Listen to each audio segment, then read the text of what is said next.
the forest rights are also generating a kind of rights among the forest dwellers and also tribals, and how far the bureaucrats have been successful implementing this program, and what are the challenges and resistances also among the bureaucracy, the establishment. So I'm sure we'll have discussion on this. We have four presenters. So I'm Pradeep Nayak. I belong to Odisha Administrative Service. Somehow little academically inclined about the land issues, land governance. So I'll be hearing the session. So now I first request Rishikesh Patil to please come and share a presentation. We'll have 10 minutes each. Yeah? So thank you.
Hello, hello.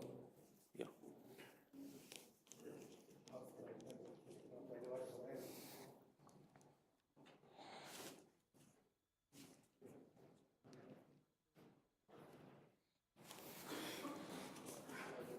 Hello.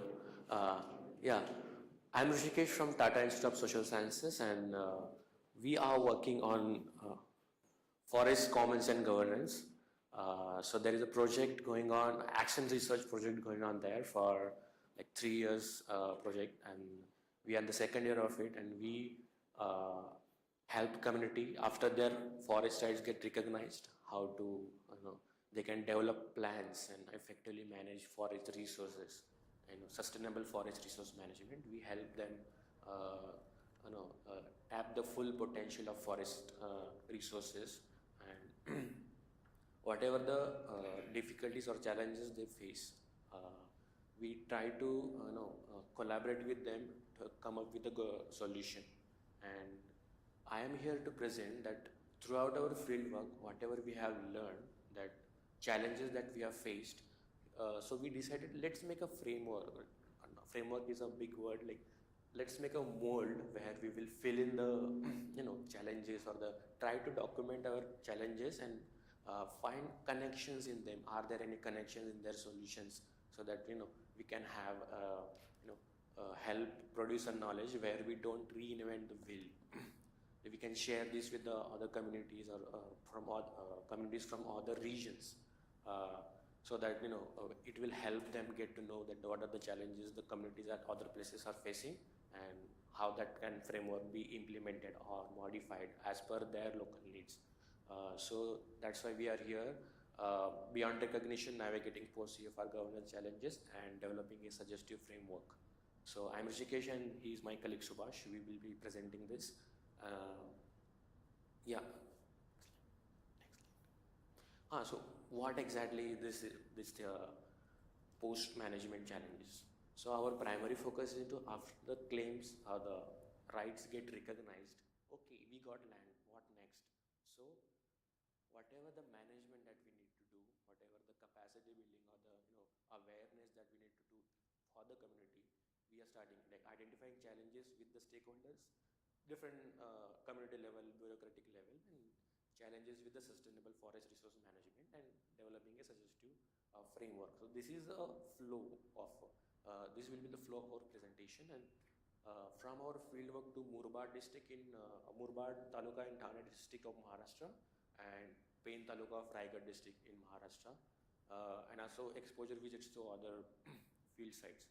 So based on this field work and our literature review about forest management, we have come up with challenges that the communities are facing at different levels, at community level, at bureaucratic level, and at the overall forest management.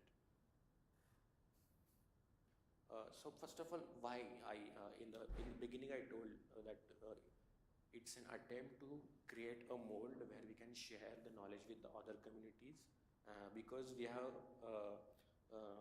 observed on the field that even after the rights are recognized, the community's past experiences with the bureaucratic processes and the forest officials has created so much doubt in their mind that, oh no, we are not like engaging with the government systems or that. So that reluctance, is making them unable to tap the full potential of that, whatever the provisions are there, executive orders, legal frameworks. So that's why we need to come up with this mold and help the communities, share that, engage with the stakeholders and get what is rightfully yours. So with this intention, we started, okay, let's map this and develop into a framework. So action research, interviews with government officials, activists, local NGO leaders and community members. So we started working on the field, but there were NGOs and leaders who were working there since like 40 years. So we interacted with them, also government officials who were very keen to work on forest rights. We also interacted with them. Based on these field work and interactions, we have developed a more of a documentation or a framework that we try to put in front of you. So as I told earlier that as per the flow, the first is challenges with the community. And the first thing when we go to the field is about the awareness about the forest rights. As I earlier told that because of the reluctance towards engage with the government officials because of their past experiences, many other reasons, they feel like, okay, we don't know about these provisions and what government resolutions are there to provide or enhance our livelihood. What are the intentions of the state for implementing schemes and all that. So first challenges were the awareness, like engaging with the community and convincing them that it's not a isolation or isolated intervention, like collaborate with or engage with the state or the other stakeholders like NGOs, CSR, and there are framework, there are provisions in law so that you can collaborate with other stakeholders. For example, as under section 5 of FRA and section 3(1). So they can have Gram Sabha as an agency which we can collaborate with CSR initiatives, which can collaborate with other organizations to undertake any initiatives to conserve forest. So as law encourages them or empowers them to take any initiatives that will help them conserve the forest. So in that section, they can collaborate with CSR. Okay, we are collaborating with CSR organization and we want funds or any kind of help that will help us conserve the forest. So such kind of provisions, when we tell them, okay, they're like, we were not aware of it. So first was the awareness, and and the second thing is the push factor, market versus, because of the livelihood crisis, they have to migrate, and that migration creates a gap, knowledge gap, like they lose their traditional knowledge, and the cultural they also lose their cultural significance when they migrate to the other part just for the work in factory or any small livelihood options that they can find in other places. So these market forces, but lack of awareness and past experience with the forest officials creates a doubt about the legal structure. So these are the challenges at the community level. So what we can do with this?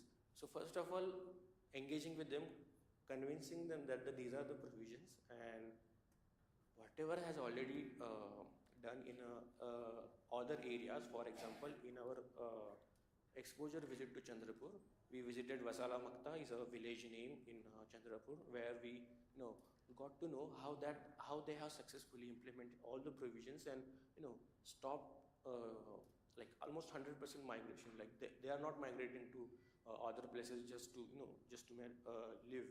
They are able to successfully generate a livelihood on their forest land, and they are able to generate a sustainable livelihood from their from whatever the legal provisions are there. For example, as I already told, FRA allows collaborate with CSR and all. 2021 in Maharashtra, there is a government resolution which allows Gram Sabhas to register as a MG Narega agency.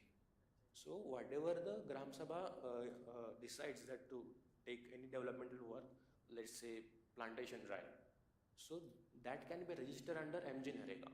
So for plantation, they can get MG Narega money and other benefits of the government schemes related to that. So similarly, we convince the communities that okay, these are the successful examples, and if you do the same, there is a possibility that you will be also able to enhance your livelihood, and you don't have to migrate and work in a precarious conditions at urban places. So these are the just key actions that to convince community, the community orientation sessions, skill-based training and workshops, informational material and visual aids. So like typical intervention strategies we use, like showing them the documentaries, showing them the other case studies, showing them the successful stories from the other places, so that they get convinced that okay, there is something that we can do, and go ahead with this plan. Yeah. So that was about the awareness and help convincing them to get engaged with the intervention. Second was the ecological and forest resource management challenges. As I already mentioned while talking about the challenges at the community level, the loss of traditional knowledge, migration, overarching impact of climate change, deforestation, land diversion, and challenges with the mapping and documentation of resources. For example, because of the livelihood crisis, one family travels to the urban area, and that family gets disconnected with their tribal hamlet or their largest community, and there is no knowledge sharing happening on a regular basis, and there is a high possibility like they will lose. Their children won't be aware of the how to navigate through that forest space or how to own that forest space. So these are interconnected. For example, migration leads to loss of traditional knowledge, and also deforestation and overarching impact of climate change. What happens is, whatever the species, plant species, they used to harvest or utilize for their livelihood, that goes extinct because of the climate change and other overarching impacts of global dynamics, we can say. So these are the ecological forest resource management challenges. So how we can convince community, or how can go about these challenges? So resource mapping and sustainable planning objective. As CFRMs, community forest resource management committees are there, they have to make plans, and government helps them make those plans and implement it through engineering and other convergence schemes.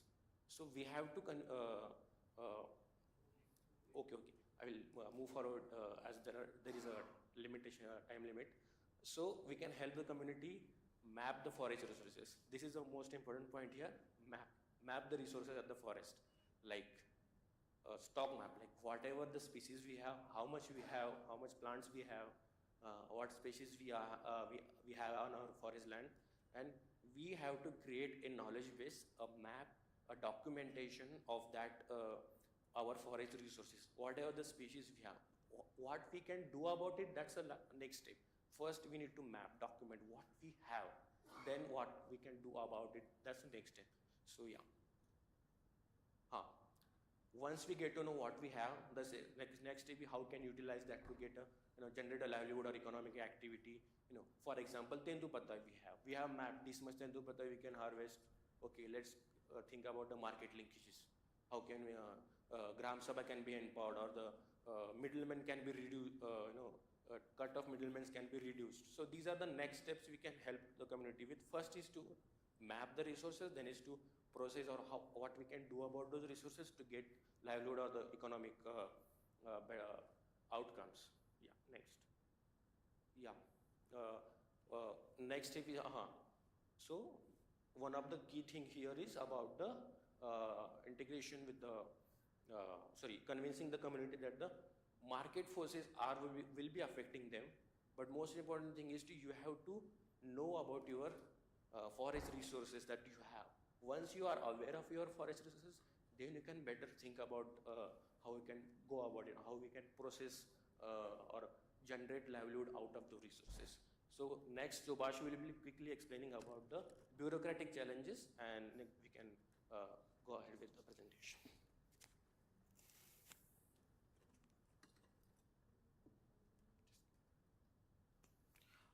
Hi, this is Subhash. I'm working as a project coordinator in the same project.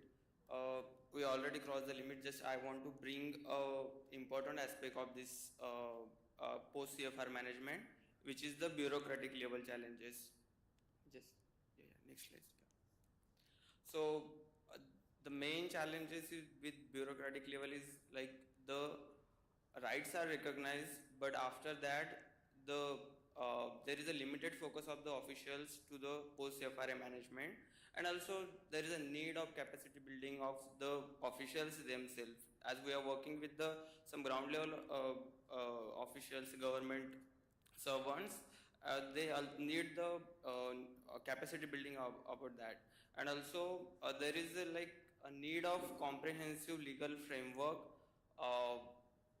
for the post CFR management, as Maharashtra government has a GR on the what should be the framework of that management plan, but other governments also need that framework for that management. And also there is an insufficient monitoring process. Like there are provisions in some GRs and government orders regarding the evaluation and monitoring the process, but it's not mandatory on the government official. That's why the process has not been followed up. Yeah, next up, yeah. Just I will quickly on the capacity building and uh, so establishing a dedicated team is we are suggesting. So which is already in Janjatiya Unnati Gram Abhiyan, they have suggested for the district FRSL, but we are I think there is also need of a block level FRSL which can also monitor the process at the block level.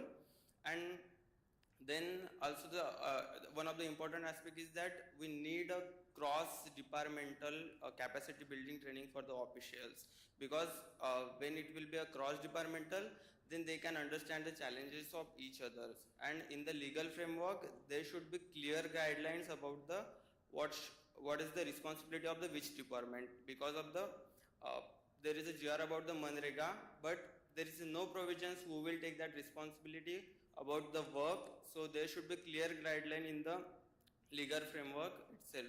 Yeah. Because of the time, yeah, because of the time limitations, we know the conferences are not just about the knowledge sharing, it's also about the networking. So we can always informally outside connect and discuss the intervention processes and what are the learnings. So here, we just wanted to conclude that this framework is not just an quick solutions to, but creating a space for knowledge sharing where we don't reinvent the wheel. We just share knowledge across the globe, India, and like so that we don't repeat the mistakes, so that we don't reinvent the wheel. And well, I request you all to collaborate, connect, and feel free to connect with us. Yeah, we are always open to connections and to collaborations. Yeah, thank you so much. Thank you, Rishikesh and Suhas. Very informative presentation. So now the next two scholars, please come. Introduce you. Aditi Bajpayee. Please come, Aditi.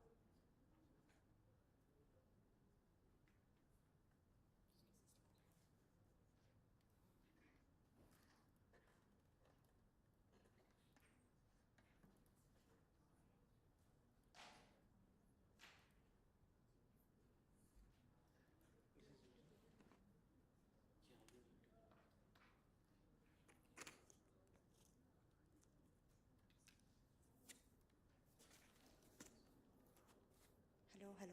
Yeah.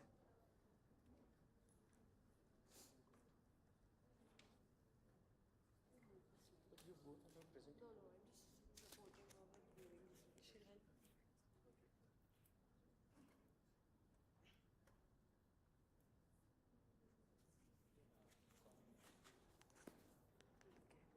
We can go on the first. Hi everyone, I hope I'm audible. This is Aditi and I'm going to talk about a particular scheme called Green Credits Program, which was launched last year. And let's keep this scheme in mind, and this scheme is going to try to do something through this presentation. We are going to look how a certain regime of shifting forest policies has been introduced in the past couple of years and how that impedes the scope of democratic governance of forest. My co-partner in this research is Vijay Kolinjewadi, who is not here. He's from Concordia University. Can you move to the next slide? The outline of this entire discussion is, first we are going to spend some time in understanding what is Green Credit Program. The second part is we are going to look into the institutional and historical evolution of this program and situate it in the broader forest architecture of Indian government.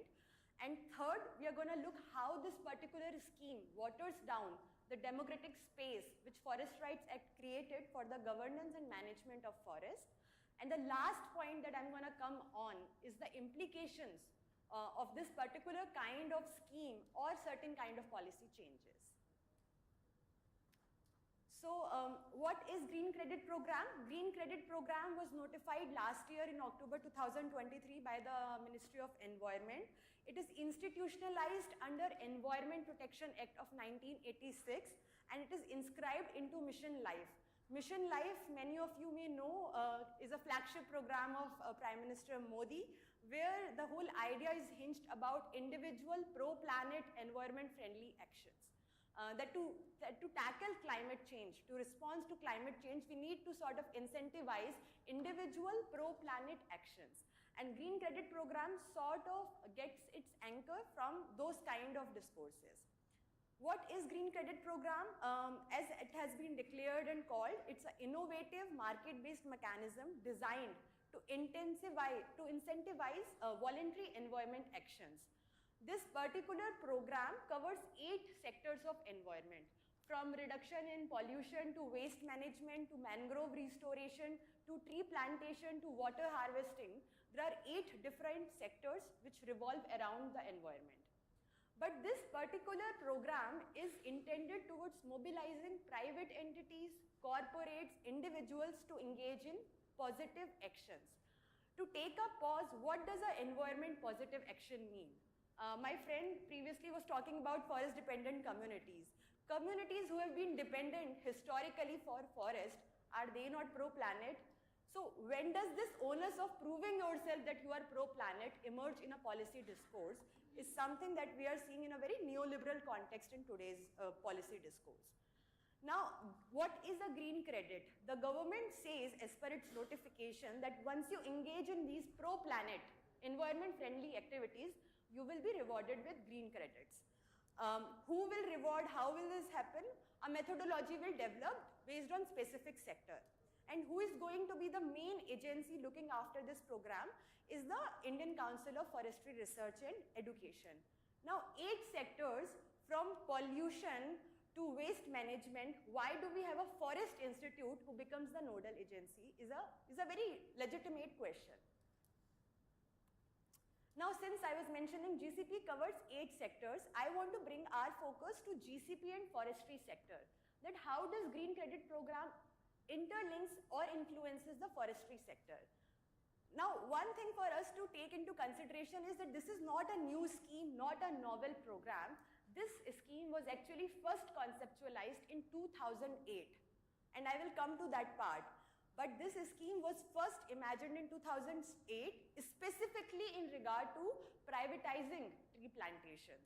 And in 2023, after the scheme was launched, we again see that the entire push has been on tree plantation-based green credits. The first methodology which gets formulated is for tree plantation-based green credits. Now, what is this tree plantation-based green credits that this scheme is talking about? This scheme promotes plantation on a specific category of land, which is degraded land. And we all in this room are well aware that degraded lands are not wastelands, not lands where nobody is using it. These are lands which have had a historical, social, ecological relationship. People have been using, depending, grazing these lands for various reasons. But just identifying and categorizing these lands as degraded lands, wastelands by the forest department and then giving it to private players to sort of increase plantation on them is one of the fundamental aspects of tree plantation-based green credits. Now, how will this happen? The government says that the green credit can happen through two frameworks. One is that you comply with the existing framework, which is the compensatory afforestation, CAMPA scheme. That CAMPA is already undertaking plantations, you can just integrate and converge and get credits for it. The second is, and this is very important, is for the public sector or private companies to use their ESG compliance or CSR framework. Now, every company has that. Every company, to continue its emission, to continue extraction, to continue any kind of activities that it is committed to, has to also invest in the CSR activities. Now, this opens a vast ambit of activities which the company can readily jump into and also get awarded for, also get credited for. Then how will this tree plantation happen? A very interesting thing happened in February 2023. The government notified a methodology saying that if you plant 1100 trees per hectare, for each tree you will get one credit. A lot of environmentalists, for retired forest officials, forest rights members start questioning this and said, how can you come up with this methodology? What is the science or rationale behind this methodology? With a few modifications saying that you have to also take into consideration indigenous species, you have to also see the local soil conditions. The changes were made, but the 1100 trees per hectare and one tree will give one credit that remained into the final methodology. Now we already know, I will come to the implications later, but what is this green credit program in regard to forestry sector? It has created a specific digitalized portal called as Green Credit Registry. You all can just Google it after this. It's called Green Credit Registry. You Google it, you go it. On that blog, you being a private player or any corporate can go and sort of register that I am looking for a tree plantation activity, and the forest department will identify degraded forest lands from different states and upload the data there. So it's a very private company and department based interface. Which community is going to use in a very remote village this particular platform to do environment friendly activities which they've already been doing before that. Now, what does GCP intends to do? What is the outcome that Green Credit Program wants to achieve? As per the official website, this particular program wants to increase the tree and forest cover. The second thing it wants to do is build an inventory of degraded land under the control and management of forest department.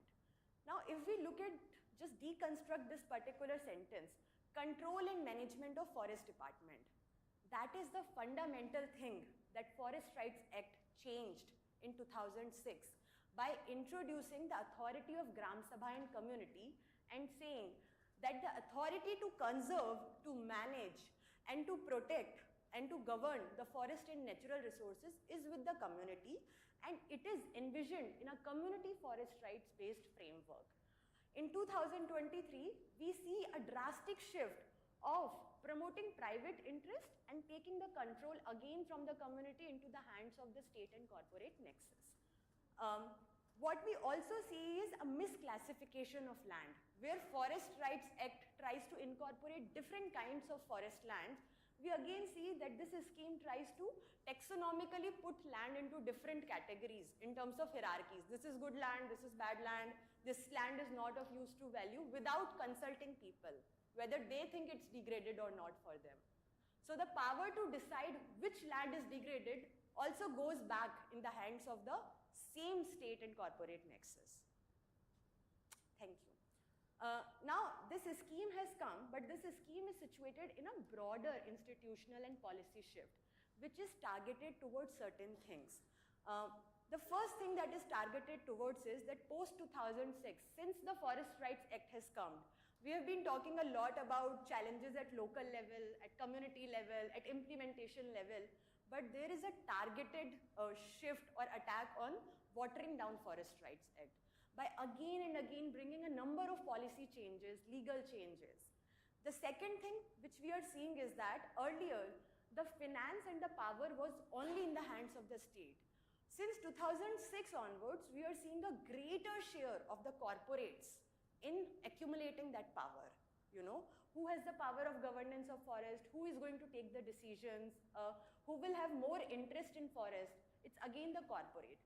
The third thing we are seeing is that the entire idea of Forest Rights Act and PESA-based governance is also finding a shrink space, because all these green credit schemes are also being introduced on the same land in the same area where a democratic format of governance is already in existence. And it may be very different than Northeast, where we have a different kind of governance mechanism. But the same market-based governing and management schemes are also coming in those areas. The fourth important shift we have seen is the process of techno-digitization. We are constantly seeing that Forest Rights Act imagines governance in a very local and democratic manner, where the community sits together, right? There was an image which he was showing where there is a map in between. But here we are seeing a long promotion of technology and digital interfaces. The last part that we are seeing is a commodification of forest resources and forest relations. That again and again we are seeing that the forest is being commodified, is being looked from a lens of carbon reductionist paradigm. Now, I just want to run quickly through this and just show that the number of institutional changes which have happened from 2006 when Forest Rights Act come to 2008 when the Green Credit Program gets first notified in Gujarat, first conceptualized by Modi ji in Gujarat. And then we see that 2014 it remains in Gujarat. Then next page we come and we see that the scheme comes to the center in 2014. In 2014, the scheme does not get approval, but there is a push to create a scheme for the privatization of plantations. That does not happen. In 2015, we see that under Paris Agreement, India provides a commitment that it's going to create a carbon sink of 2.5 to 3 billion tons by expanding tree cover. It's the same thing, expanding tree cover to increase carbon sink. And then we see a number of schemes that come after that, from CAMPA guidelines coming in, Green India Mission getting notified, to on next page we see that amendments were made in the draft National Forest Policy. There was an attempt to introduce an amendment of Indian Forest Act, of 1857. All of these were targeting one singular thing, more and more privatization in the forestry sector. In the next page, when we come, and then we see something taking a sort of, a shape, which is the introduction of amendments in the Forest Conservation Act, which tries to change the definition of forest. Next page. And the introduction of accredited compensatory guidelines, which also promote privatization of plantation. And two new schemes come into being, which is the carbon credits and the green credits. Now, India is the only country which has two kind of different contrasting credit schemes. In carbon credits, we at least have one common thing, that we are talking about carbon.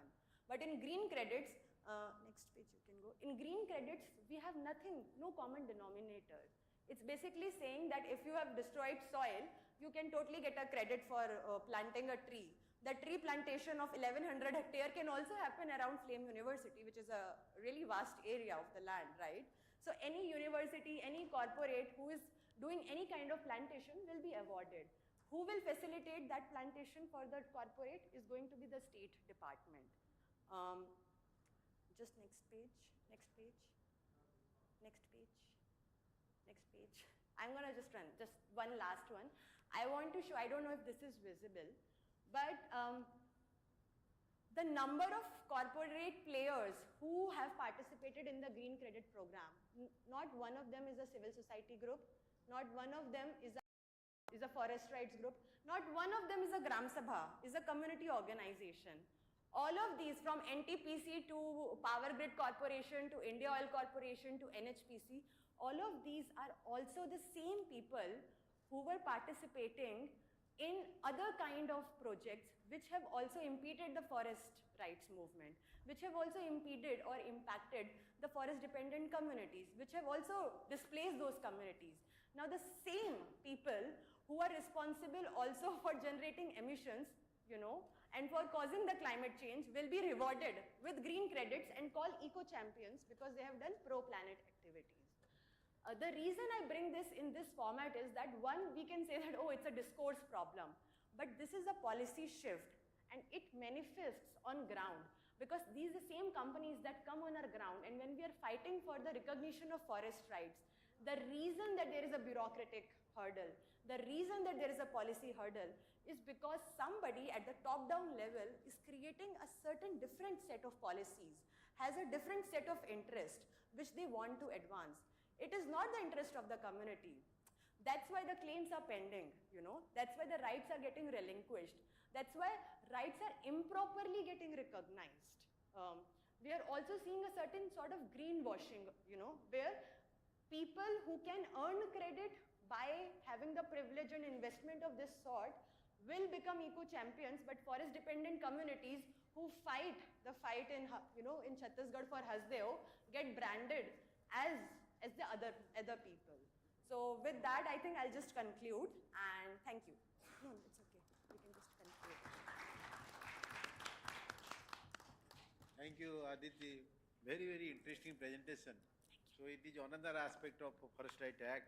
So you spoke about this green credit, carbon credit, and many other things we will discuss. So the next presentation, I think it is online.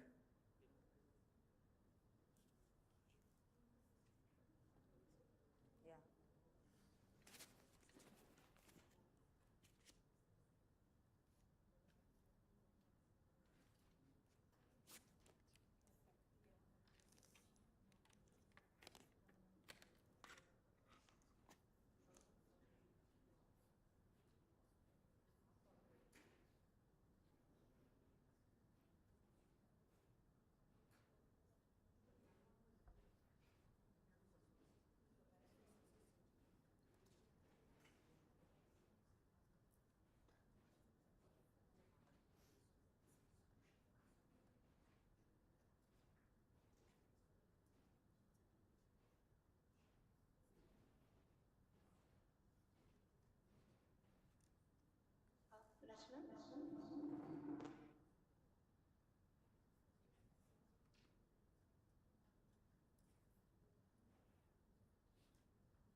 We have an online participant who will be presenting.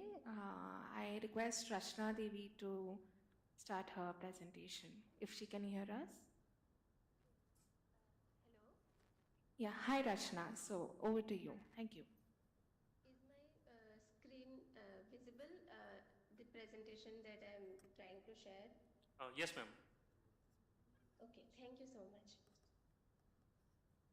Good morning, everyone. I am Rachna Devi, doctoral student at Tata Institute of Social Sciences, and this paper that I am presenting is part of my doctoral work, which is based on the common land transfer for the industrial projects. And in this paper, I present how the common land, how it affects the local communities. And so basically this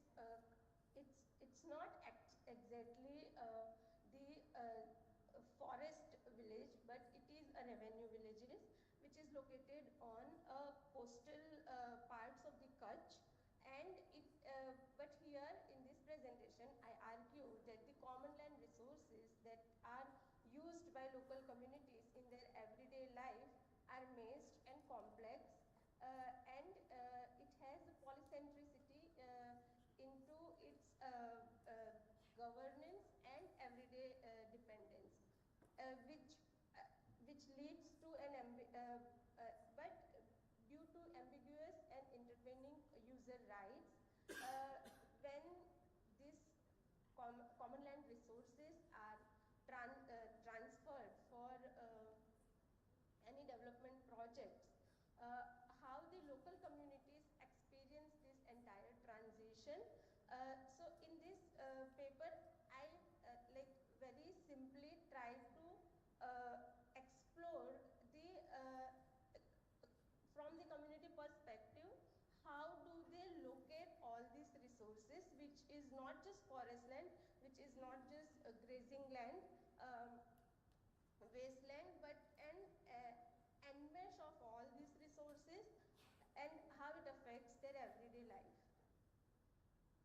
So, as I already explained, it is in the context of Kutch, Gujarat, coastal villages, which are revenue villages, and the data that I derive for this presentation is based on ethnographic data, which involved extended stay for stay in the affected villages for over 3 years intermittently, and the data that I derive are based on participant observation, in-depth interviews, group discussion, and living with the communities.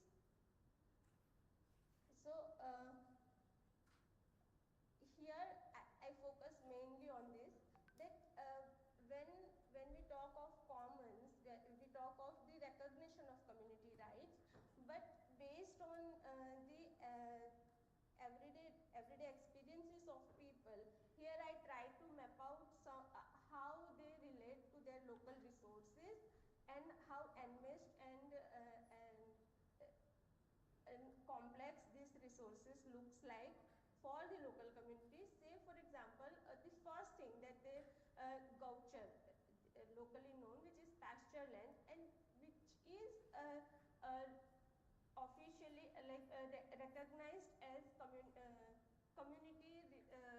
land, and it is managed by village panchayat, and there is a government resolution which mandates that there should be 40 acre of land per 100 useful animal. Here useful animal is are only those which are used for agricultural purposes as per the GR, cow, buffalo, and oxen are listed under useful animals. On the contrary, camel, sheep, goats are not listed under the useful animal but non-useful animal, because they are not used for the agricultural purposes. In the context of Kutch, which is mainly a semi-arid and arid region, and it relies on livestock keeping, these non-useful animals are predominantly used for livestock keeping and livestock keeping and livestock breeding, and not cow and buffalo, which are used by agriculture pastoralist. Another type of land, that is uncultivable land, fallow land, wasteland, which are almost used as gaucher land, but it does not have any community rights recognized over these resources. Another is the coastal intertidal area, where there are sand dunes, sand hills, islands, islets, and marshy land. So this entire network of coastal resources recognizes the fishing rights over these selected spaces which are known as bandar, but it does not, but the community rights over this bandar and fishing rights over these resources does not allow a local community to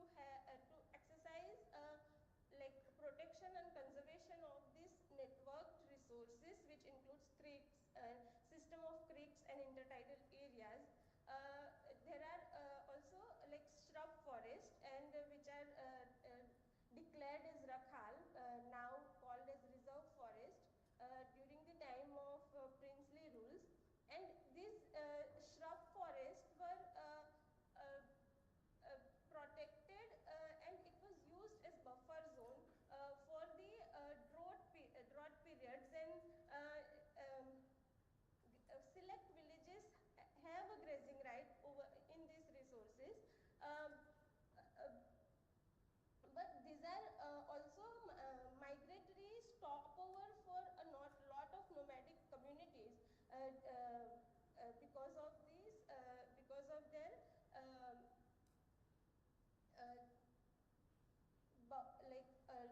resources which are not a part of their everyday use, such as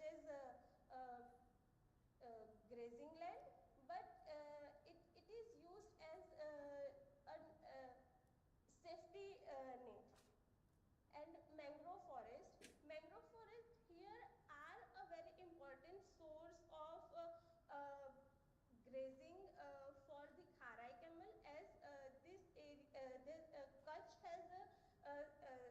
Kutch has a breed of camel which grazes on the saline vegetation, and this mangrove forest are a very important source of grazing for the Kharai camel. Not just Kharai camel, even for the stall feeding of cow and buffalo, the leaves and seeds of these mangroves are used by the local communities during drought periods, and it also and it some of the communities also collect dry twigs from these areas for firewood collection. However, they precisely um, um,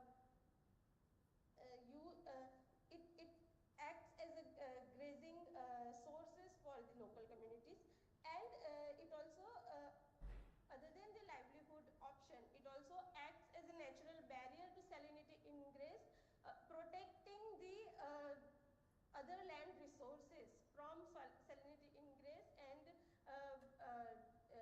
increased salinity of the underground water level, which protects the agricultural land as well as other common land resources. And the last that I am talking about is fallow agricultural land. So because of this, because of the practice of rain-fed agriculture, a lot of agricultural land remains fallow for a certain period of time, which also acts as a which also is used as a common resource for grazing, but it depends on the relationship with the owner of the land. So here, by mapping these resources, what I'm trying to argue is that communities rely on these resources for everyday use, but when it comes to recognition of the user rights and community rights, it is only the grazing land, and which is known as goucher.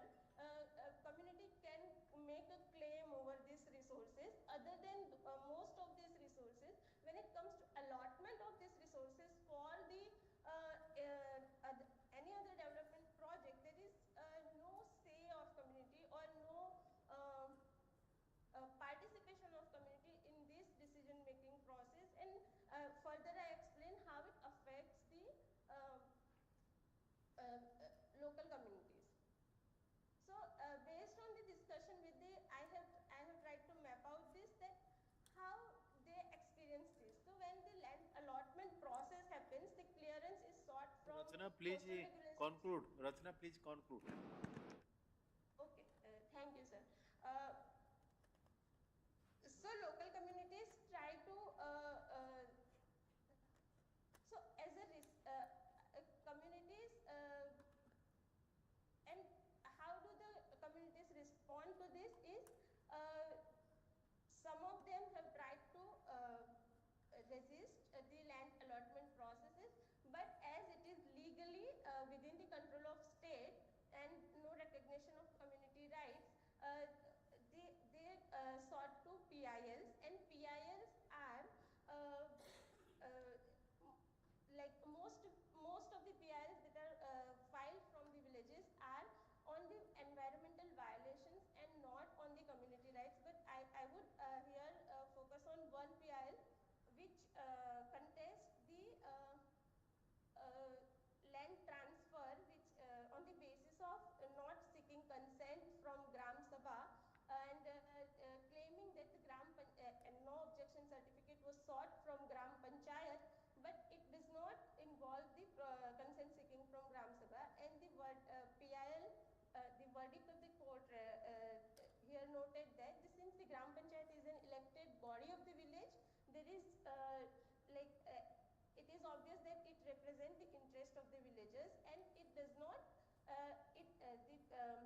the only option the local communities have is claiming this gaucher land. Even within this gaucher land, the loopholes into this community claims and do not results into erosion of community resources when these land alienating agencies are here for the community.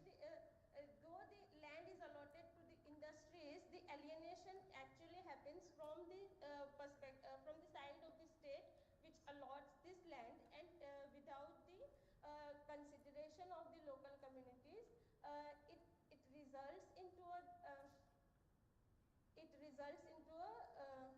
erosion of local traditional livelihood resources, and when these enmeshed commons which are diverted for industrial purposes, it further leads to the depletion of other existing resources. For example, destruction of creeks and marshland and intertidal areas leads to salinity ingression, and it also depletion of the existing common land resources and agricultural land, and it also resulted in shift in cattle livestock keeping from camel breeding and grazing a small ruminants to a cow and camel based on the stall feeding and not open grazing. It recognizes the fishing rights over a selected bundles, but destruction of the fish breeding areas resulted into a reduced fish catch, and the practice of pagadia fishing, which is based on which is actually fishing in fishing on without using boats and into a creek system, is actually extinct in these villages, and it also affects the dry fishing practices due to fly ash issues and a lack of space for this for the practice of dry ash. And so I like it it this it is to argue that the polycentricity of the commons and lack of community community user rights and recognition of local use of the communities is actually resulting into not just loss Okay, of Rachana, traditional. we got. Okay, Rachana, now please conclude with 1 or 2 sentences. It results into erosion of local culture and traditional knowledge on these which is based on these resources. Thank you. Thank you, Rachana. A very interesting presentation based in Gujarat, so different types of commons and the contestation, and some commons are recognized, some commons rights are not recognized. So very good presentation. Thank you, Rachana, for sharing your studies with us. Hello, okay. I'm audible? Okay. You can all see. Then we have Amya Walia. Yeah, Amia is, and that's me, and then there's also Suleiman, One Gujjar Tribal Yuga Sangathan से. तो हम दोनों English और हिंदी में बोलेंगे. अगर आपको, if in case you don't understand anything, we'll be happy to share later or translate. तो हमारा जो डॉक्यूमेंटेशन रहा है वो काउंटर मैपिंग द फॉरेस्ट है, documenting one Gujjar conservation narratives and ecological relationships. तो हमारा तो मैं आपको थोड़ा बैकग्राउंड दे देती हूँ.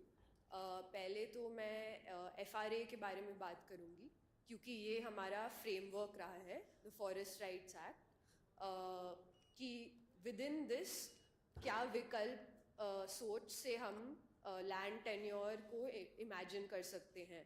तो जो वन गुज्जर का संबंध रहा है फॉरेस्ट के साथ, उसको हम कैसे इमेजिन कर सकते हैं। तो थोड़ा ब्रीफ दूंगी मैं FRA के बारे में। उत्तराखंड में इम्प्लीमेंटेशन सबसे पुअर है आई थिंक इंडिया में, उत्तराखंड का। बस 2 ही क्लेम्स है जिनको कम्युनिटी फॉरेस्ट राइट टाइटल मिला है। तो ये थोड़ा बैकग्राउंड है। और हम वन गुज्जर कम्युनिटी के बारे में देखें तो वो बहुत सारे सेक्शंस के मतलब सेक्शन 3 के बहुत सारे सब सेक्शंस के अंदर एलिजिबल हैं, IFR के लिए, CFR के लिए, सेक्शन D ग्रेजिंग के लिए। और अभी भी काफ़ी प्रतिशत फॉरेस्ट लैंड में ही रिजाइड करते हैं, उनका मतलब फॉरेस्ट विलेज में उनके घर हैं। तो ये हमारा ब्रॉड फ्रेमवर्क रहा है। और उनको एक टाइटल भी मिला है CFR का, तो उससे जुड़ा भी हमारा काम है। तो ब्रीफ में मैं आपको वन गुज्जर के बारे में थोड़ा बता देती हूँ। तो वन गुज्जर एक नोमैडिक पैस्टोरल कम्युनिटी है, बफेलो हर्डर्स हैं, और वो जम्मू कश्मीर, हिमाचल एंड उत्तराखंड से हैं। उनकी पॉपुलेशन 70,000 है, और उत्तराखंड में देखें तो वो अभी OBC कैटेगरी में आते हैं, पर हिमाचल एंड जम्मू कश्मीर में वो स्केड्यूल ट्राइब में आते हैं। तो इसमें FRA के क्लेम्स में भी डिफरेंस आता है, वो OTFD कैटेगरी में आ जाते हैं। तो इनका यही व्यवसाय जो है वो सीजनल माइग्रेशन और लाइफ स्टॉक रियरिंग का है। तो हमारा जो प्रोजेक्ट, हमारा जो डॉक्यूमेंटेशन का एफर्ट है, वो वन गुज्जर ट्राइबल युवा संगठन के ऑब्जेक्टिव से रिलेटेड है कि वो अपना कल्चर, अपना ट्रेडिशनल नॉलेज डॉक्यूमेंट करना चाहते हैं। तो इसमें हमारी कोशिश थी कि क्या जो मेन स्ट्रीम नैरेटिव्स हैं, जो लोकल मीडिया में मतलब रेगुलरली छापे जाते हैं, local news is very against one Gujjar communities in general. It's a very big issue. They're portrayed as encroachers. उससे जुड़ा हुआ उनका FRA क्लेम भी प्रोग्रेस नहीं करता है, मतलब उनको रोका जाता है फॉरेस्ट में जाने से। तो ये सारी चीज़ें हैं। पर जो वन गुज्जरों की मतलब अपना पर्सपेक्टिव है, फॉरेस्ट के साथ रिलेशनशिप है, वो मतलब ज़्यादा बाहर नहीं आता है। तो इसके वजह से हमने ये शुरू किया था। हमारा अप्रोच रहा था कि जो संगठन के जो मेंबर्स हैं, जो बुज़ुर्ग हैं, उनसे जाके बात करना। और इम्पॉर्टेंटली वन गुज्जर ट्राइबल युवा संगठन का ये प्लान था कि जो गोजरी, अपनी जो लोकल भाषा है, गोजरी भाषा में उनका मतलब उनका रिलेशनशिप क्या है फॉरेस्ट के साथ, वाइल्ड लाइफ के साथ, उसको बाहर ले आना। क्योंकि वो ट्रांसलेशन में ऑफन वो गुम जाता है, लॉस्ट, मतलब it's lost in translation. So that's something that they like wanted to focus on. और how do they imagine their forest space, जो ग्रेजिंग का एरिया है, अपना फॉरेस्ट कंपार्टमेंट है, उसको वो कौन सी नज़रिया से देखते हैं, उनका रिलेशनशिप क्या है, ये मेन चीज़ें थी। तो सुलेमान हमारे साथ ऑनलाइन जुड़ पाए। उनको वैसे यहाँ आना था पर उनकी ट्रेन छूट गई। तो वो इस नक्शे के बारे में आपको थोड़ा बताएंगे कि मतलब 5-6 जगह का नाम हमने डाला है जो गुज्जर अपने आप उन्होंने अपने आप नाम दिए हुए हैं अपने फॉरेस्ट कंपार्टमेंट का। तो सुलेमान आप बता दीजिए थोड़ा। थैंक यू हमें आपने बोलने का मौका दिया। तो मैं सुलेमान गुज्जर उत्तराखंड से। तो हमने जो ये मैपिंग किया है, ये अपना गोरी रेंज हमारा एक एरिया है, हमने वहाँ का ये मैप किया है। तो इस मैप में ज़्यादातर हमारा गुज्जर नाम हमने मैप को दिया है, जो जो गुज्जर अपने नाम रखते हैं। और इसमें हमने जो डॉक्यूमेंटेशन किया है किया है, देखा है कि कैसे गुज्जर लॉपिंग करते हैं और कैसे वो फॉरेस्ट के साथ जुड़े हैं और क्या क्या जंगली जानवरों को उनसे लाभ है। तो इसमें हमने देखा कि गुज्जर जहाँ जाता है सबसे पहले वहाँ अपना पानी के लिए सूटा बनाता है, जिसे गुजरी भाषा में सूटा कहते हैं या पानी का स्रोत बोलते हैं, क्योंकि गुज्जर माइग्रेशन करता रहता है। तो उससे जंगली जो जानवर है वहाँ से उन्हें भी पीने के लिए पानी मिलता है, ऐसी ऐसी जगहों पे जहाँ बिल्कुल पानी खत्म हो गया है। तो बाकी जो गुजरी जो नेम है, इन्हें जंगली जानवरों के नाम से और पेड़ के नाम से ही हम मैपिंग में हमने जो नाम दर्शाया है वो उसी से हमने गुजरी नाम से ही हमने मैप बनाया है। तो इसमें जो गुज्जर कम्युनिटी की जो बेफेलो है, गुज्जरों ने जो भैंस रखी है वो गुजरी नस्ल है और इस बार वो भारत सरकार ने 17वीं नस्ल पे रजिस्टर्ड भी कर दी है। तो इसके लिए वो अपना जो माइग्रेशन या अपना जाने आने के लिए जो रास्ता जो जाती है अपने घर से अपने पानी तक और अपने फॉडर तक जाती है, तो वहाँ पर एक लाइन भी बनाती हुई जाती है, जिसे वह जंगल को ये बहुत फायदा होता है, उससे वो फॉरेस्ट लाइन एक बना देते हैं अंदर अंदर, और जिससे फायर लाइन वो बन जाती है। और वो जब आग लगती है जंगलों में, और उस आग को एक पार से दूसरी पार जाने से भी बचाते हैं। और इसके साथ साथ ही जो लोपिंग का जो गुज्जर का इतिहास है, लोपिंग जब गुज्जर करता है तो उसके साथ साथ वो एक टॉप पेड़ पे छोड़ भी देता है, ताकि जो पेड़ बढ़े और अच्छे से फ्रूट करे, और बाकी जो पत्ते नीचे डलते हैं गुजरी बिफलो तो खाती है, उसके साथ साथ जंगली जानवर भी उसके साथ जुड़े हुए हैं और वो भी खाते हैं। लेकिन अभी हाल में उत्तराखंड में ज़्यादातर फॉरेस्ट जो प्लांटेशनें कर रही है वो थोड़ा विपरीत है, क्योंकि वो प्राकृतिक पौधों का नहीं करती, वो ज़्यादातर कंजू पापड़ी और यूकेलिप्टस वगैरह का प्लांटेशन करती है, जो कि धीरे धीरे कंजू पापड़ी के नीचे ग्रासलैंड खत्म हो रहा जा रहा है और बाकी के जो चरागाह है वो भी धीरे धीरे खत्म होते जा रहे हैं। तो इसमें हमने थोड़ा डॉक्यूमेंटेशन किया है अपने अमिया के साथ मिलके, और इसमें हमने ये भी थोड़ा देखा है कि गुज्जर का जो वह है पूरा अपना घर और अंदर रहने का जो तरीका है वो पूरा एकदम प्राकृतिक है, नेचुरल है। वो अपना जो घर बनाता है वो बिल्कुल एकदम लकड़ी और प्राकृतिक मतलब नेचुरल चीज़ों से ही बनाता है, उसमें किसी भी प्रकार की कोई भी किसी प्रकार की बाहरी मटेरियल या कंक्रीट वगैरह कुछ यूज नहीं करता है। तो इस प्रकार से हमने डॉक्यूमेंटेशन किया गुज्जर के बारे में। तो हमें ये भी थोड़ा पता लगा कि गुज्जरी जो बिफेलो है वो फॉरेस्ट के साथ साथ फॉरेस्ट में सीड्स डिप्रेशन का कार्य भी करती है, मतलब पौधों को एक जगह से दूसरी जगह पे बीजों को ले जाना आना। अब वो जब वो चुगने के लिए जाती है तो वो एक जगह से दूसरी जगह पे करती है, तो वो सीड्स डिप्रेशन का भी एक जगह से दूसरी जगह पे ले जाने का कार्य करती है। तो इस मैप में हमने वो सब कुछ कवर करने का कोशिश किया है, जो गुजरी बफेलो के साथ और वन गुजरों के साथ साथ जुड़े हुए जो मुख्य है, जैसे जंगली जानवरों का और गुजरों का क्या रिश्ता एक दूसरे से है, वो सब हमने इसके अंदर मैप में थोड़ा दिखाने की कोशिश की है। थैंक तो यू। बाकी अमिया थोड़ा ठीक है, थैंक यू सुलेमान। जैसे सुलेमान बता रहे हैं, जो मतलब नाम दिए हैं अलग जगहों के, जैसे एक नाम है हाथी का चट्टान, तो उसका मतलब है वो अपने फॉरेस्ट कंपार्टमेंट में एक एरिया है जहाँ जैसे रॉक माउंट्स है सॉल्ट के, और हाथी वहाँ रेगुलरली आता है मतलब सॉल्ट लेने के लिए। तो हाथी का गुजरों के साथ जंगल में होना इज़ अ नॉर्मल अकरेंस, तो वो कोएग्जिस्टेंस का एक साइट का एग्जाम्पल हो जाता है। तो ऐसे ही जैसे हमने मतलब अलग वन गुज्जरों से बात की, उन्होंने समझाया कि हमारे जो सोसाइटी में रोल्स हैं वो तीन प्रकार के हैं। एक है माई, एक है काई और एक सियाने। और सॉरी मतलब हाँ, तीन में ही हो जाएगा। और उन्होंने बताया कि सियाने जो है हमें डायरेक्ट करते हैं, गाइड करते हैं कि हमें कहाँ से घास लाना चाहिए। माई जो है उनका रिस्पॉन्सिबिलिटी रहता है पूरा पशुओं को देखना शुरुआत से मतलब अंत तक।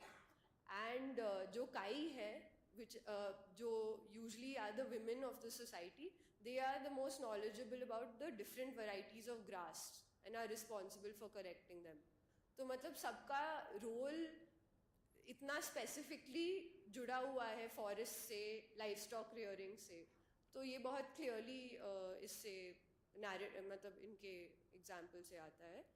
और जैसे सुलेमान बता रहा था लॉपिंग के बारे में कि उनका एक टेक्निक रहता है, उनकी अपनी समझ रहती है लॉपिंग के बारे में, तो उससे रिलेटेड आप कंपेयर करोगे लॉपिंग का मीनिंग को, तो in English it means to cut branches of a tree, but if you see Gojri में इसका जो मतलब सुलेमान बता पाएगा पात बढ़नों का। सुलेमान आप बताना चाहेंगे कि पात बढ़नों का मतलब क्या है? अच्छा सॉरी, वो बता रहे हैं कि समय समाप्त है, पर आप समराइज प्लीज, 2 मिनट में साहब। ठीक है श्योर, ओके ठीक है। बता दीजिए, 1 मिनट में बता दीजिए उसको। हाँ सुलेमान, आपको बताना हो पात बढ़ने का तो 1 मिनट में बता दीजिए आपका। ओके ओके, तो लोपिंग करने का पाथ बढ़ना यानी कि इसको बोलते हैं लोपिंग करना। तो लोपिंग करना जो रहता है वो पेड़ का जो टॉप रहते हैं उन्हें छोड़ दिया जाता है हर सीजन में, जब लोपिंग करते हैं नवंबर, दिसंबर और जनवरी के महीनों में, ताकि पेड़ थोड़ा बड़ा हो जाए, और बाकी शाखाओं को काट लिया जाता है और पेड़ के 3-4 टॉप छोड़ दिए जाते हैं, और उनसे ही लोपिंग वो सोचते हैं कि हमारा पेड़ अगली बार थोड़ा और बड़ा ग्रोथ हो जाए और हमारे पशुओं के लिए और फोल्डर ज़्यादा लगे इस पर। तो और दूसरे पेड़ को काट लिया जाता है लोपिंग के लिए, लेकिन टॉप में 2-3 टहनियाँ छोड़ दी जाती है। तो यही पेड़ का एक हिस्सा तिहाई बचाना होता है, और ऐसे ही पूरा फॉरेस्ट में वो लोपिंग करते हैं वन गुजर। Thank you Thank you, thank you. So we are at the four presentation. So what started as a working of Forest Right Act, then in Gujarat study, then climate change, then this Pari Garwal. So many interesting presentation on the working of Forest Right Act and those who are depending on forest. So now we can collect 2-3 questions. Now no time nahi. No time for that. Actually, this is already 10 minutes. Okay. ठीक है. Okay, okay. Apologies, Thank you, everyone. thank you. Sorry for this delay in start that led to a abrupt finish. I hope you have a lot of questions. You can ask each of the presenters outside the room. Next, we are going to have a panel discussion, but before that, a couple of announcements that I have to make. There's a Wi-Fi guidance which is pasted on a A4 paper outside each room. You may please register accordingly, and every half an hour the system admin will be enabling these accesses in the groups, so that you can do that. There's a QR code for Linktree which is also pasted, and which will provide you the access to all important info on the ILDC, including updates on the programs. The third is the all panelists and presenters should upload their PPT in a link, right? And I will be sharing the link to you in some time. Thank you. The tea is outside. It's already time for the next session. So you can go out and have tea, and as soon as possible you can come back. Thank you.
sort of realms, I would say, where we have religion, where we have caste, where we have those differences are coming in the way for women to access land rights. What are the bottlenecks? What are the challenges? And then through these studies and researches, what are the solutions we are trying to find on that? I felt that all the three papers that we had, I think they were all talking about various things. I think for me, I think the paper on Sikkim, I would just very, very briefly say, Sikkim to me was more about dichotomies, where I think Faraz, you're talking about customary laws vis-a-vis inheritance rights, the dichotomy around that. There is also a place where we are talking about different binaries, right? Of course, gender status, marital status, Sikkim, non-Sikkim, that native status, all those dichotomies come in. And then also, I think, dichotomies around Article 13, which says that, of course, respect customary laws, but then are they coming in the way of exercising fundamental rights? So I think for that, I think that is one. In the paper, Sandhya, that you have, I just felt that it was a lot about how heterogeneity was the main focus of that paper, where heterogeneity is further, whether it's allowing us to strengthen land rights, or is it sort of degenerating those rights, as we break down. So one is women land rights, but the other is women land rights of single women, and how do we sort of, work on that? And also, I think I felt like, even with Dia's, I think I felt like there were a lot of conflicts that paper. I found there are data sets that we talk about, how conflicting they are. Then you really talk about de jure and de facto, I mean, that conflict. And then, urban versus rural. I think those are the sort of these themes that these papers are presenting. So just to begin with, I would want to ask very broad questions where I would like the panelists to, if possible, to give more nuances, which can come in. I would want to start with you, Dia, that the study that you're focused on, that's Maharashtra, it's women's ability to exercise the rights provided by law. Can you tell us more about the study that you have conducted and the reasons of variations that you have found in it? Thank you. Sure, thank you. Can I be heard? Okay. I'd just like to say you hit the nail on its head when you spoke about the general and then moving to the specific, right? Because, and the primary basis of the study is the fact that there's so little known in terms of real data on the general, or the established positions on a broad level, and therefore we thought that we need to do a study that talks about this. So I'll just set the context for it, which is that challenges in terms of women's socio-economic rights in the literature has had a long-standing history, right? It goes back to the 70s.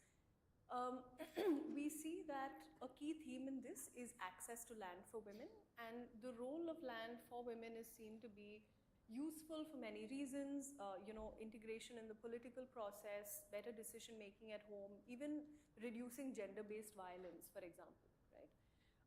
There is a lot of acceptance of this position in public policy as well. So you see that the Sustainable Development Goals recognize the importance of access to land by women. In Indian policy sphere also you see a lot of legal amendments like the 2005 Hindu Succession Act amendment, which made women equal co-partners or gave them the right to inherit land. You see tax exemptions, stamp duty exemptions for women, all aimed at ensuring access to land by women, right? But if you really think about it, I think there are two main policy issues that come out of this.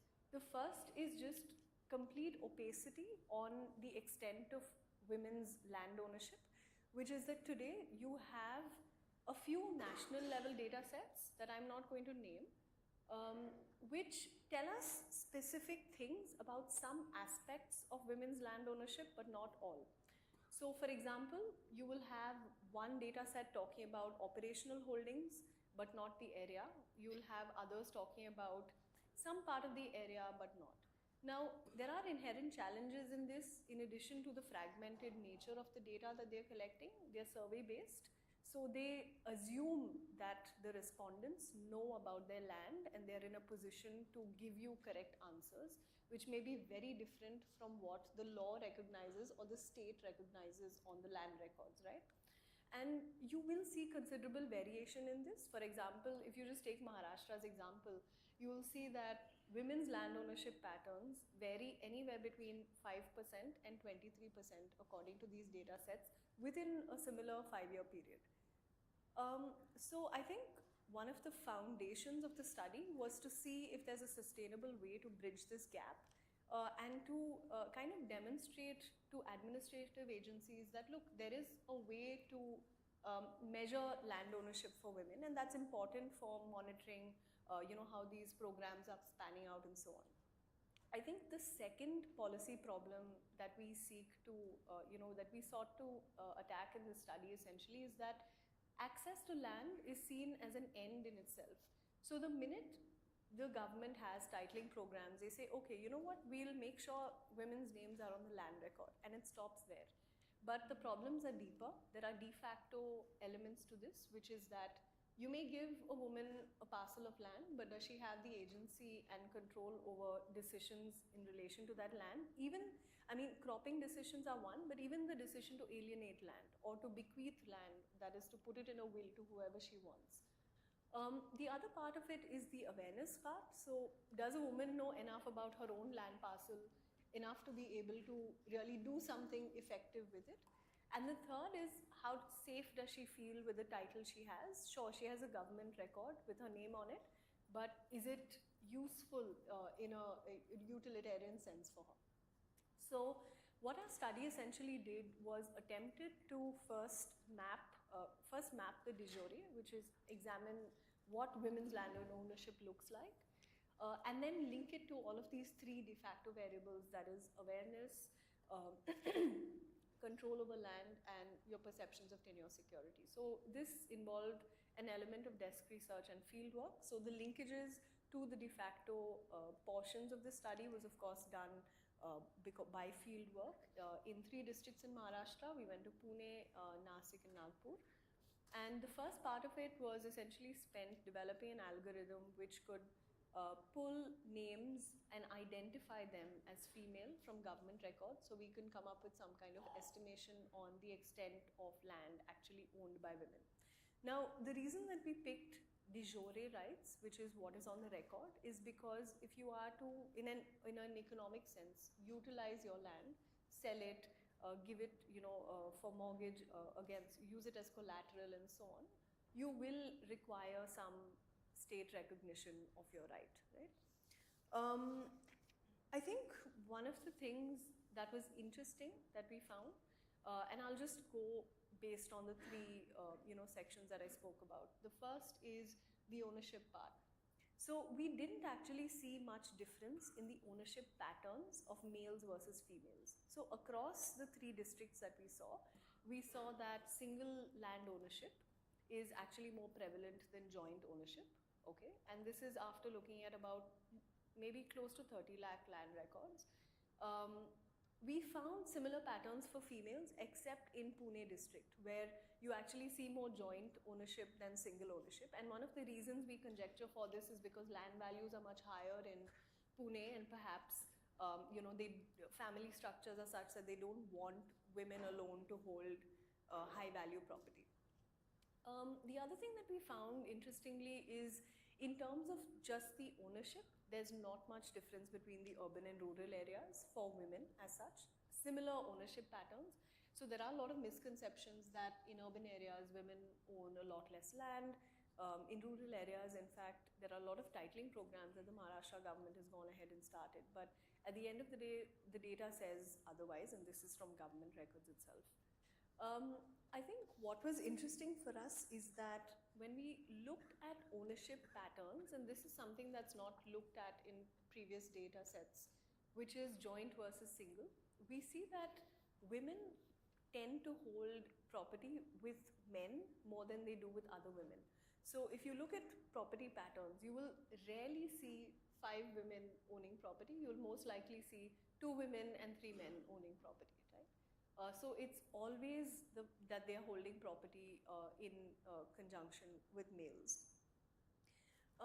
Again, we saw patterns across the 3 districts which were largely similar except the single versus joint ownership. Now, the reason I'm talking a lot about joint ownership is because it tells you something about the agency, right? If you own land with 5 other people, the decision towards to utilize that land needs to be made in conjunction with everybody else. You're more likely perhaps to have agency when you have a female only ownership structure versus a female and male ownership structure. We also looked at awareness, and we found that 1 in 3 women actually don't know much about transacting their land. So 1 in 3 women in our sample said that they would require help to transact in their land. They would not be able to do it on their own. About 90% of the women in our sample said that they didn't know the area of the land. So they all overestimated the land. They would own 1 acre, for instance, and be under the assumption that they own 3 acres. Even more women didn't know who they owned the land with, meaning that they were less likely to really utilize or exercise their right in relation to land. Yeah, that's really interesting. And I think what you said, I think earlier, Dia, that the data sets, you know, like we haven't really moved from there, like what's available is available, and that's what we are going with for decades. I mean, I can really say that last 8-10 years that I've been there, I haven't seen a new sort of this. But I want to pose the next question to Sandhya. Sandhya, now that we've heard about, you know, women in Maharashtra, how did you go about this study for, you know, in these 5 states, and why single women, and what is it like? What are the broad sort of things that you found in there? So I think, yeah, you really set the tone of this session. One thing is very important that was agreed to us when we are talking about the single women, how it occurred, why to talk about the single women. So we found that during our conversation, the National Forum of Single Women's Rights, that women are coming with different kind of problems. But the main problem is not just to get a livelihood, or just to get, or other kind of, the issues that they face. But it's more of their ownership and their identity. Because today we know that there are many things which are related with the identity as well. And these single women who, earlier we were seeing with the gender lens only, where we are talking about men and women. But among women, there are the single women who among themselves, there are the different categories of single women. Because like we think that widows are, they are very much visible, they are talked about, they are diverse women. They are the separated women who don't have any identity. They don't get anything because they are not, they don't have any legal kind of thing with them. And then there comes with the women whose husbands disappeared for long, and they don't get anything because they can't prove that. And we found many single women, they say that husband disappeared. First, they don't go to the police station to file a complaint because they think he will come back, and there's a social pressure as well. So, it happens that after many years, when they realize they don't getting anything and their children are also not getting, any their due rights, then they feel, and then comes the whole situation back. Why you have not filed a complaint? You don't have any document to prove. Like for how many years your husband has disappeared. And some who comes in between, then also you lose any kind of legal rights or to claim anything. And then there are the women whose husband kind of, they renounced the world, became sadhu ban gaye hain, ya imprisoned hain, jail mein hai, lambe time se hai. They can't claim anything.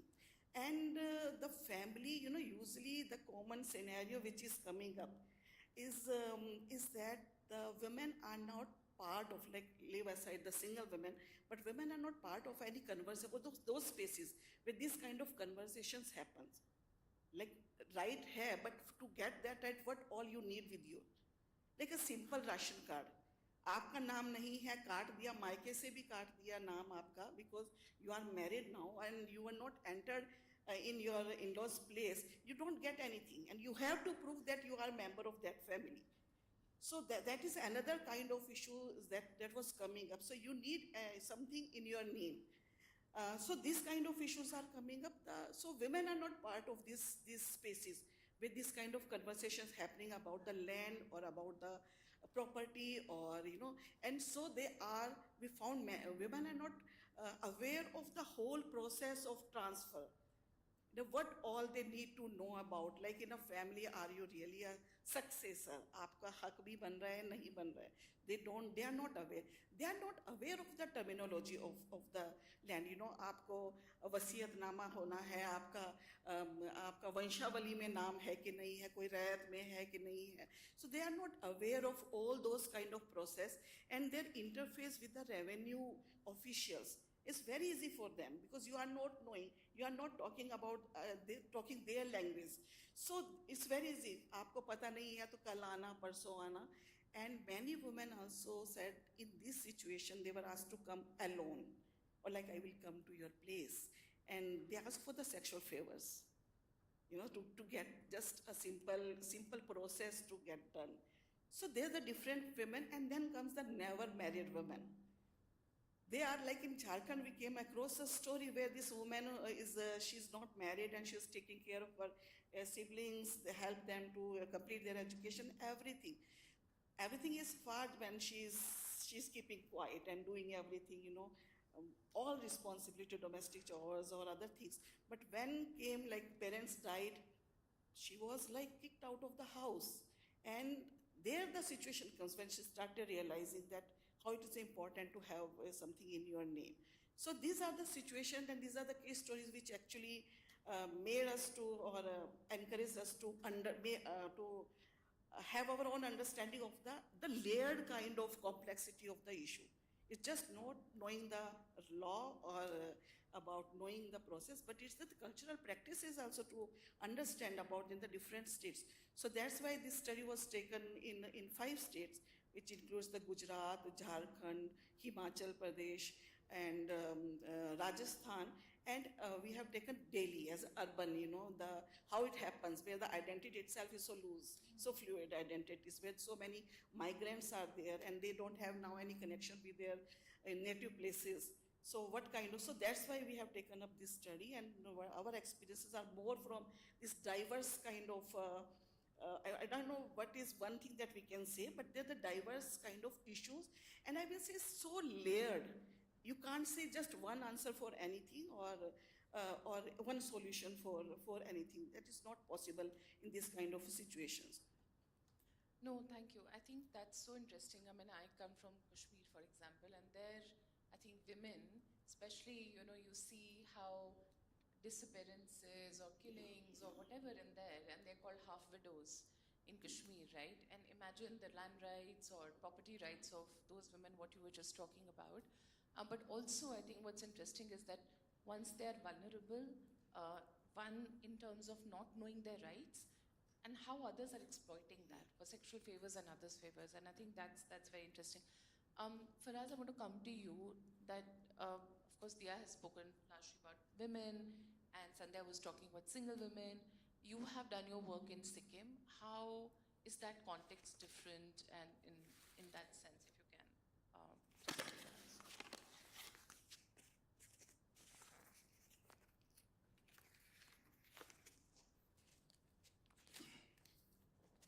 Thank you. So many of the keywords have already been spoken, which I think is very common in any given spaces. But there are regions which has very specific and unique situations, history, culture, social and legal background to it, and therefore it is important for me to give a very small disclaimer in history of Sikkim. Which is that when India got its independence in 1947, and till then Sikkim was a protectorate state of British India, right? So the protectorate state status shifted from British to India, and therefore for 1 decade, a lot of things were happening in the country, and Sikkim was not part of India, and therefore the idea of the identity, who is a Sikkimese, seeped into the people, the local people. And in 1961, therefore, a Sikkim subject rule had to be introduced to understand who is Sikkimese, because a lot of outsiders will come in and it's a very small space, and the land is very crucial for every community. It gives you security and other things. However, it is always that, whenever there is any restriction that is to be imposed, the easy target becomes the women, and which is what has happened there. When they realized that land needs to be protected, one law was passed in 1962, which was Sikkim Married Women Regulation, which basically not only defined who is a Sikkimese, but also defined the married women cannot basically pass on their land if they're marrying outsiders. Now, this has some aspect about cultural preservation, but at the same time, it impacts the women at large. It is so unique in the sense that the women cannot transfer that particular land to even their own children if the husband is outsider. And in 1975, therefore, when Sikkim merged into India, and it was also, you need to understand that it was during emergency, and it was done in a hush-hush manner, and only 2 years, even in the Constitution, which is 36th Amendment, and Article 371F, which gives special protection to, like you mentioned, Jammu and Kashmir, similar provisions are there in Article 371F in terms of Sikkim. But what happened there was, one exception was given that whatever changes that needs to be done, like you mentioned that, custom is under Article 13 of the Constitution, custom is also law. But custom has to be in compliance with the fundamental rights, the constitutions. But that time that should have been given to the state legislature, state of Sikkim, was not given properly. It was just 2 years, and it was said that whatever changes will be done in those 2 years will be the changes that will be considered. After that, there will be no changes. And we all know how the emergency continued for like at least 1 year, and those changes could not have been done. Now, legally, the situation is very complicated, not just because Article 371F protects the old laws, which is, like I mentioned, 1961, 1962. Also, the complications are that in Sikkim, there are various communities, various tribal communities.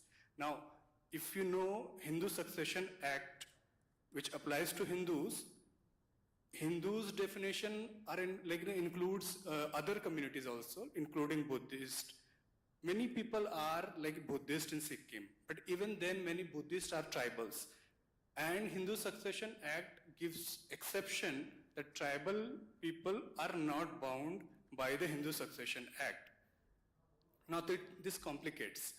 Sikkim has its own way of marriage, divorce, and succession processes. Culturally, customary practices are there, which is protected, like I said, could not be changed.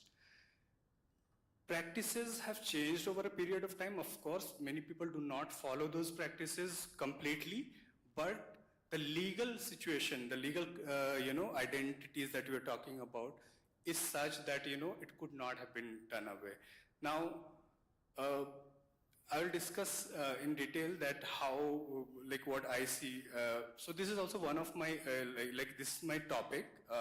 This is one chapter in my PhD thesis.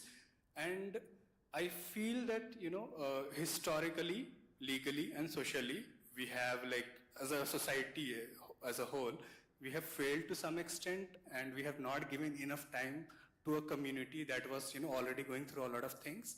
And however, like I said, it impacted the women. However, there are women, the daughters of Sikkim soil, they have reached out to, various courts.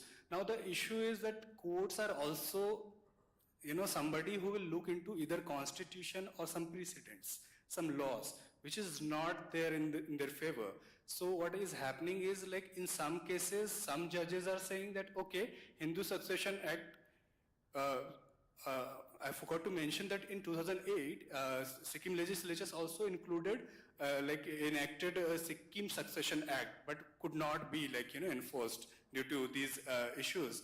Now, they said, the High Court in one of the judgments said that since the Hindu Succession Act, Sikkim Succession Act is not yet in force, And since we have the Hindu Succession Act, we can maybe extend the succession provisions, which is in contradiction with the constitution itself, unless and until you, bring the amendments and bring the community together. Similarly, how do you deal with the conflict between Buddhist tribal dichotomy, right? How do you address that? So judges are also very confused. The way I read the judgments, I feel like they're also looking other way. Some people should bring some changes, some reforms. So yeah. I think there's a film, like, of course, Lost in Translation. I think we're just lost in this maze of laws, and I think somehow it's just so entangled that everybody will just say that, it's not in my hands, and therefore, it's been suffering. I just want to come back to you there now, just like briefly, if you could just talk about, given the outcomes and the study, findings, what, according to you, what measures do you think, need to be taken to strengthen land rights? And if you can just broadly speak from your study perspective, what's coming out briefly? Sure. I think that there is a tendency to overstate or understate a problem, and women's land rights is a contentious issue, and depending on which perspective or field you come from, your view tends to shape or take a certain stance, right? Which is why I think the data problem is a big one to solve, because a lot of times you're driven by perception, but when you see hard facts from data, then that's something that should perhaps lead us to think a certain way, right? That, of course, with ethnographic work to link the de jure to the de facto. So I think that the number one thing would be for, government to perhaps begin using the data they're generating themselves to identify some of these, some of the things that we're talking about, which is just map the extent of ownership, map the patterns in ownership, single versus, married women, the types of single women. This is completely doable. We've demonstrated a way for this to be done, and I think that's number one.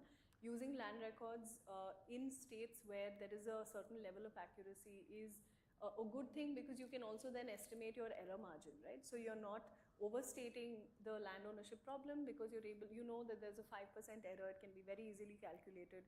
You get as close to possible of an accurate result as you can.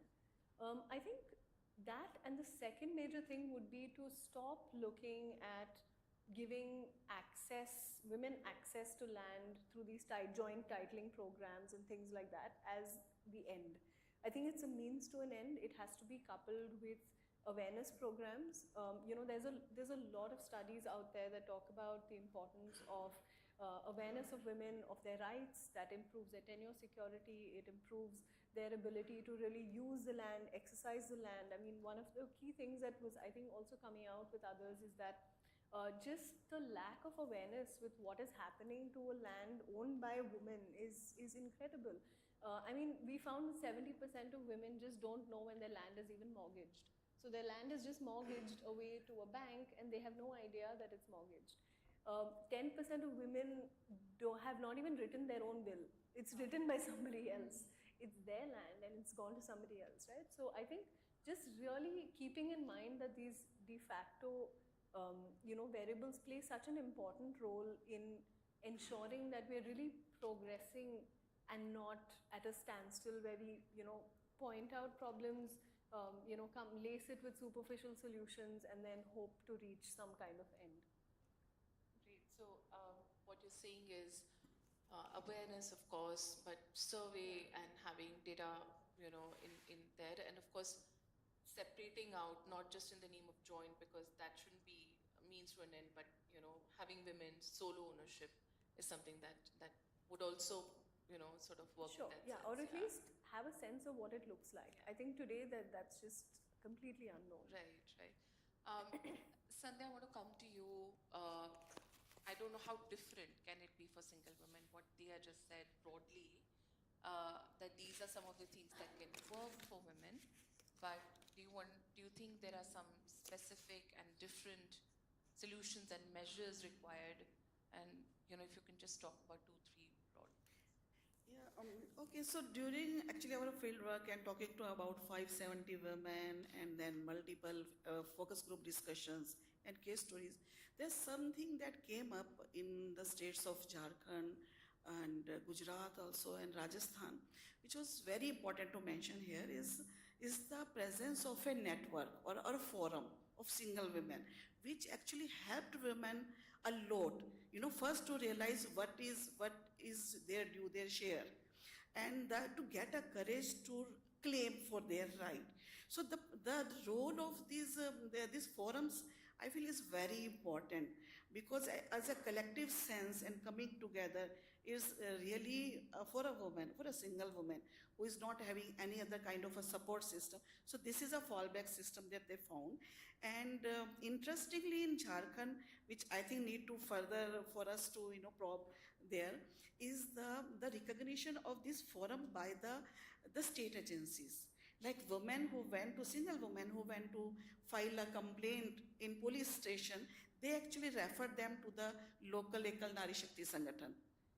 And this Ekal Nari Shakti Sangathan then called the meeting, called the other people involved, other parties, and they came there. So this kind of agency of a network is really something which I found interesting as well as like useful, and need to be more document it and publicize it, so that it can be, the same kind of models can be created in other places. So I feel we need that kind of forums a lot. One thing that I feel which gives women a courage to come forward to ask for their share, because many times women feel that their support system, whichever they have, will fall apart. They will not get any support if they will claim for their right. So that is one thing that may push them to keep quiet. The thing that we found, that we really need to create awareness a lot about, to bring this, the way we, in the feminist movement, we found that so much women started talking about the domestic violence, they're coming out of their houses. In a similar manner, we need to make these laws, whether it's a customary laws or, what kind of the legal spaces that are available, we need to bring those conversations alive. And third thing which I really feel, and I started realizing, is to make a list of all those kind of terminologies being used in the revenue, because women, they don't know about it. That is very much important to understand the whole process of it, and the total alienation of the whole issue, whom to go, where to go, whom to call, patwari se milna hai, nambardar kahin par hai, kahin par, all those kind of tehsildar hai, all those kind of things, and the terminology is being used in the whole related to the land rights or property rights issues. One thing which is coming up, and the case stories, success stories, Santhal girl who was denied of her right, because under the traditional laws, it was like unmarried को तो थोड़ा रहने के लिए जगह मिल जाएगा, कुछ हिस्सा मिल जाएगा, but if you are married, whether you are widowed, you will not give any share. तो वो नाम ही आपका drop हो जाएगा पूरे से. तो I think those kind of things where women challenge the law and they are going to court. But here also again the role of the network is coming very important. So what you're saying, Sandhya, is very interesting. I thought awareness was across, like single women, for women in general. What you're saying is not just awareness of the rights, but also of the terminologies. And because I think what Faraz was also saying, that महिलाएं उसी में खो के रह जाती. Does anyone have water here for her, please? Can we get water for Sandhya, please? Thank you. I think, yeah. So I think what we are saying is that there's no water. Sorry. Sorry.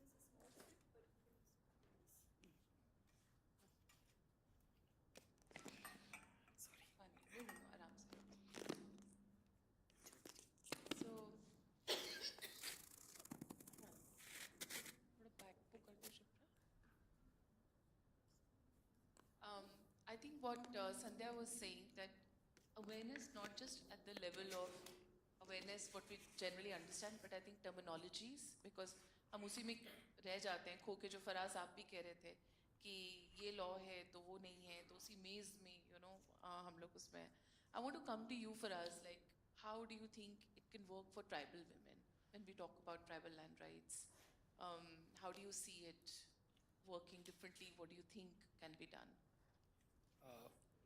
One thing I clearly agree with the last Law Commission report, B.S. Chauhan, where he basically concluded on UCC report, saying that UCC is something is not at this point either feasible or desirable, because one rule for everyone is not possible for a country like India, and therefore I do not think that that is the solution. Especially for the northeastern states, so like we have matrilineal society, we have different kinds of cultures, right, which needs to be preserved. So therefore I'm saying what has happened, historical wrongs can be corrected, and I feel the community leaders' role here is very important. A lot of communities, like in Sikkim, for example, Bhutias, Lepchas, Nepali has various communities. They all have their associations. They all have their community sangatans, etc. They all need to be included in those consultations, discussions, because what I see is that there are many practices which are there legally, technically, is not being followed by the current generations and many people. So those are some of the redundant practices also, which maybe, so my suggestion would be that we need to start codifying, documenting those existing practices, have the consultation discussion with the community leaders, policymakers, and here the policymaker, legislatures, and judiciary, more importantly here, needs to step up, can't look away all the time to, because this conflict also arises, I would not want to step in legislature's domain and vice versa, which is very like, I feel like a way to get away with the social realities. So I feel some guidelines, even if it is very general, can be provided by the judiciary to start with, because we all know politicians sometimes tend to not take, difficult decisions. So we all need to, like in Indian Constitution, we have adopted, checks and balance approach. And I feel that if we, start practicing that, and in all of these things, community leaders' role is going to be very important. Codification is required, and redundant practices therefore can be just, just be get away. Thank you, Faraz. And I think what you're saying really is prioritizing women land rights, whether it's judiciary, what you're saying, guidelines and everything. It's really about awareness. It's really about prioritizing from all sides, and that's a. Thank you. I want to come to you, Nivedita, ma'am. You heard what the panelists were speaking about, general about women land rights. It came to single women, and what we learned is, of course, single women is not one homogeneous entity. There are different kinds of women, what Sandhya was talking about. And then what Faraz talked about from tribal women's point of view. I just wanted to ask you, ma'am, from your experience of working on this issue for so long and being part of this, what are your thoughts on this, ma'am? Yeah, thanks, Anisha.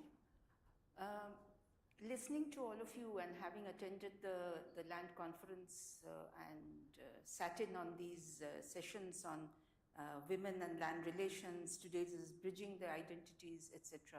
over the last 4 years, I have a couple of points to make, and in the context of what was discussed right now. 4 years ago, I remember, when we were talking about rights for women, land rights, tenure rights, the figure being quoted was 17%, 18%. Now I heard somewhere, and I was reading somewhere, that has gone up to about 20 or 25%. So there is an increase, whether, notwithstanding what we are saying or because of it, I cannot say, but that's not what we want. Actually, with technology, the women's rights are getting more blurred. you know. In a sense, we are, let me mention this, that there used to be no gender column in the revenue records, and we have discussed that ad nauseum, how that should be done. I understand now that in some states that has been introduced, but to what avail? What has it led to? And some of the things that you mentioned, Dia, I totally agree with that. It is not just giving women the rights. What is the reason why the women are being given these rights, the land rights? Why is their name being put in the land records? Is it because they want the exemption under the stamp duty? Is it because they want, to bypass the Land Ceiling Act in some cases in Kerala and some other places? Or is it because the women can truly enjoy the rights of those, owning that? That is important. And that has not seeped into our psyche as yet. And that is important. The second thing that I was noting when I was listening to all of you is that what about the rights of women tenants? We never talk about that.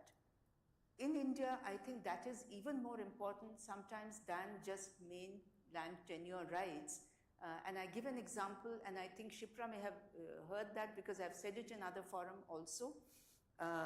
In Kerala, for instance, the self-help groups, the women self-help groups have been working, wanting to take land on lease and do agriculture. They have been doing it, but it has come to notice that giving land on lease for private purposes and for private agriculture is illegal under the Kerala Land Reforms Act. And therefore, situations have arisen where the women have done the cultivation. When it is time for harvesting the crop, the owner has come back and taken back the property. So, these kinds of complications we have to deal with. Now, to deal with these kinds of complications, I started by saying that why tenure rights? Why ROR rights? It should be for socio-economic independence and socio-economic security of the woman, okay? Not just to put her name in the papers. What that implies is, as you mentioned, rightly mentioned, Sandhya ji mentioned about writing a will. Who should be my successor as a woman? If I have a property, who should succeed me after that? Transferring a property, selling a piece of property. Does a woman have right over that? That is the true litmus test for the ownership of the property. I will repeat what all of you said, awareness. But awareness is not just, as you said, go around having these training programs, and all of you are doing wonderful work, the land-based agencies that are doing the work. But that is not enough. I think a time has come, and especially because we are talking about women's rights, 50% of our population, 50+% of our population, we have to start making girls aware of their rights right from college. Okay? And interestingly, when I mentioned this to a college owner and promoter in Noida, where I'm living, he immediately said, yes, madam, let's do it. But where is the course material? Where is the information? So I would like, please note this point, I would like from this conference, let us come out, and Landesa would be just the right agency, to come up with a set of, let's say, a guideline or I wouldn't say a curriculum, but a set of information. What is a patwari? What is, what is an FMB? Field boundary register, what is a litho map? All these, these are things that women should know. They should not just be just a rubber stamp. Training, not training, but awareness, not only of the women, but of the parents. That is equally important. The earlier generation, which has been living under the guise that women, under whatever the law requires, we do it. But then after that, the girl has nothing more to say. That's not how it should be. The woman has nothing more to say. That's not how it should be. The woman should be able to exercise that right. and exercise in an informed manner. For that, not only should she be aware of all the terminologies and the systems, but the parent should also be aware. The other thing I want to mention is that all of you have been doing great work, but I have probably reached the end of the tether now, and I want to mention something here. From this conference, I would like all of you, and especially from this session, and with people like Shipra, who I know for some time now, who has been doing such wonderful work, and so are you, and all of you there, come up with a set of guidelines that will be applicable for the policymakers, okay? Having been on the other side, you know, there are the evil patwaris and the tahsildars, but then how do you stop them? You can only stop them. The other side is punishing them is the other way. You cannot do anything. But this side of it is the issue of we make the girls and the women aware. We make them confident. We make them realize that what they are asking for is not a dole. It's their right. And that can only happen only when we make them aware of this. So we come out with a base paper. I would love to have that. And then we take it to the Ministry of Women and Child Development Department and tell them that this is what we need to do if we are to truly make this a successful thing. Second, make the elder generation aware. That is equally important. And third is that it should not just be limited to the girl students, but everyone should be aware of these rights now. It is not something that is limited to 50% of the population, but to everyone. That I think I will stop at that. No, thank you so much. I think those are such relevant points. In the earlier session, in the adjacent room, people were talking about youth and land, and somebody was saying that, you know, are they finding it attractive enough, or this to be involved, or to see it as a profession? Otherwise, how do they see and how do they get involved in? And what you said, ma'am, that, you know, different age groups, right? It's not just women, it's not just girls, but the parents and the grandparents and, you know, all age groups. I think one thing that I always feel that the information that these people, the platforms that the youth and other people are consuming or, you know, getting their information from, are we also leveraging those, you know? Are we also, for example, WhatsApp and other things? I think we've been talking in a very, so to say, in a very traditional way, but I think a lot of the platforms and channels from where the information is coming and what's becoming trendy. For example, somebody said that, you know, the aspirations, in the other room they were saying the aspirations of youth, that's very urban, but the reality where they're living is very rural in these areas. So where is this coming from? From the channels where they're consuming information, are we tapping into those channels and trying to talk about land in a way that is attractive, that is informative, and not in a very, sorry, but boring, drabby way, but in the way they understand? I think that's very important. But you know, Dia's data contradicts that.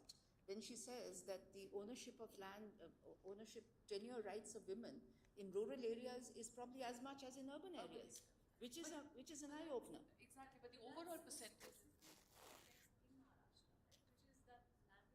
Yeah.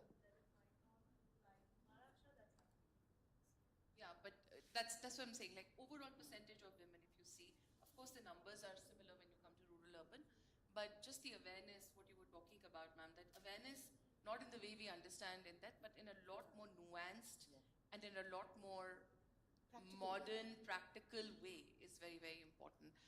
At this point, I just want to invite people for any questions.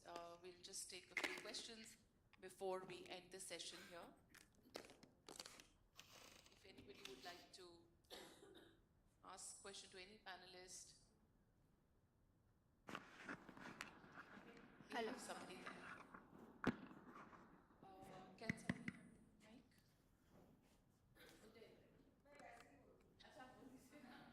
आप आगे आ जाइए.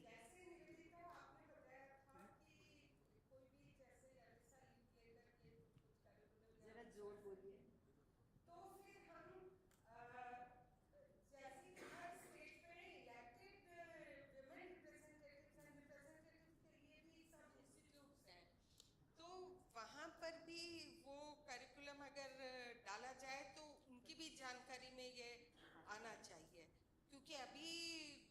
राजस्थान की तो मुझे जानकारी है, कुछ कुछ मामलों में इलेक्टेड विमेन रिप्रेजेंटेटिव्स को अकाउंटेबल बनाया जा रहा है या इलेक्टेड पीआरआईज को बनाया जा रहा है।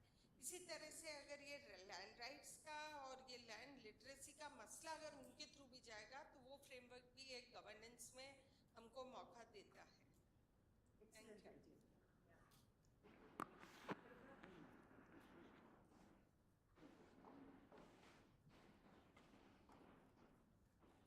Ma'am, actually, Nivedita ma'am, you have pointed out so many things, means this is very crucial things.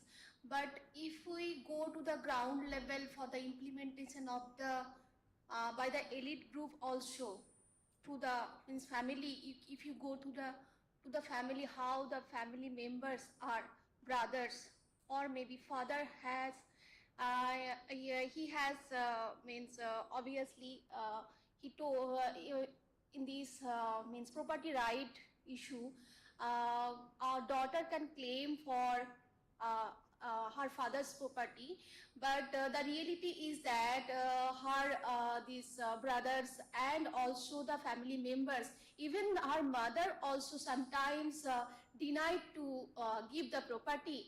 So that's why the patriarchy or matriarchy, whatever way we are talking, the archy is sometimes very dangerous. So we have to eradicate that this type of mentality, and even the consciousness. Elite groups education is means education educated peoples also they denied actually.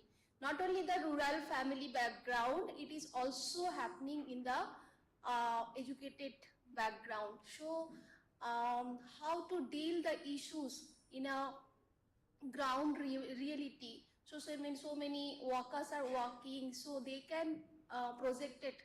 So not only that, this is the administrative level, in a ground level also, it is very difficult, it's very challenging. Yeah, it is. You see, it is thousands of years of conditioning. It's that we are trying to act against. So many years of conditioning, and I have an example. You're from West Bengal, aren't you?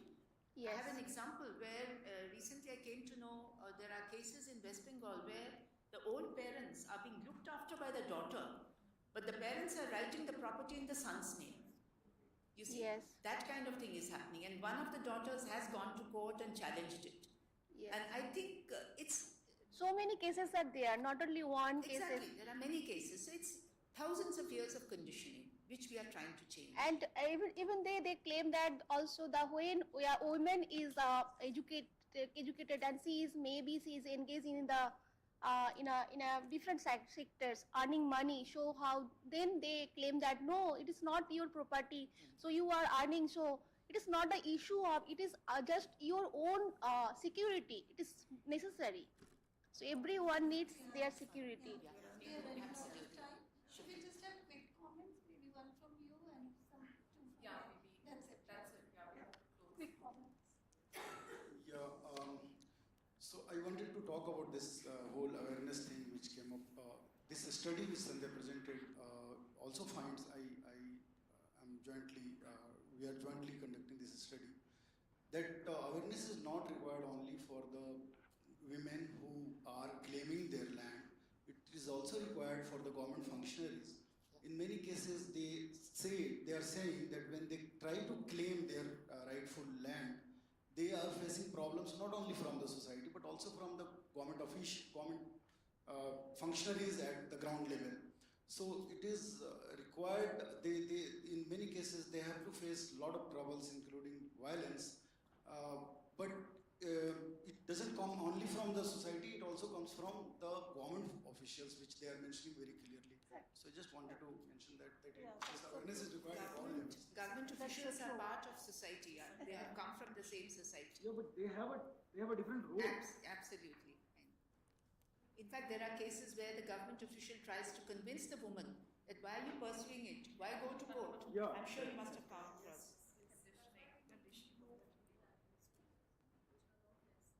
Even that may not always make a difference, Dia, you know. You need people with the right mindset. Am I audible? Yes. Thank you much for the insightful session. I had a question for the Ji. So you spoke about joint ownership, right? And I think at one point you also said that women also did not know who they owned their lands with. Could you like talk a little bit more about that? Because I was just wondering how was that like the case? How is it working that they don't know who they own the land with? Yeah, so because in our study at least we found that the largest way in which women come to acquire land is through inheritance. Family structures are complicated. Our succession laws are complicated, so it could happen very well that a male member has inherited land.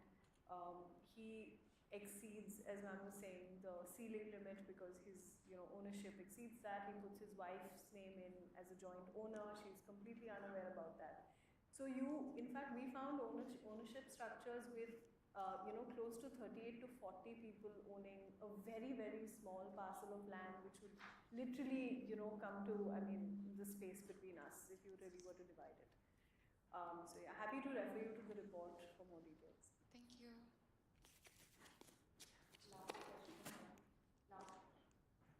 Thank you. Completely agree with you that just having women is not enough. I think one of the things that we keep discussing is when we take away from these sessions is, are we educating the educated? All of this discussion and scholarship, is it going to the ground? Because while we take data from them, we need to give back, okay? And so that's part of the work that we do at the International Land Coalition, is to look at how this data, all of this critical information is being trickled down to the ground, right? Otherwise we are echo chambers. There's nothing. We keep coming back year after year and we keep discussing these things, but eventually when you work with communities, you realize that there's so much that is there that needs to be done, and that sort of movement-based approach is needed, a more systems-based approach is needed. Thank you. I think there was one last question there, and then we are done. Yes, please. This is a general question to the panel itself. So when we talk about awareness, it's sort of an umbrella term that's generally used to address, but under awareness, there's so much like subsections and so much interventions that even policymakers consider. And I think one of the things you mentioned was technology. But in the case of, let's say, disempowered women or rural women, technology acts as a barrier to accessing your rights, because having a smartphone is not, many women or many Indians in the sense do not have a smartphone. So how do you bridge this gap of this idea of this digital citizens' access to rights and actually this sort of awareness in groundwork? So how is that gap bridged in this context? Anyone, would you want to respond? Yeah, actually, that's a very important thing, but that will be the subject of a complete panel discussion, I think, because we are creating a lot of digital inequalities now in our country, and we are probably not thinking about it, but we have seen it I've seen it firsthand during Corona times. So you're right, and that's what I said when I mentioned that the problems are probably becoming even more acute with digitization. And we need to find ways. And when we talk about awareness, digitization, and what does it imply, that also should be part of the awareness. And actually, awareness is not a good word. It should be actually, I don't know, kya Hindi mein kya? Knowledge building, yeah. It's making them know their rights, making everyone know their rights.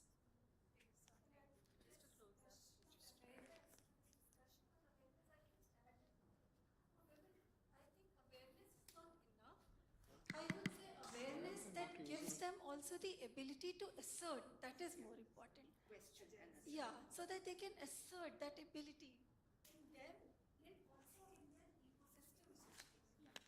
I think awareness is the beginning, but it's not the end. It's a means to an end. And I think what do you do with that awareness if you're not able to exercise it? Sorry, you wanted to make a comment? Yeah, just to say that, smartphone penetration in India is actually quite a lot. So depending on the state you're in, the community you're in. So it's not entirely, I think, a question of alienation because digitization has come up. I mean, paper-based things still happen. So I would just nuance perhaps that thinking a little bit with a little more precision. Other than the technology, I would also, like I have seen in many villages, people, paint their family trees. So knowing your family trees, that actually is the basis of the entire succession processes. So if you know like your grandparents and how the property is being divided, etc., it is important, it can be known from your family history, etc., which is very important, I feel. Let's paint that family tree. That should be like a standard drawing room thing. So thank you so much. I think I really enjoyed this session because I think we were not just talking about women as one homogeneous entity and talking about land rights of women, but we went from land rights of women to single women to tribal women, and all the solutions, like we talk about awareness and all may work, but I think it's important what we just said, break it down. Like even when we talk about awareness, what does that mean? And it's just a means to an end, and all other solutions that came through. Thank you so much and good luck. Thank you.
मेरे साथ बहुत ही dedicated लोग हैं जिन्होंने अपना काफ़ी समय महीने व्यर्थ नहीं यूज़ किए हैं in this research. So I'm going to first ask a common question to everybody कि आप लोगों ने अलग अलग मुद्दों पे रिसर्च करी है, तो पहले 3 मिनट जो आपको मिलेंगे, और मैं एकदम ड्रैगन की जैसे टाइम मैनेज करूँगी, हाँ 3 मिनट मतलब 3 minute.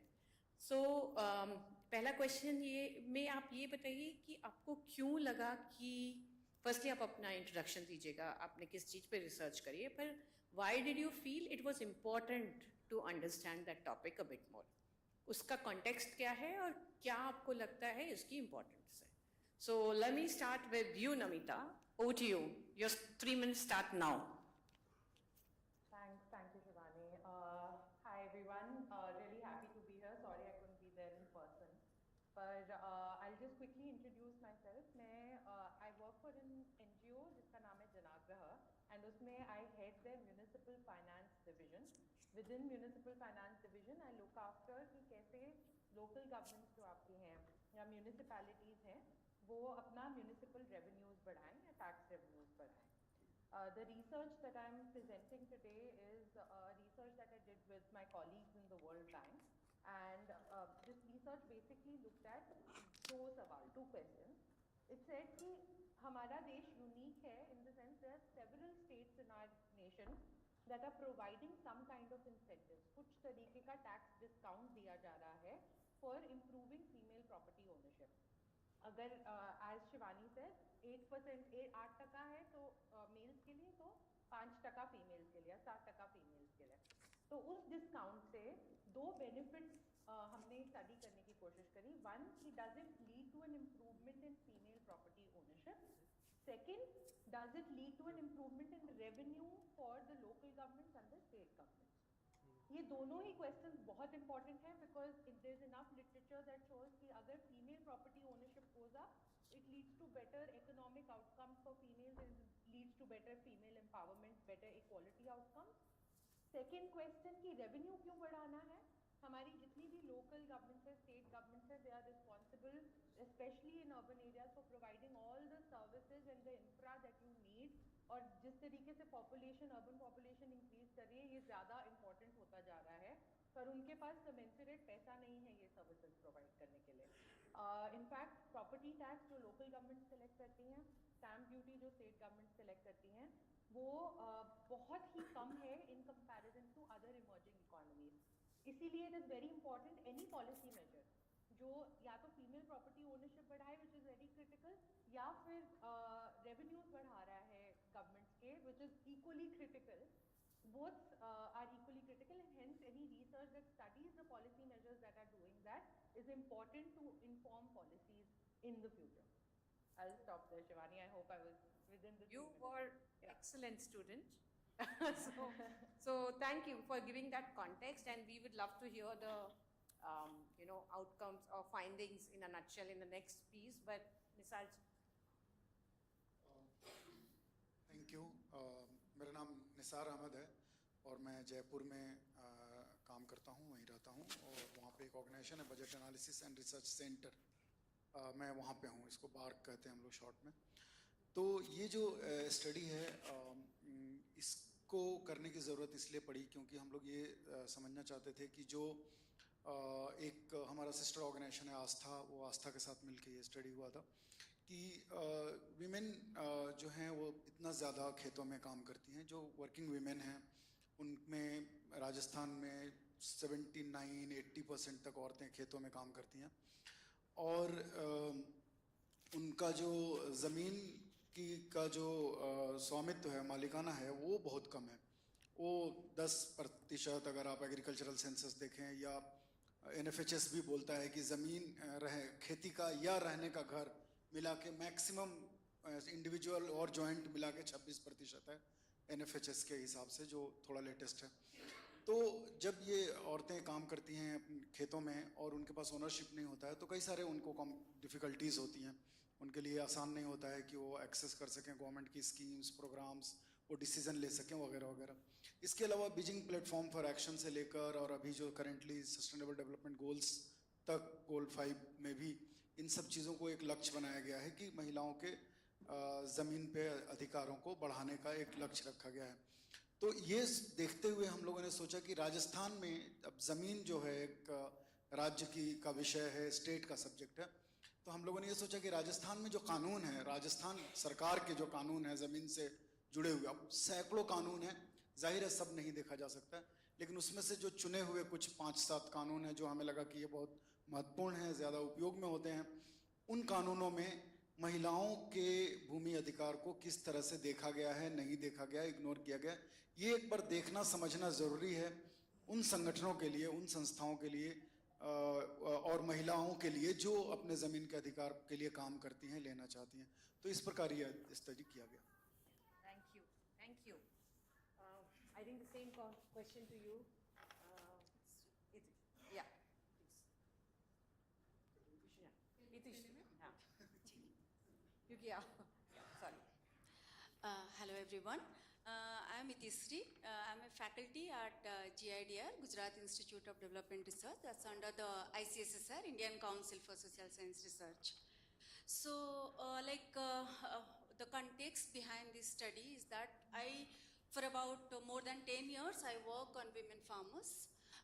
I work on feminization of Indian agriculture and what are the factors. So one of my major studies that shows that it's not feminization of agriculture, but rather it is feminization of agriculture labor. The labor part is being feminized, but not the management part. So what one of my studies shows that the feminization is more of a distress-led feminization, not a management-led feminization. Now to dig it more, I try to understand whether, because when we say that women, they work in the field either as agriculture labor or as mainly as agriculture labor, they earn some income, but that income is not sufficient enough for them to make them empower. So whether land ownership can be a factor, or is it a factor, because there are quite a lot of study that shows that women landowners, like Namita also already mentioned, that leads to decline in the poverty. But in South Asian countries, there is very few study that actually link the pathway between women land ownership and decline in the poverty through empowerment. Now, how I have defined empowerment, how I have defined ownership, that we'll discuss later. So, I hope Yes, absolutely. Everybody is being super cool. 2 minutes में बोल रहे हैं. Very good. बोलिए. Thank you. मेरा नाम अनिक्षा है और मैं कोहेजन फाउंडेशन के साथ जुड़ी हुई हूँ और ये एक्शन रिसर्च का कॉन्टेक्स्ट की मैं बात करूँ तो इनिशियली जब कोहेजन फाउंडेशन ने साउथ गुजरात स्पेशली नवसारी और वलसाड डिस्ट्रिक्ट में काम शुरू किया फार्म बेस्ड लाइवलीहुड और विमेन फार्मर्स के साथ, तो जब इनिशियली इंटरेक्शन हुआ कि ज़मीन किसके नाम पर है, ज़मीन नाम पर है तो क्या यूज़ हो रहा है, तो यही चीज़ों को लेकर लिमिटेड जगह पर इंटरेक्शन हो रहा था। तो यही चीज़ों को वाइडर वे में समझने के लिए ये रिसर्च कंडक्ट किया, जहाँ पर ऑलरेडी जो विमेन फार्मर को फैसिलिटेट किया गया है लैंड ओनरशिप एक्सेस करने के लिए, लैंड रिकॉर्ड्स में नाम लाने के लिए, और वही जिनका नाम आ गया है वो अभी वो ज़मीन का क्या वो उनके ज़मीन पर उनका कमांड है, डिसीजन है, तो ये सारी चीज़ों को समझने के लिए हमने ये एक्शन रिसर्च शुरू किया और आगे डिस्कशन में मैं वो बात रखूंगी कि किस तरीके की अभी स्थिति हमने फाइंड की। That's great. Thank you. I think ये before I go back to Namita to kind of look at the findings, ये बहुत ज़रूरी हो जाता है समझना कि हमने देखा क्या laws हैं, उसका अभी इंटरप्रिटेशन के बारे में पढ़ेंगे, बट फाइनली उससे क्या एम्पावरमेंट होता है, नहीं होता है, कुछ फॉलआउट्स हैं जो हमें नहीं चाहिए, बैकलैश टाइप का है, ये समझना बहुत ज़रूरी है, क्योंकि पॉलिसी जब बनती है वो अच्छे नज़रिए से बनती है, पर उसका जो इम्प्लीमेंटेशन और उसकी जो ऑन ग्राउंड रियलिटीज़ हैं वो थोड़े इधर उधर भी हो जाते हैं। और हमने वुमैनिटी में भी एक प्रोग्राम की, एक स्टडी की है एक्चुअली प्रणदा के साथ में, वेयर हमने महाराष्ट्र के सारे जो लॉज हैं जो विमेन ओनरशिप को इफ़ेक्ट करते हैं रूरल अर्बन, वो डॉक्यूमेंट करे हुए। अभी उसको कैसे ले जाना सब NGOs के साथ वो एक अलग मुद्दा है, कैसे पहुंचाया जाए राइट लैंग्वेज में, but I think it's important that we at least have the knowledge base and then we take it forward. So, Namita, I'll come back to you and ask you to kind of walk us through what are the findings and how did you look at states which have, given this concession, not given this concession? Did you see any drastic difference or major change in ownership and also the revenue piece that you talked about? So you have 7 minutes to go. Go for it. Great. Thanks, Shivani. So I'll first lay out the research questions that we had in mind that we were trying to answer. So we had, you can put it in 5 buckets, 5 major questions. First was, do gender-based tax incentives actually impact female-owned property volume? So does it lead to more properties being owned by females? That was one. Second was, what other factors are actually influencing female property ownership other than tax incentives that states were giving? Third, does female property ownership mean increased control and agency over the use of that asset? जो मेरे fellow panelists ने भी mention किया कि land तो female own कर रही हैं, but उनसे उनको actual में real life में कोई फायदा हो रहा है कि नहीं हो रहा है? That is the third thing that we looked at. And here when I'm saying property, I am looking mostly at built up properties and not really land. So क्योंकि हमने urban areas पे research किया, तो इसमें land का इतना focus नहीं था जितना property ownership का था. Fourth, are women more compliant pairs of taxes related to property? क्योंकि गवर्नमेंट ये क्लेम करती है कि हम ये पॉलिसीज इसलिए निकालते क्योंकि women are better at compliance. वो अगर टैक्स उनके लिए दिया बोला जाता है पे करने को तो वो पे भी करती हैं, पूरा पे करती हैं और टाइम पे करती हैं. क्योंकि ये रीजन है तो हमारा रेवेन्यू भी बढ़ेगा अगर फीमेल प्रॉपर्टी ओनरशिप बढ़ेगी. इसको स्टडी करने के लिए we had to look at the question of कि are females actually better at tax compliance और not. Fifth was, do these tax incentives actually lead to an increase in revenue for the local governments and the state governments? तो ये 5 questions थे जिनको हमने देखते हुए अपनी research design करी थी. और research में the way we started was कि पहले हमने सोचा gender disaggregated data collect कर लेते हैं. Gender disaggregated data माने कि जो जितनी properties owned हैं in states that which are providing this discount, in states which are not providing this discount, उसमें किस तरीके से split है property ownership between females and males. However, what we realized very soon was this data did not exist. Even in the 8 to 9 states, in fact 9 states plus Delhi, 10 states जहाँ पे ये data, जहाँ पे ये discount दिया जा रहा था, वहाँ पर भी वो ये data नहीं collect कर रहे थे कि ये ownership female की है कि male की है कि joint ownership है. अगर डेटा कलेक्ट हो भी रहा था तो वो डिजिटल फॉर्मेट में नहीं था कि यूजेबल हो पाए. तो that was one. The moment we realize कि ये नहीं पॉसिबल होगा, फीजिबल नहीं होगा, we started looking at some open exploration methods. तो वी लुक्ड एट एफजीडीज. हमने कुछ फोकस ग्रुप डिस्कशंस किए with males and female property owners, sole and joint owners across different types of permutations and combinations in states. कुछ ऐसी states में जो discount दे रहे थे, कुछ ऐसी states में जो डिस्काउंट नहीं दे रहे थे.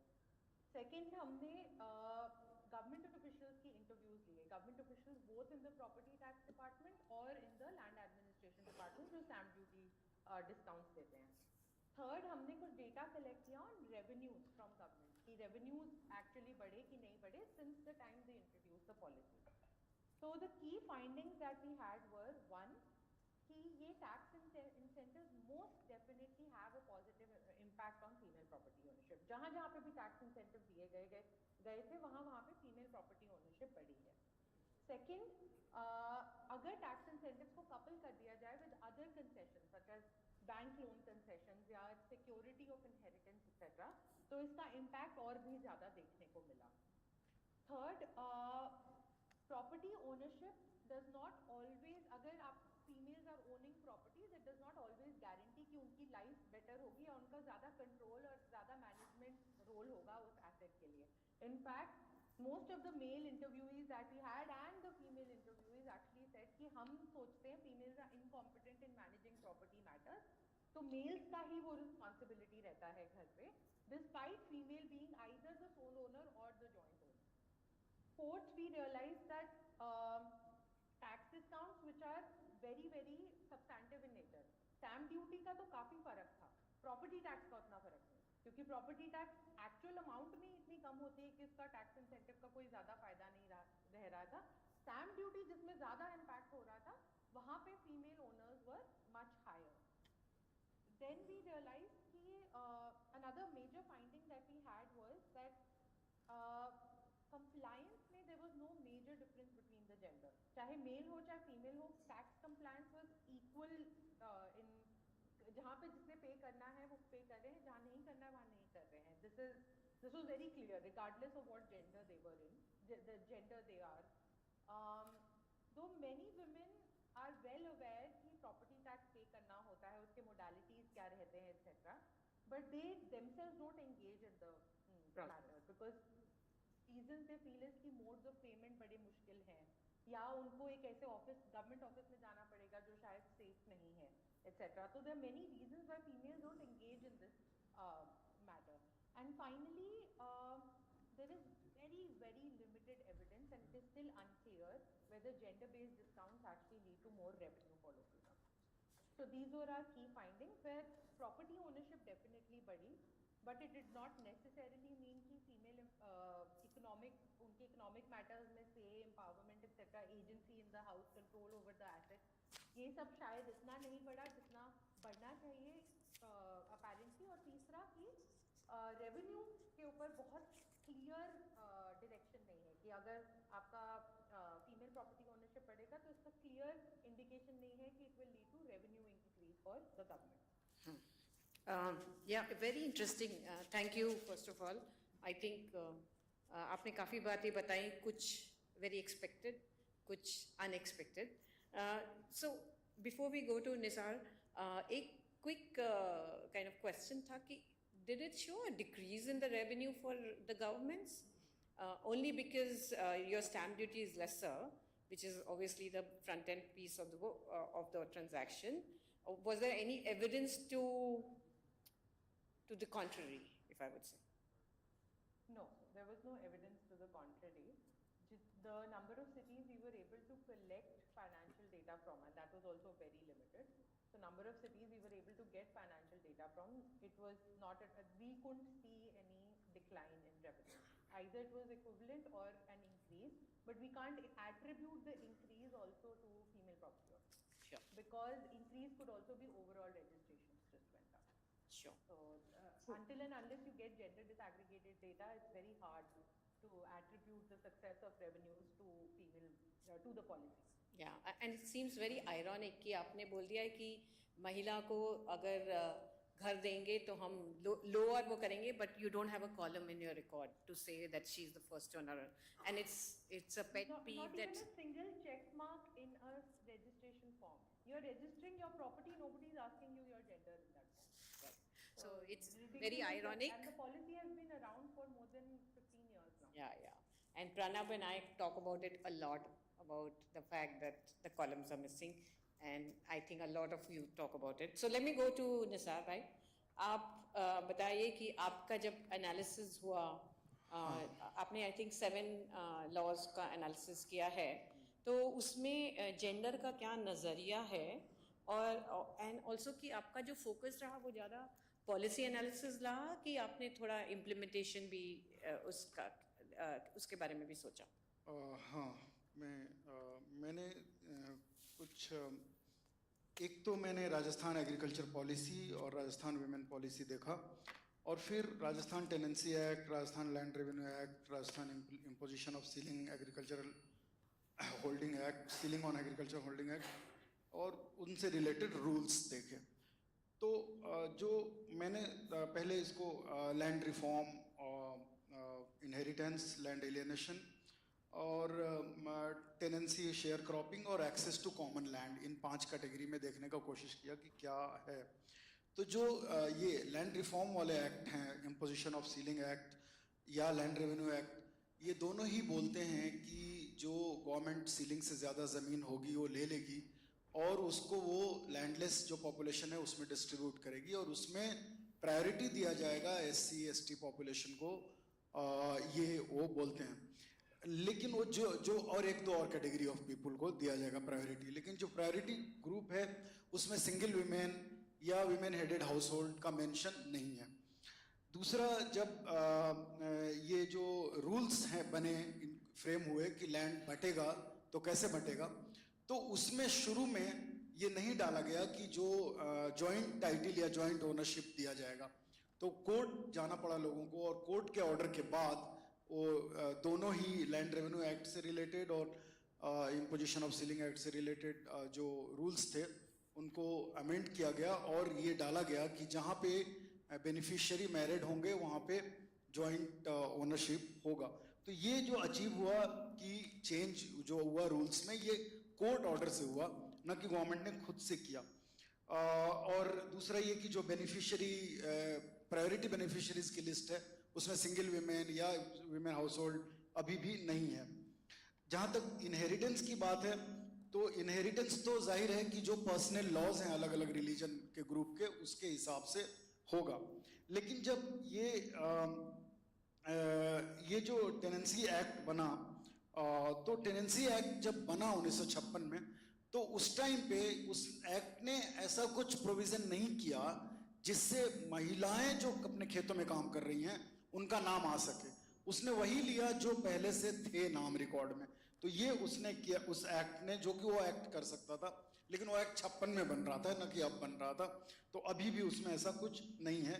और अब जो इनहेरिटेंस वगैरह होगा वो तो इससे होगा जो पर्सनल लॉ है। जहाँ तक लैंड एलियनेशन की बात है, तो लैंड एलियनेशन के लिए बहुत सारे कानून होते थे पहले। 2013 में सेंट्रल गवर्नमेंट ने एक कानून बनाया जिसका बहुत लंबा सा नाम है, आप सब जानते हैं उसके बारे में, जिसने जिनका जमीन लिया जा रहा था उनको कुछ ज्यादा अधिकार दिए पहले से। उसने उस 2013 के कानून ने, उसका पूरा नाम अगर आप चाहते हैं तो मैं पढ़ देता हूँ, right to fair compensation and transparency in land acquisition in rehabilitation and resettlement act 2013। तो उसमें कहा गया कि बढ़ा के कॉम्पनसेशन दिया जाएगा। सामाजिक प्रभाव जो हो रहा है जमीन लेने का, उसका अध्ययन जरूरी किया गया, और उसमें कहा गया कि लोगों के पुनर्वास की आपको व्यवस्था करनी होगी जिन लोगों से आप जमीन ले रहे हो। तो राजस्थान सरकार ने कोशिश किया कि उसके बरक्स वो एक स्टेट लेवल का लैंड एक्विजिशन एक्ट लाएं, जो इनमें से काफी जो प्रोविजंस थे उनको कटौती कर रहा था। वो लैंड एक्ट पास नहीं हो सका, वो लैंड एक्विजिशन एक्ट। तो ये तो एक अच्छी बात हुई। लेकिन इससे रिलेटेड जो ये जो एक्ट है, ये खुद में, हालांकि ये एक अनमैरिड वीमेन को एक खास एज के बाद एक अलग फैमिली मानता है, लेकिन ये उनको जॉइंट टाइटल दिया जाए इसके लिए सिर्फ सजेशन देता है कि जस्ट जॉइंट टाइटल, जो कॉम्पनसेटरी लैंड अगर मिलेगा तो उसका टाइटल जॉइंट होगा। ये सिर्फ it may be joint title ऐसे बोलता है, तो सिर्फ सजेस्टिव है। और जो कॉम्पनसेशन का पैसा मिलेगा वो जॉइंट अकाउंट में जाएगा, ये तो मेंशन भी नहीं करता ये एक्ट। तो जो सरकार, राजस्थान सरकार ने जो इससे रिलेटेड रूल्स बनाए, वो रूल्स भी उसी को फॉलो करते हैं। लेकिन उस रूल में अच्छी बात एक ये है कि जो सामाजिक प्रभाव अध्ययन SIA सोशल इम्पैक्ट असेसमेंट के लिए जो कमिटीज बनेंगी, उसमें महिलाओं का प्रतिनिधित्व होना चाहिए, ऐसा ये बोलता है। मेरा टाइम खत्म हो रहा है क्या? नहीं, 1-2 मिनट और है ना? 2 मिनट है। लेकिन एक चीज सरकार ने बहुत स्मार्टली किया कि उन्होंने एक लैंड पूलिंग स्कीम एक्ट लाया। जब वो अपना लैंड एक्विजिशन एक्ट नहीं ला सके, तो राजस्थान सरकार ने एक लैंड पूलिंग स्कीम एक्ट लाया, जो लगभग लैंड एक्विजिशन एक्ट जैसा ही है। वो बोलता है कि अगर किसी एरिया में लैंड पूलिंग स्कीम डिक्लेयर कर दिया गया, तो उस एरिया के लोग ना अपनी जमीन बेच सकते हैं, ना उसमें कोई बदलाव कर सकते हैं, ना कुछ कर सकते हैं। तो लगभग लैंड एक्विजिशन जैसा ही है। जो पुराना लैंड एक्विजिशन एक्ट थे उनके जैसा ही है, उसमें कोई पुनर्वास वगैरह की या कॉम्पनसेशन वगैरह की बात नहीं है। तो वो एक राजस्थान में चीज है। लैंड टेनेंसी और शेयर क्रॉपिंग के मामले में टेनेंसी पे रिस्ट्रिक्शन है, 5 साल से ज्यादा के लिए टेनेंसी नहीं दी जा सकती है, किसी को लीज नहीं दिया जा सकता है। लेकिन ये इस रिस्ट्रिक्शन में छूट है कुछ ग्रुप्स को। वो ग्रुप हैं आर्म्ड फोर्सेस में काम करने वाले लोग, फिजिकली जो इनेबल हैं, मतलब वो खेती खुद नहीं कर सकते हैं, स्टूडेंट है 25 साल से कम उम्र का, वो खेती खुद नहीं कर सकते। उसी कैटेगरी में सिंगल वीमेन और वीमेन हेडेड हाउस होल्ड को भी रखा गया है कि वो भी ये लैंड अपना लीज कर सकते हैं। उनके लीज करने पर रिस्ट्रिक्शन नहीं है। तो उनके लीज पे लेने पर नहीं, लेकिन लीज करने पर रिस्ट्रिक्शन नहीं है, ये दिया है। दो पॉलिसी जो मैंने मेंशन किया राजस्थान, एक तो एग्रीकल्चर पॉलिसी, वो ये बोलता है कि महिला किसानों के हितों की बात की जाएगी, लेकिन वो महिला के लैंड राइट की या प्रॉपर्टी राइट की कहीं बात नहीं करता। लेकिन जो विमेन पॉलिसी है वो विमेन प्रॉपर्टी राइट बढ़ाने के लिए प्रयास किए जाएंगे, इसकी बात करता है। जस्ट मैं आधा मिनट और लेना चाहता हूं कि तो राजस्थान सरकार इसको प्रैक्टिस कैसे कर रहा है। राजस्थान सरकार का जो रेवेन्यू डिपार्टमेंट है वो जो डेटा देता है कि उन्होंने कितना लैंड डिस्ट्रीब्यूट किया, चाहे वो सीलिंग का हो, चाहे भूदान का हो, चाहे जिसका भी हो, उसमें वो ये जानकारी नहीं देते हैं कि ये महिलाओं को गया, पुरुषों को गया, या ज्वाइंट इसका टाइटल गया, तो ये जानकारी उसमें नहीं होती है। जो पट्टे देते हैं अर्बन लोकल बॉडीज और रूरल लोकल बॉडीज, उसमें अर्बन लोकल बॉडीज के जो पट्टे हैं उसमें कुछ पता नहीं होता कि ये महिला को गया, पुरुष को गया या ज्वाइंट गया। लेकिन इंटरेस्टिंगली जो रूरल लोकल बॉडीज जो पट्टे देते हैं, तो रूरल डेवलपमेंट डिपार्टमेंट उसमें ये जानकारी देता है कि अगर 10 लाख पट्टे दिए थे फॉर एग्जांपल 2021-22 में, तो उसमें से लगभग 1-1.5 लाख पट्टे महिलाओं के नाम पे थे। लेकिन जो महिलाओं के नाम पे थे नहीं थे, वो क्या ज्वाइंट थे या सिर्फ पुरुषों के नाम पे थे, ये पता नहीं है। तो सरकार अगर थोड़ा बहुत कहीं जमीन डिस्ट्रीब्यूट कर रही है या पट्टे दे रही है या लोगों को लैंड राइट दे रही है, तो उसमें अपने उन पॉलिसीज का और वो जो रूल्स हैं, लैंड रेवेन्यू रूल्स और लैंड टेनेंसी एक्ट के रूल्स, जिसमें ये कहा गया है कि पट्टा ज्वाइंट होगा हमेशा अगर मैरिड बेनिफिशियरी है, तो उसको अगर लागू कर रही है तो हमें जानने का तरीका नहीं है कि लागू कर रही है कि नहीं, क्योंकि वो अपने एक्ट, अपने जो डेटा प्रोवाइड कर रहे हैं, ये 3-4 डिपार्टमेंट जो मैंने नाम लिया, उसमें वो जेंडर सेग्रीगेटेड डेटा नहीं दे रहे हैं। Thank you. No, I think ये जेंडर सेग्रीगेटेड डेटा के बारे में आप दोनों ने तो बात करी, आप दोनों ने तो बात करी ही है, पर it's a big issue. Land related काफ़ी ट्रांजैक्शंस में ये प्रॉब्लम है, and it will be interesting to see how we can work towards it more. जैसे राजस्थान में लाइक पॉलिसीज आपने कहा कि वो जेंडर की मेंशन ही नहीं करते बेसिकली, कि कई पॉलिसीज नहीं करते हैं, तो हाउ डू वी जो दो पॉलिसी मेंशन करते हैं, लेकिन सरकार जो जानकारी देती है उसमें मेंशन नहीं करते। Exactly. So how do you make it to the reporting dashboard of the district magistrate? क्योंकि एक बार रिपोर्टिंग डैशबोर्ड में आ जाता है तो लाइफ अपने आप रिपोर्टिंग करनी शुरू कर देती है। So I think we'll have to work through some strategies on that. So now I will come to इतिश्री। आप as usual you have 7 minutes. Off you go. Yes. So now coming to the finding of the study is as I told that how I have defined ownership and how I have defined ownership of land and how I have defined empowerment. Until and unless I say that, there is no point of my finding. So as we all know that land right literature that actually define use, control and ownership. However, use is something not so very gendered, and control and ownership are two things that highly gendered. So, land ownership I have defined, I have derived from Ostrom theory, the access, withdrawal, and management, exclusion, and transfer and sale.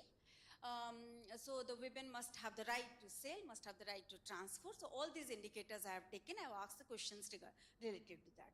Now coming to empowerment, I have taken Naila Kabir's idea of empowerment means I have a choice whether I have the right to make a choice. Okay, so to change or challenge the existing power relationship.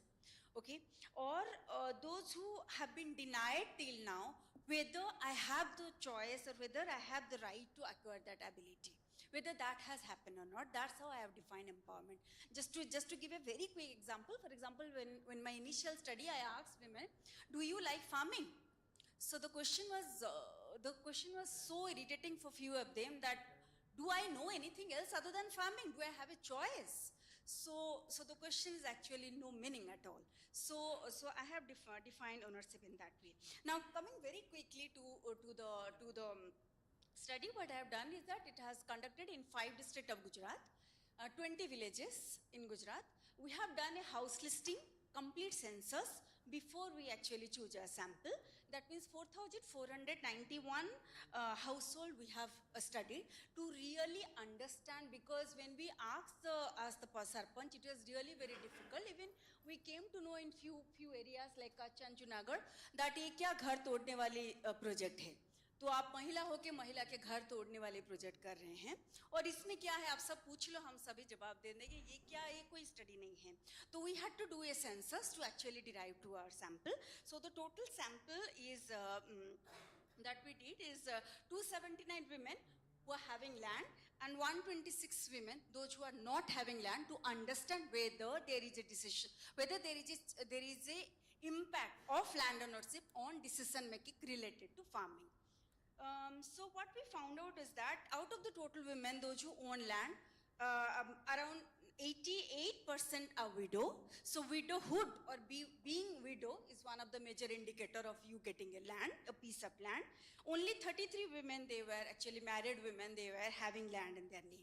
And to be noted that all these 33 women, they were having land and joint ownership. That means the name was entered as co-personary in the Satbara form along with many other family members in the household.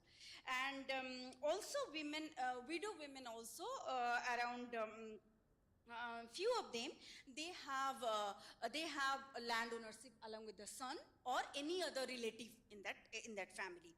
Coming to the caste-wise distinction, what we found is that the land ownership among women in the ST community is relatively higher compared to general category or the Patel community. Why I have kept Patel categorically separate? In case of Gujarat, it has its own socio-economic background. If someone wants to know, I can explain it later.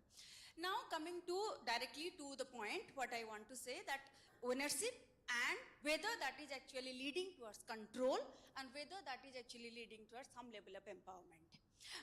So we have asked all these questions, access to whether they can use the land, whether they have the power to decide who will use the land, whether they have the power to decide to eliminate someone that this person will not use my land, or whether they have the power to manage the land, to take the profit from the land, whether they have the right to transfer, whether they have the right to sell.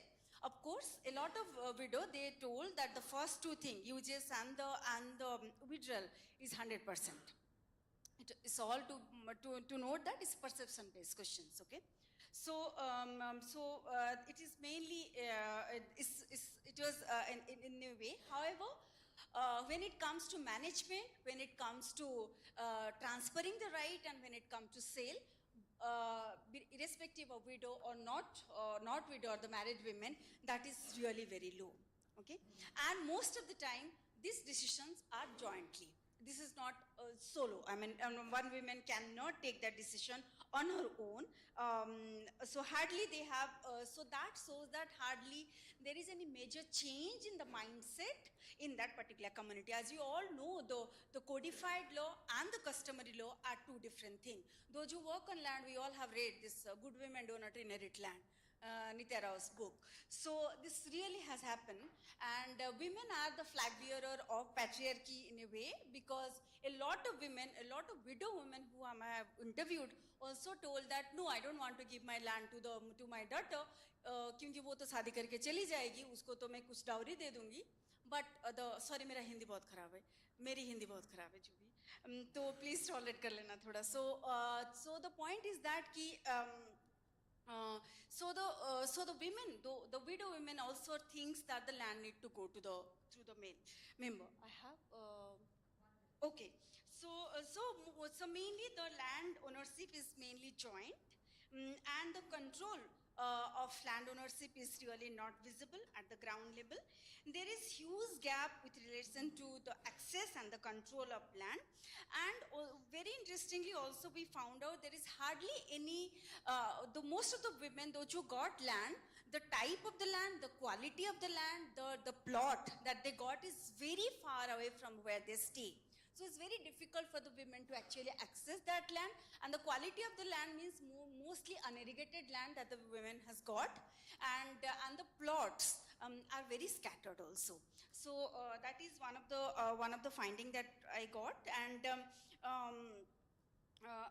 yeah, and a lot of time also in this process I also found a lot of women whom I have interviewed had to actually not include them in my sample, because neither they were having an Aadhaar card or a PAN card or anything, any identification mark or any marriage certificate sort of thing to prove that they are a women, and when the husband died, they couldn't claim for the right. So this is, I hope I could, yes, thank you.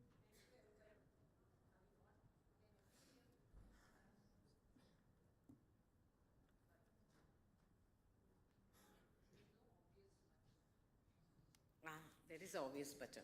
It was not obvious for me. Thank you. I think जो आपने बताया कि ownership is equals to control is equals to empowerment, वो is equals to की जगह not is equals to हो जाता है, right? And वो अलग-अलग it's on a spectrum. 1 is to 10, 1 is to 7. So we'll talk about it a bit more. Thank you. I think 400 women study is fairly large, and it'll be interesting to see how we can take it far and wide, but also see क्या ये common phenomena है across different states, in different castes, in different communities, tribal communities में क्या हमें कुछ और नज़र आएगा, Dalit communities में क्या हमें और कुछ नज़र आएगा. So it'll be interesting to see. And now I come to you, Anisha, and I know you've looked at women empowerment piece a little bit more. So it'll be interesting to kind of hear from you on the economic side of it, कि income के बारे में अगर आपने कुछ study किया है, non economic factors also, कि उसके बारे में अगर आप थोड़ा बता सकें. Your 7 minutes. ओके. काफ़ी कुछ चीज़ें जो इतिश्री जी ने बताई उसमें इंक्लूडेड भी है. और फर्स्ट ऑफ ऑल जो फाइंडिंग्स है उसको मैं 2 भाग में बात करना चाहूँगी, जो कि यूज़ है और लिंकेजेस है. लिंकेजेस में जो इकोनॉमिक की बात आती है उसमें उसको मैं जोड़ना चाहूँगी. तो फर्स्ट जो यूज़ की लिंकेजेस की बात है, तो सबसे पहले वो फाइंडिंग्स निकल के आया कि जब कम्युनिटी के साथ हाउस होल्ड के साथ बात हो रही थी, तो पति के मरने के बाद तो ज़मीन ट्रांसफ़र होनी है, तो क्यों अभी से करवाएं. तो जो है ओनरशिप की जो बात है, तो वो अभी स्टेटस की बात करें तो जहाँ पर नवसारी और वलसाड़ डिस्ट्रिक्ट में जहाँ पर ये एक्सरसाइज रिसर्च का किया गया, वहाँ पर ये है कि 4 पीढ़ियों तक अभी भी ना तो रेवेन्यू रिकॉर्ड्स में नाम डाला गया है, ना लैंड रिकॉर्ड्स का कोई प्रोसेसेस फैसिलिटेट की गई है. तो ये सारी प्रोसेसेस अभी भी है जो चैलेंज्ड है कि ज़मीन नाम करवाने के लिए जो जिसको हम बोलेंगे कि सेंसिटिविटी की बात है, कि उसको ज़मीन की वैल्यू है लेकिन उसको लैंड रिकॉर्ड्स में क्या लाना है, उसकी सेंसिटिविटी अभी भी इतनी नहीं है. तो वो निकल के आया कि वो प्रोसेस फैसिलिटेट करने की ज़रूरत वहाँ पर देखी गई है. और दूसरी बात है कि जो प्रोसेसेस को फैसिलिटेट करे गए हैं, जहाँ पर कोहेजन काम कर रहा है और विमेन लैंड ओनरशिप को अलग अलग ऑर्गेनाइजेशंस के साथ मिलकर भी फैसिलिटेट किए गए हैं, तो जिनको मिला है वो सिर्फ नाम के रिकॉर्ड के ऊपर सिर्फ नाम है, लेकिन जब उसके एक्सेस की बात आए, कौन डिसीजन लेता है, तो के जो उनके ससुर है वो है, जेठ है वो है. उसके अलावा जो है, जो महिला इनकेस सिंगल विमेन है या जैसे बताया कि विमेन हेडेड हाउस होल्ड है, तो सीधी तरीके से वो बिहेवियर में है कि जो बेटा बोलेगा वही बोया जाएगा, तो वो अभी भी बिहेवियर में है. तो वो निकल के आया. और ऑल्सो कि जब ब्लॉक लेवल एडमिनिस्ट्रेशंस के साथ बात हुई लिंकेजेस के बारे में कि गवर्नमेंट के तरफ से भी ये अवेयरनेस को फैसिलिटेट किया जाए, तो कि क्या किया जा रहा है, तो इंस्टेंट उनके तरफ से रिप्लाई आया कि क्यों आप जो बताया गया कि क्यों झगड़े का कारण बन रहे हो, क्यों शांति है उसको चहल पहल करवा रहे हो. तो ये सारी चीज़ें जो बिहेवियर में है उसको मैं जनरलाइज नहीं करूँगी, क्योंकि डिपेंडेंट भी है कि इंडिविजुअल टू इंडिविजुअल उसको किस तरीके से ब्यूरोक्रेट्स भी ले रहे हैं. लेकिन जब इम्प्लीमेंटेशन में निकल के आया कि काफ़ी सारे फॉरेस्ट राइट एक्ट के एप्लीकेशंस जो हुए हैं, तो उनका हमारे पास इतना टाइम नहीं है कि उसको रिकॉर्ड में जाए हम, इसीलिए ऑन रिकॉर्ड निकल के आया कि 700 जितनी एप्लीकेशंस जो है वो छज्जे पर बांध के रख दी गई है। तो जब उसको फैसिलिटेट करने की बात आती है, जब हाउस होल्ड है जो विमेन फार्मर है वो आगे आके जब वो एप्लीकेशन भी करती है हिम्मत करके किसी का सपोर्ट लेकर, ऑर्गेनाइजेशन का सपोर्ट लेकर या कोई संगठन का सपोर्ट लेकर, लेकिन जब उसको रिजल्ट की बात आती है तो वो उनको रिजल्ट नहीं दिखता है। तो वो एक चीज़ निकल के आई कि जहाँ पर वो यूज़ की बात आती है कि वो अपना राइट को यूज़ कर रही है, तो क्या वो उसमें उसमें सक्सेस हो पा रही है, क्या उसमें उसको पॉजिटिव फीडबैक मिल रहा है, क्या पॉजिटिव साइड उसको सपोर्ट कर पा रही है। तो वो एक क्वेश्चन निकल के आया। दूसरा कि खास करके जो रेवेन्यू लैंड ओनरशिप हुई है विमेन फार्मर्स की, उसके यूज़ की मैं बात करूँ कि तो निकल के आया कि जो ट्रेडिशनल प्रैक्टिसेस है, फार्मिंग की बात करूँ, स्पेशली कल्टीवेशन की बात है, तो ज़्यादातर जो जहाँ पर विमेन का डिसीजन है वहाँ पर सबसे ज़्यादा जो ट्रेडिशनल यूज़ है, ट्रेडिशनल प्रैक्टिसेस का यूज़ है, ट्रेडिशनल सीड्स की बात है, और जो नॉन केमिकल जिसको हम बोलते हैं कि जो एनवायरनमेंट के अगेंस्ट ना होकर जो प्रैक्टिसेस है, जो उनके पास प्रैक्टिसेस का नॉलेज है वो अपना यूज़ कर रही है। लेकिन जहाँ पर लैंड ओनरशिप मिल गया है, महिला को मिल गया है, लेकिन जहाँ पर जो यूज़ की बात है, जहाँ पर पेट्रियार्की का इन्फ्लुएंस ज़्यादा है, वहाँ पर वो डिफरेंसेस देखे गए हैं। और एक इसी को लेकर फाइंडिंग्स निकल के आई कि जैसे सिंगल वीमेन, जहाँ सुबह भी जो पैनल में बात हो रही थी, कैटेगरीज ऑफ सिंगल वीमेन्स है और उनको एक्सेस में चैलेंजेस और एक अलग सा मुद्दा है। तो ये बात निकल के आई कि जहाँ पर विडो सिंगल वीमेन है उनको तो कहीं ना कहीं उनके पति की ज़मीन में या उनके एक्सेस में जो ब्लड रिलेशन में है वो रिकॉर्ड्स में आ जा रहे हैं। लेकिन जो डेस्टिट्यूट है, जो अनमेरिड सिंगल वीमेन्स है, और जो जैसे सुबह में भी बात हो रही थी कि हमारे यहाँ अभी ज़्यादातर सी में जो बाहर में काम करने के लिए जाते हैं, काफ़ी सारे पति वापस नहीं आते हैं, ऐसे काफ़ी सारे सिंगल वीमेन हैं। तो ऐसी सिंगल वीमेन्स का निकल के आया कि ना तो उनके पति के घर में जहाँ पर वो रह रहे हैं यहाँ वहाँ पर उनका कोई रिकॉर्ड्स में फैसिलिटेशन उनको या सपोर्ट मिल रहा है, और दूसरी बात उनकी जो राइट का यूज़ है जहाँ पर उनको फुल्ली जो उनके इन-लॉज है उनके ऊपर डिपेंडेंसी बढ़ रही है।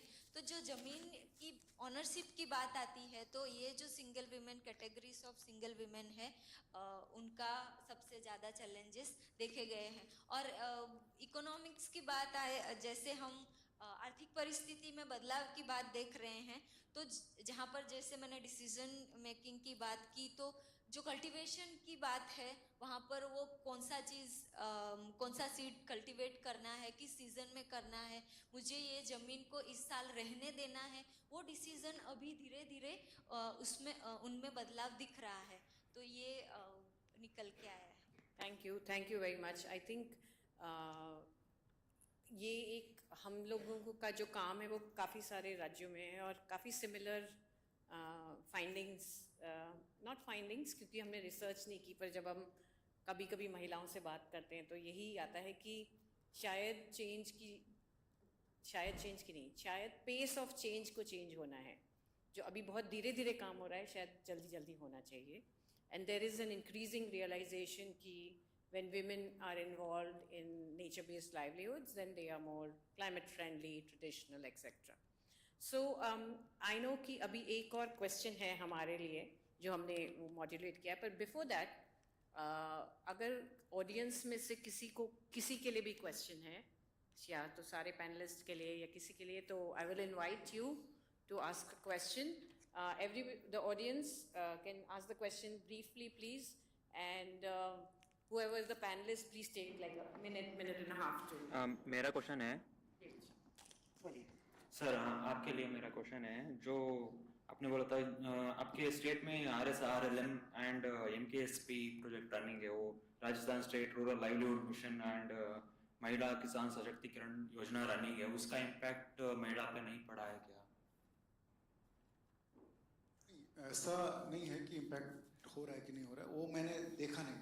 मैंने ये देखा कि सरकार ने जो ये स्कीम और प्रोग्राम बनाए हैं, सरकार ने जो ये लॉज हैं सरकार ने बनाए हैं, वो कितने वीमेन फ्रेंडली हैं, और उसमें मैंने पाया कि ये इतने वीमेन फ्रेंडली नहीं हैं जितने हो सकते थे, और कुछ अगर हुए भी चेंजेस, वीमेन फ्रेंडली चेंजेस, तो वो हुए कोर्ट के दबाव में, कोर्ट लोग गए और कोर्ट की वजह से हुआ। एक दूसरा मैं ये बोल रहा था कि जो सरकार लैंड डिस्ट्रीब्यूशन कर रही है या पट्टे दे रही है, उसमें वो सफिशिएंट डेटा नहीं दे रही है जिससे ये पता चले कि वो इम्प्लीमेंट हो रहा है कि नहीं, वो जो चेंज है ये वहाँ पे भी। अब ये जो दो स्कीम जो आप बता रहे हैं ये चल रहे हैं, और इनके तहत इस जो NRLM है उसके तहत SHGs बन रहे हैं और महिलाएं काम कर रही हैं, लेकिन उसका ज़्यादा लैंड ओनरशिप पे उतना असर नहीं है जितना यूजेज वगैरह पे हो सकता है।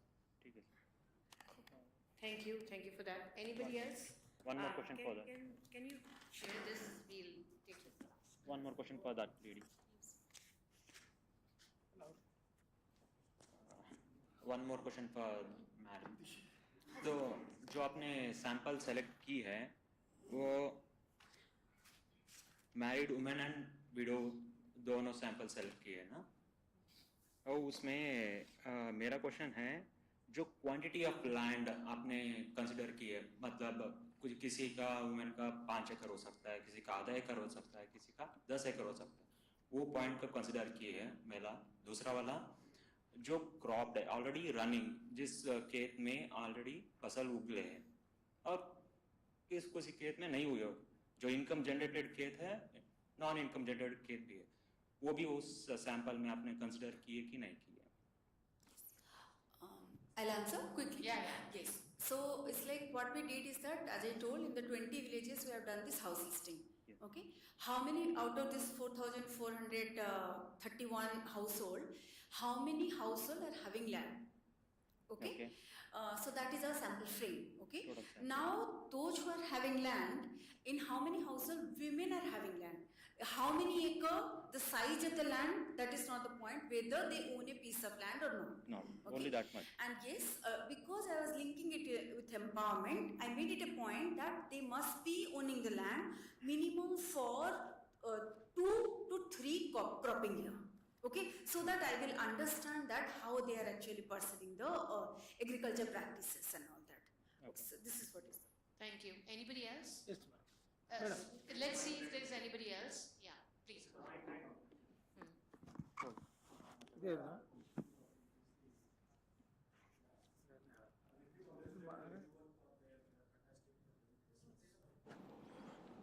Dr. Itisri, just one query for you.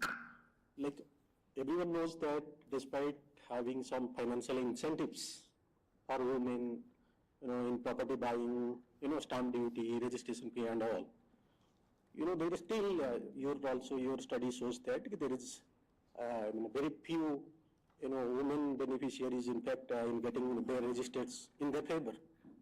So what are the suggestions, in fact? How we can, what other things that government can do in order to promote this, ownership for the women? This I have this point when we will discuss the Okay. the third point that we have. Thank you. Prabha, bolo. Mic है.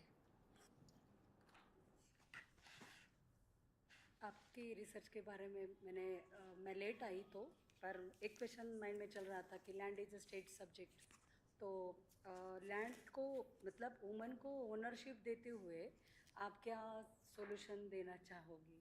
तो वो क्योंकि अब का research और ये सब हुआ है लीगली भी, इसलिए पूछा। वो लास्ट क्वेश्चन है, अभी हम आते हैं उस पे कि नेक्स्ट एक्शन क्या है। हाँ बोलिए, वो है। मैडम आपके लिए just we have discussed about women empowerment. What is the percentage of the women empowerment where you are actually working, and what is the if empowerment taken so and so percentage, then what kind of they have involved in the livelihood promotion activities? Livelihood activities. Activities. Most of them.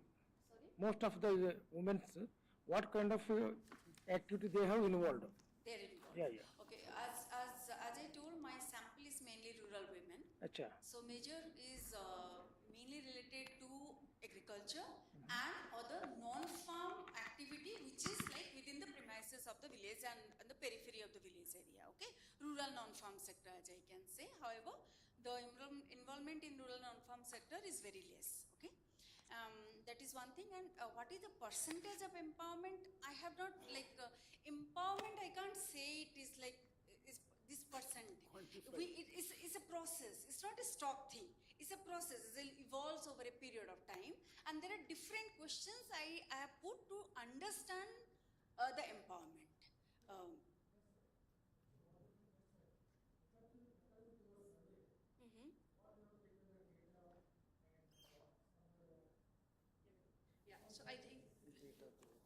So I think what ये बोलने चाह रहे हैं कि empowerment का कोई percentage नहीं हुआ है. आपको समझना है कि उन्होंने क्या-क्या questions पूछे वो measure करने के लिए. तो maybe if we can take this question offline, आप उनसे बात करिए और if you can take it offline, because I think he wants to understand. अगर मैं आपको समझ रही हूँ कि किस पहलू को देखा आपने empowerment के, right? हाँ.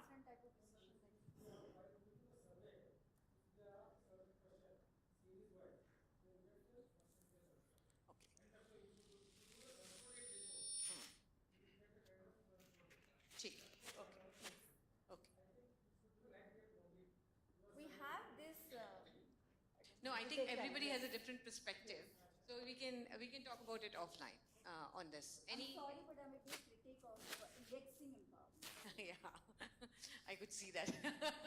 Anybody else has any questions?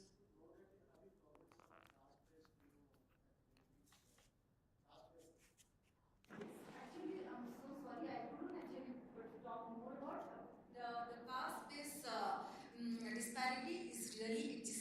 So that's the reason the Patel community, I made it separately. Most of the women, those who have land, they belong to the Patel community, and they are the women those who really don't believe that the land should go to the daughter, because they belong to the class and caste. That actually plays really interesting role in various regions. Cool. Thank you. So let me ask a last question to all the panelists, and you can take 2-3 minutes, maybe 2 minutes would be better, because then we are standing between the audience and the lunch, and you don't want to be getting all the galis. So Namita, तुमसे शुरू करते हैं कि अगर आपकी study के basis पे आपको कोई एक एक्शन देना है किसी एक स्टेक होल्डर, तो it can be like generic, एक एक्सटर्नल, एक स्टेक होल्डर और एक action to make it more effective. It can be, in your case, it can be effective for the women or effective for the state. What would you think through, and whom would you go to? Who will be your stakeholder, and what's your one recommendation? Actionable recommendation. Actionable recommendation. Yeah, it is very hard to choose one. But I think the one that was very critical, जो study से निकल के आया, was that policy measures are often politically motivated. हमने देखा कि झारखंड ने जिस पॉलिसी की मैंने बात की, स्टैम्प ड्यूटी के लिए डिस्काउंट दिया, प्रॉपर्टी टैक्स के लिए डिस्काउंट दिया, झारखंड ने इंट्रोड्यूस किया मेजर, एक गवर्नमेंट ने इंट्रोड्यूस किया, दूसरी गवर्नमेंट ने आके उसको हटा दिया. पहली गवर्नमेंट ने बोला कि हमने इसलिए इंट्रोड्यूस किया है, इससे फीमेल एम्पावरमेंट बढ़ेगा. दूसरी गवर्नमेंट ने आके बोला जी रेवेन्यू गिर रहा है, इसलिए हटा दीजिए. So you have, and nobody, the second government did not know revenue कितने से गिरा है या कितना गिरा है. आप जितने न्यूज़पेपर आर्टिकल्स पढ़ लीजिए, एक भी परसेंटेज का जिक्र नहीं किया जाएगा. ना ये बोला जाएगा कि इतने फीमेल प्रॉपर्टी ओनरशिप बढ़ा या उस करके इतने से परसेंटेज से गिरा. पिछली वाली गवर्नमेंट को ये नहीं पता होगा कि उनके पॉलिसी मेजर करके कितनी फीमेल प्रॉपर्टी ओनर्स बढ़े स्टेट में. तो it is very disheartening to see कि ये policy has been around for 15-20 years, पर कोई स्टडी नहीं कर रहा है. महाराष्ट्र ने अभी रिसेंटली 2023 में फिर से इंट्रोड्यूस कर दिया discount for female property. So the fact that state पे state introduce करता है, हटा लेता है, politically motivated रहता है, बिल्कुल भी कोई study नहीं हो रहा है. For me, that is the worst way to look at policy. As Shivani also said कि शुरुआत हमेशा अच्छी intention से की जाती है, but उसकी implementation और उसकी effectiveness को study करना बहुत जरूरी है. The quality of so my recommendation will be to the government. It is very easy. आज की डेट में at least in urban areas stamp duty के लिए digitize हो चुके हैं records.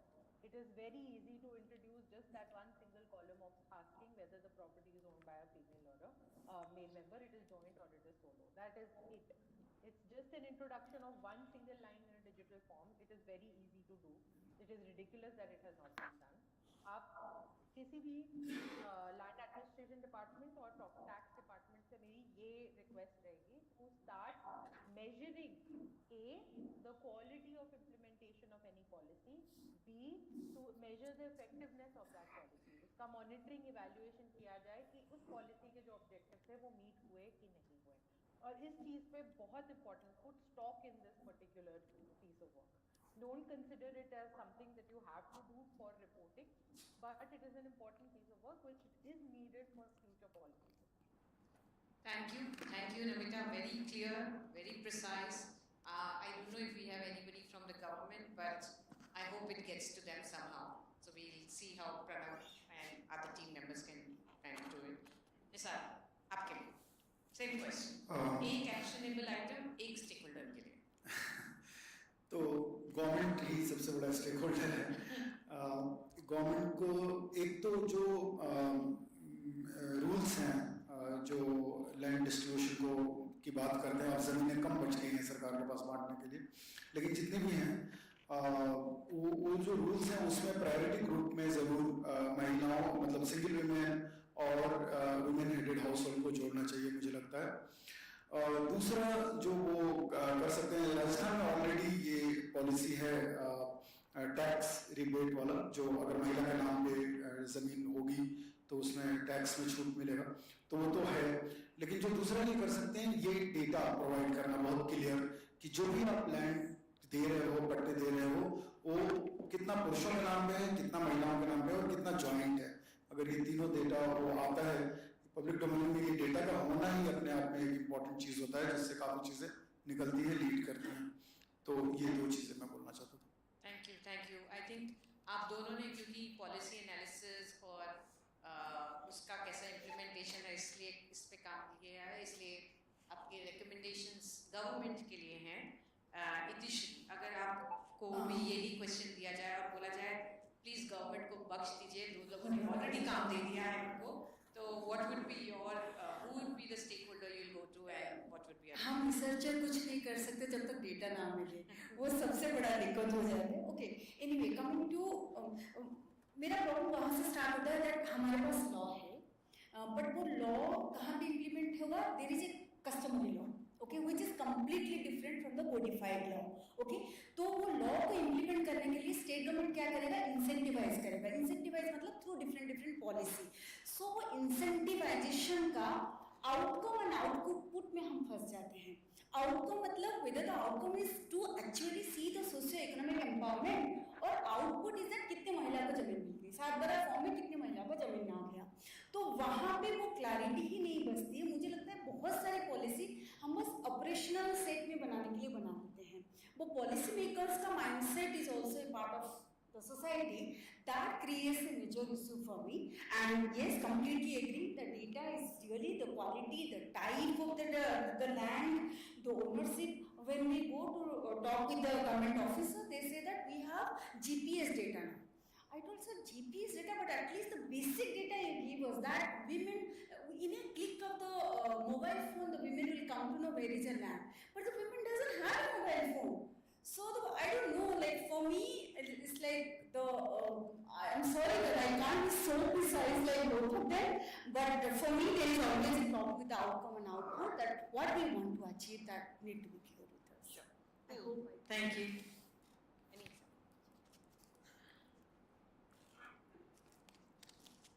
एक स्टेक होल्डर जो कुछ करना चाहिए कल सुबह उठ के, so that based on your finding, one thing, one person or one set of stakeholders you will appeal to. यहाँ पर बहुत सारे ऑर्गेनाइजेशंस और अलग अलग सेक्टर्स के लोग बैठे हैं, तो जो फाइंडिंग्स की मैं बात कर रही हूँ जिसमें अलग अलग पॉकेट्स में सबको अलग अलग यही चीज़ों को फैसिलिटेट कर रहे हैं, तो इसी तरीके से उसको कंपाइल करके नॉलेज शेयरिंग की जो बात है, या जहाँ पर हम कोई 0 से शुरू कर रहा है, कोई 25 से शुरू कर रहा है, तो जहाँ जहाँ जो जो चैलेंजेस निकल के आए हैं, जहाँ जहाँ प्रोसेस को फैसिलिटेट करके इम्पैक्ट को प्रोसीड कर रहे हैं, उसको डॉक्यूमेंट करा जाए और विद इन द सर्कुलर और या वाइडर वे में उसको सर्कुलेट किया जाए, ताकि हम जो अलग अलग पॉकेट्स में इम्प्लीमेंट कर रहे हैं उसको ज़्यादा उस मिल सके, तो वो सब हमारे लिए मेन है। मैं दो लोगों को अपील करना चाहूँगी। एक तो मैं महिलाओं को अपील करना चाहूँगी जो कम्युनिटी में हैं, जो थोड़ी बहुत हैं यहाँ पर, थोड़ी बहुत नहीं हैं, कि आप इस नज़रिए को आगे बढ़ाइए और पेट्रियार्की को परपेचुएट मत करिए। आप फ्लैग बेयर्स बनिए अपने कम्युनिटी में कि आप इक्वालिटी की तरफ बढ़ें, एंड नॉट कि महिलाओं को पक्षपात करें या पुरुषों को पक्षपात करें, क्योंकि कई बार हमने ये भी देखा है कि पूरी कम्युनिटी मार्जिनलाइज्ड हो जाती है। तो how do you take everybody along but don't leave the women behind. और दूसरा मेरा अपील रहेगा ग्राम सभा और ग्राम पंचायत के जो मेंबर्स हैं, क्योंकि वो एक बहुत ही इम्पॉर्टेंट स्टेक होल्डर है इस पूरे बिजनेस में, जबकि वो रेवेन्यू ऑफिशियल नहीं है, क्योंकि रेवेन्यू ऑफिशियल तो सिर्फ लैंड रिकॉर्ड पे काम करते हैं। जो ग्राम विलेज काउंसिल और विलेज ग्राम सभा है, और I don't know what is the equivalent in urban area Namita, पर वो जो है वो रियली इनको इम्पैक्ट कर सकते हैं, क्योंकि वो गवर्नमेंट के साथ भी काम करते हैं पर वो सोशल कॉन्टेक्स्ट में काम करते हैं, तो they can have a more lasting impact on the way the community is thinking about it. So मेरी अपील इन दो स्टेक होल्डर्स के साथ रहेगी। So thank you. I think it was really interesting to hear such different perspectives along the value chain. किसी ने policy बनाई, किसी ने नहीं बनाई, किसी ने इम्प्लीमेंट करी, किसी ने मेजर किया। So thank you everyone for joining us and making it interesting. And I would say that we should support everybody who's trying to create evidence, because जब तक evidence नहीं होगा तब तक हम मेजर नहीं कर पाएंगे कि हम बड़े हैं या नहीं आगे, पर एविडेंस नहीं होगा तो कोई फंडर पैसा नहीं देगा। तो I think there are 2 reasons why we should do it, and I think we should like a big applause for all 4 of you for putting in so much effort and making it possible. Yeah. So thank you everybody. Thank you. I guess lunch is served. Yeah. So the plenary session will start sharp at 2:45. Everybody can start reaching there by 2:30 or something. Have a good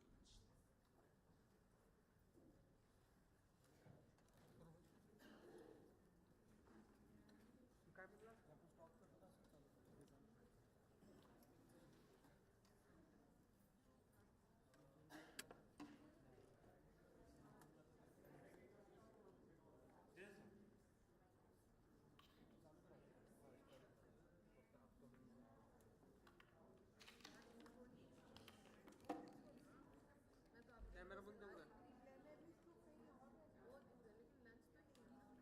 camera बंद करूँ ना।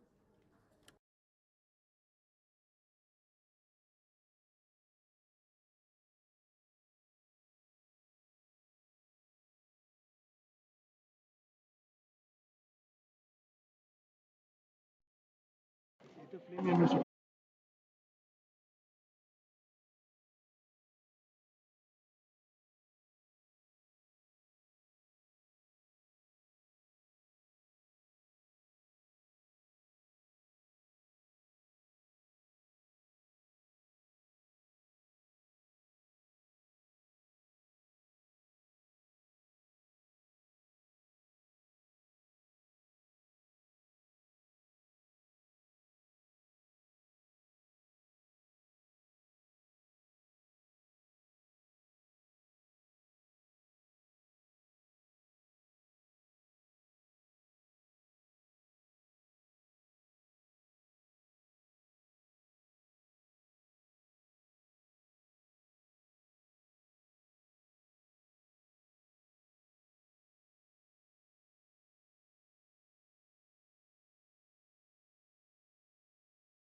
This is also getting a little late, but we'll start the session right now.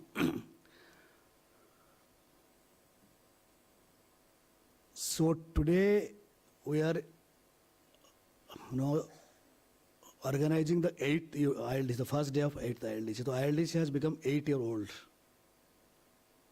So it is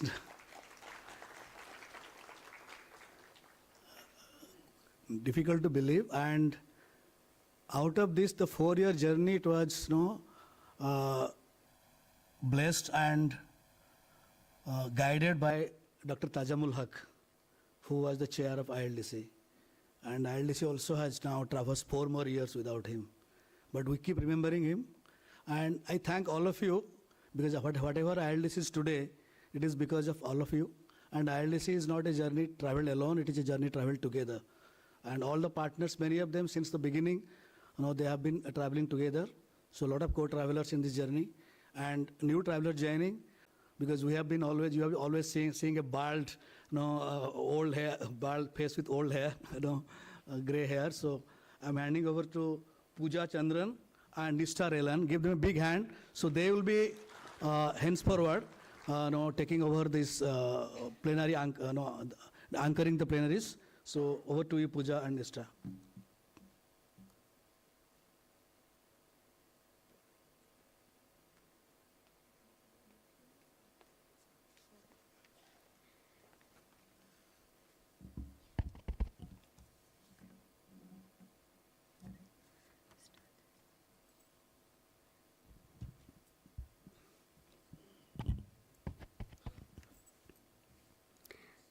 Good afternoon, everyone, and a very, very warm welcome to each one of you to the 8th edition of the India Land Development Conference.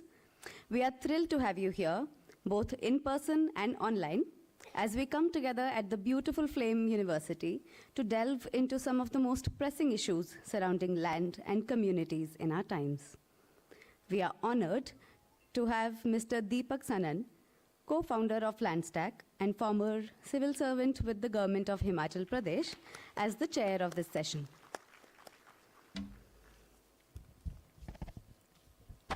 As partners of the ILDC, Nishtha and I from the Foundation for Ecological Security are thrilled to welcome you all to this inaugural plenary session, where we'll set the stage for a 3-day conference that will explore the evolving relationship between land, climate, and community stewardship. And before we begin, we would like to invite Dr. Virendra Sharma, the Registrar of the Flame University, to please come on the stage and give the welcome address.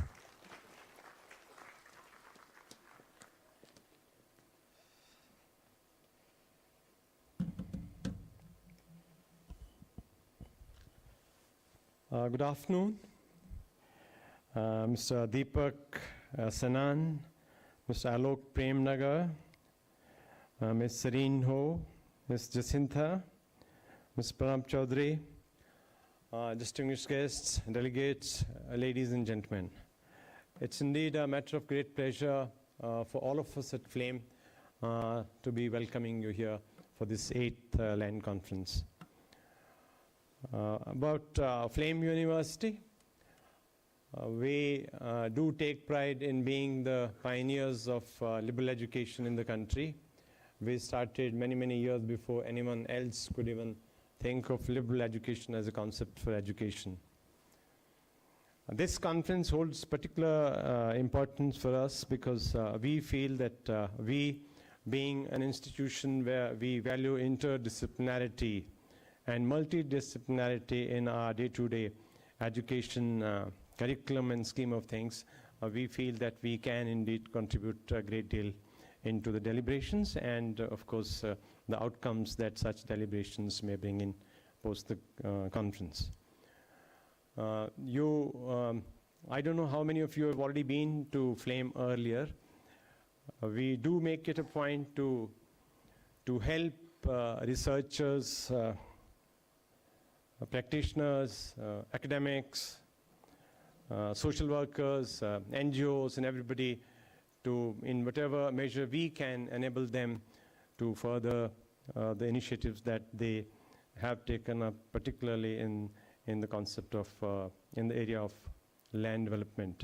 As you all know, we are a country with the largest population in the world.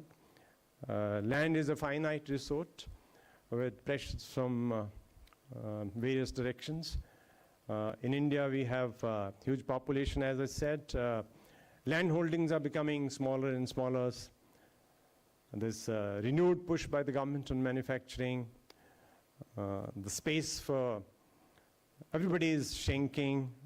Therefore, people like you, experts like you who are here, need to find out innovative ways through your deliberations to see how we can optimize the use of land without the attendant conflicts that such attempts normally bring in a country as traditional as ours, as cultural as ours, and not so developed as ours. From our side, we would be very happy to provide whatever help is needed from our side.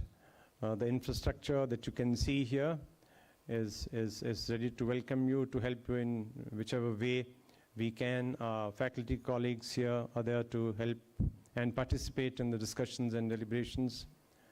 This is also an opportunity for all of you to network with each other from various different organizations, as also from most of us at Flame University.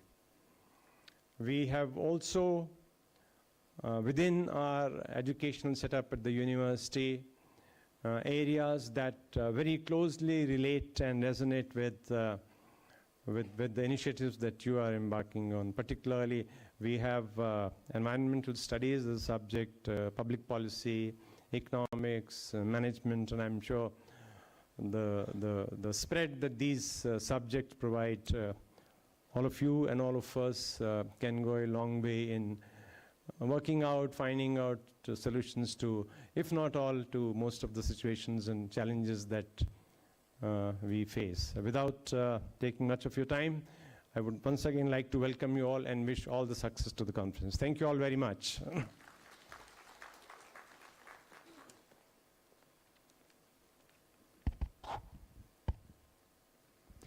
Thank you so much, Mr. Sharma, for having us and hosting us very graciously.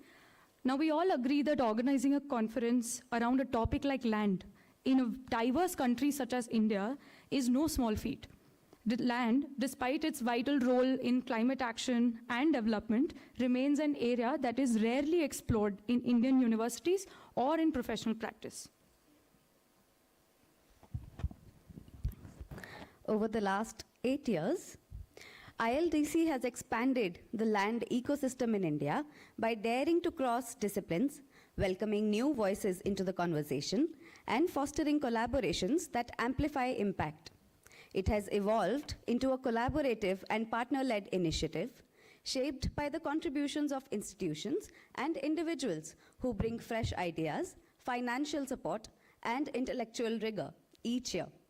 As proud partners of the ILDC, we believe that this collaboration is what makes ILDC such a unique platform, enabling it to remain independent, inclusive, and resilient. Growing beyond being just an academic forum, ILDC has evolved into a space where diverse events unfold. We have pre-conference workshops, paper presentations, to panel discussions, master classes, lightning talks, as well as roundtables. This year, the ILDC is also set to expand the medium of dialogue to include engaging creative expressions. The side event, titled Claiming Space, will also provide a creative outlet for photographers, painters, and folk artists to share their interpretations of land and its significance, to bring new perspectives and break the monotony. There's something for everyone to share and learn from this year at the ILDC. The theme this year, land tenure transitions, climatization or communitization, also could not be more relevant, given the shifts we are seeing worldwide in land governance. Just as the international communities reached an important agreement at the close of COP16, recognizing indigenous peoples and communities of African descent as the central actors in biodiversity conservation, so are we today aiming to center stage the critical role of local communities in land stewardship and climate resilience. And hence, over the next 3 days, the theme is going to encourage us to ask ourselves, how can global and local climate actions center community resilience? What are the pathways to secure land tenure that prioritize community voices? How do we cultivate an approach to land governance that is inclusive, sustainable, and climate resilient? How do we reach the stakeholders that we are yet to engage with? What kind of collaborations and innovations will help sustain these efforts? These are not easy questions, but a space like this, filled with passionate experts, practitioners, community leaders, policymakers, and researchers, is precisely where these conversations can begin to be addressed. This year, we are especially pleased to welcome the international delegates from Germany, Ethiopia, and Bhutan, among others, who bring invaluable perspectives to our discussions. And together we will discuss the complex but very pivotal role of local communities, not only as the stakeholders, but as guardians who manage, preserve, and care for these landscapes.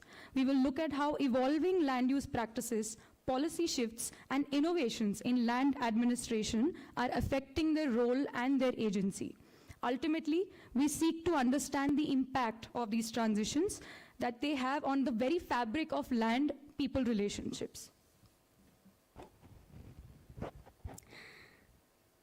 Let us now invite our keynote speakers who bring a wealth of knowledge and experience around the evolving dynamics of land tenure, community rights, and climate resilience from around the world.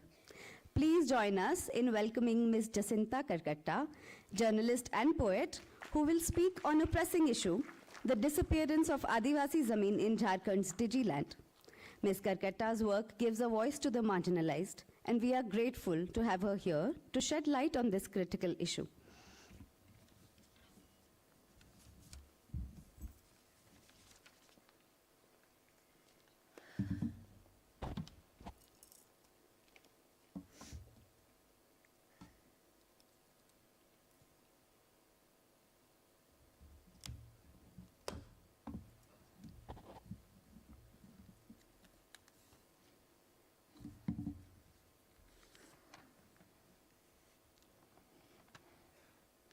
Johar to all of you.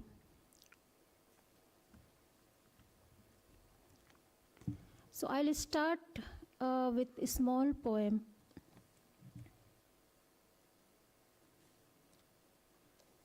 क्या हो? हाँ वो रख दीजिए.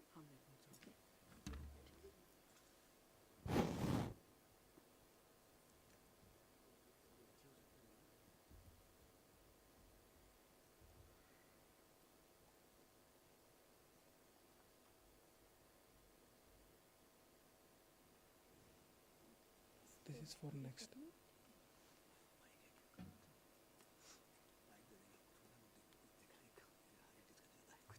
Okay.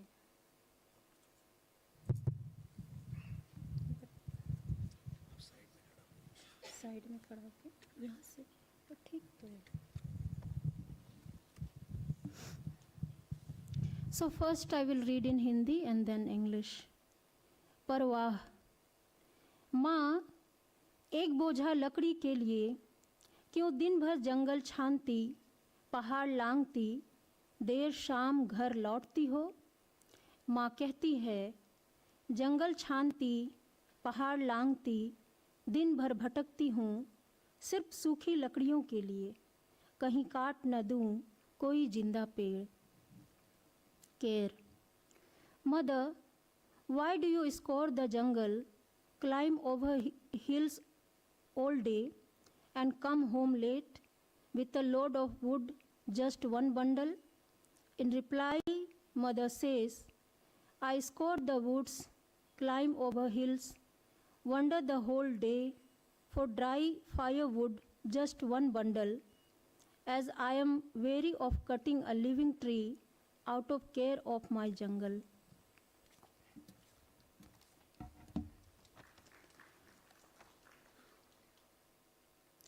I will try to draw your attention towards the system of Khutkati and Bhuihari land of Jharkhand and the changes taking place in the era of digital India. In a new digital India, the Adivasi communities in Jharkhand are slowly losing their rights over their individual as well common land. During the lockdown in 2020, some people came to make a boundary on a 1 acre and 20 decimal land, says Phagua Urao. The man in his early 30s is showing us a brick wall around his own land in Dumari village of Khuti district, Jharkhand. 15 days after this incident, we went to the sub-divisional magistrate officer in Khuti, 30 kilometers away from the village. It cost us more than 200 rupees to go and come every time. We had to take help from a lawyer in Khuti. Now that man has taken 2,500 rupees from us, but nothing has happened. Before that, we had gone to the zonal officer in our block. We even went to the police station to inform them about this, but also because we were getting threats to give up our claim on land. A member from a far side organization, who is also Khuti district president, Sanjay Singh from Karra block, had threatened us. But there is no hearing that has taken place in the court. Now this wall stands on our land, और हम 2 साल इसी तरह दौड़ धूप कर रहे हैं, and we are keeping running around like this for the last 2 years. So Phagua Urao has lost his 1 acre and 20 decimal land to the Jharkhand's government's Digital India Land Records Modernization Program. That's a nationwide drive to digitize all land records and create a certainly managed database for them in the country.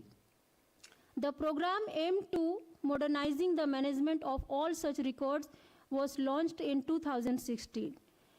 Its aim was to minimize the scope of land property disputes and enhance transparency in the land records maintenance system.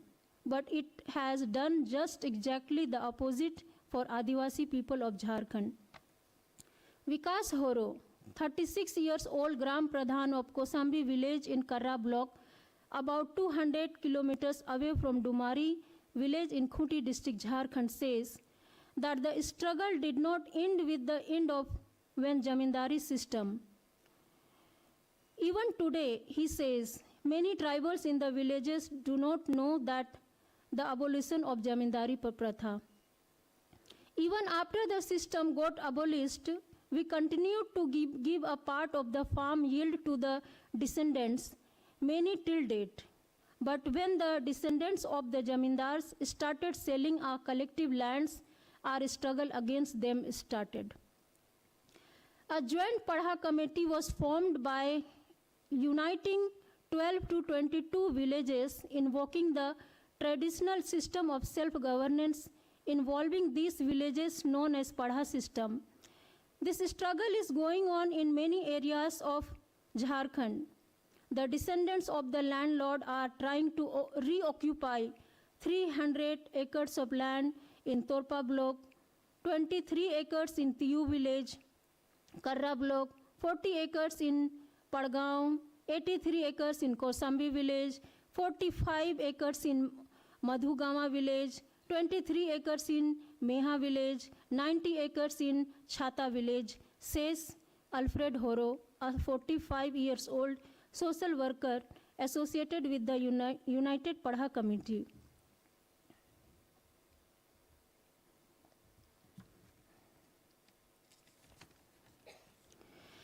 The tribals are organizing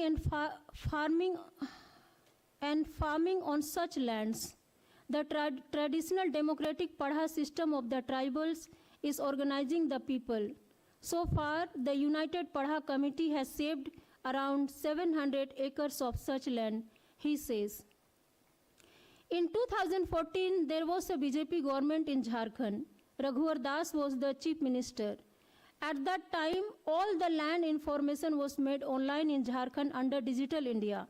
Since then, the work of the descendants of the landlord to occupy or sell the Majhia's land has increased rapidly. This has increased conflicts in tribal area. It would be interesting to know that Jharkhand is a place in India where the land created by the ancestors by clearing the forest was not merged with the government land even after the end of Jamindari system. The rights of tribals remained on Khutkati and Bhumihari land. Ancestors by cleaning the forest known as Bhumihari in this part of Jharkhand dominated by Oraon communities. In other parts of the state belonging to Munda communities, this type of land is known as Mundari Khutkati. The descendants from family of the ancestor who cleared the forest for the settlement collectively own such a land. In Khuti district, the eastern part has Mundari Khutkati land and the western part have Bhuihari land. Today, Digital India's efforts in Jharkhand, instead of benefiting the tribals and saving their land tenure, have further increased their plunder. Digital India claims that it will end corruption, but even to correct the errors related to their own land online, the Adivasi are forced to bribe the officers and employees by selling their other land, bulls, cows, and goats. And many examples of this are being found in grassroots. In the end, I just want to say this. The minds of those running this country and those making policies are driven by casteism and supremacy. And in a country run by such mentality, it is very difficult for the tribals to get justice, and corruption and conflict remain in many of its rules. The system protects only the powerful, and the weak do not understand where to express their views. They feel helpless within this country. With this, I will end my talk with a small poem.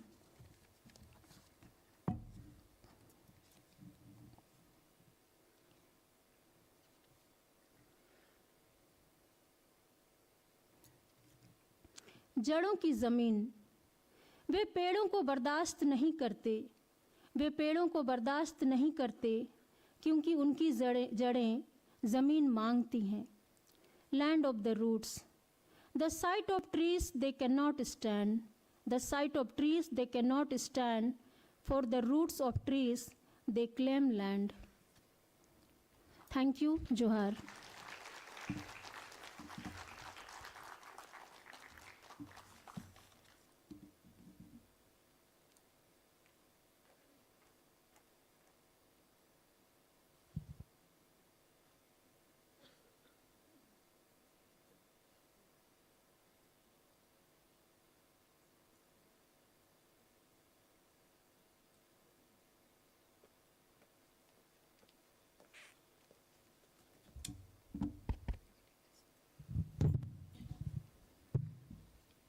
Thank you so much, Ms. Karkata, for that powerful and profound presentation. And our next keynote speaker, Dr. Serene Ho from the Melbourne University, will present her insights on tech-led land administration, climate action, and inclusion.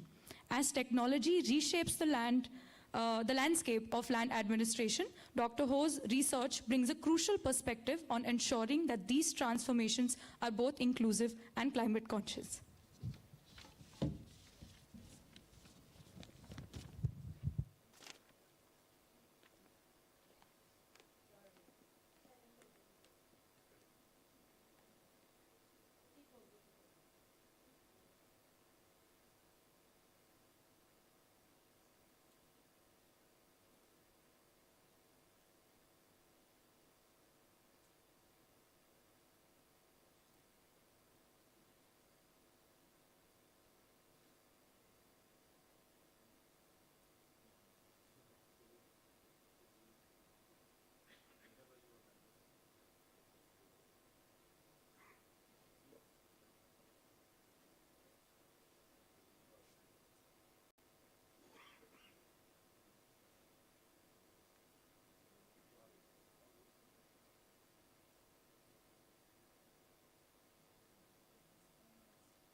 So there's a slight change in the schedule.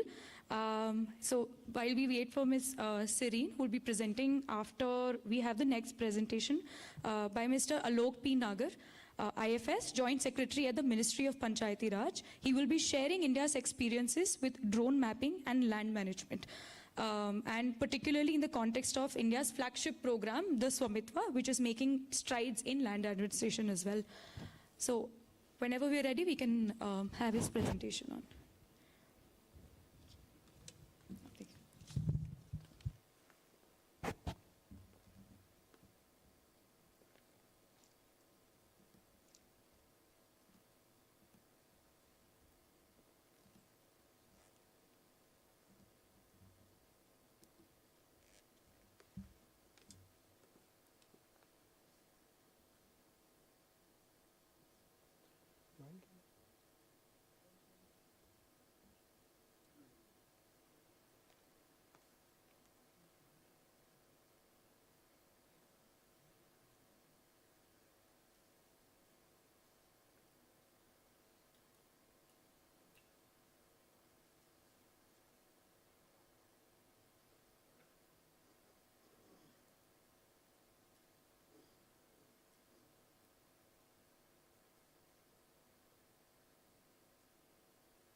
We have joined.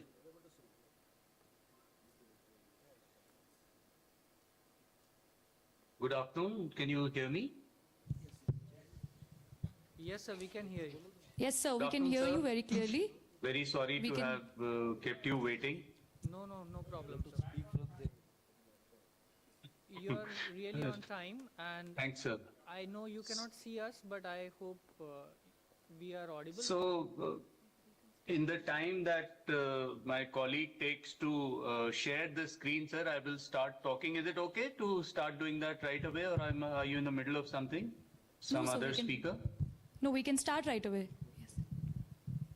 So we'll present Martin. Hmm? We'll present. You shared it? Yeah, I have shared. Achha, great. So can you share it? Yes, sir, can you hear us? You present it?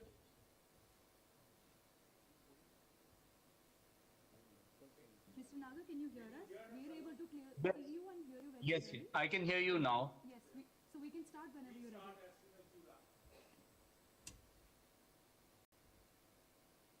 वो share कर pencil से.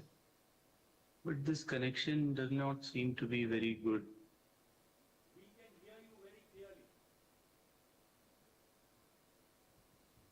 I don't know if it's connected to. Can you hear us? Yes, I can hear you, but I understand it is a little patchy, and one there are moment I am here and Okay. Yeah, we're able to hear you very clearly. There are no disruptions at all. Okay. Yes. Then I could start off, ma'am. If you could share the presentation from your side. Sure, sir. And if there are any issues, we'll definitely let you know. And we'll just share the screen in the meantime.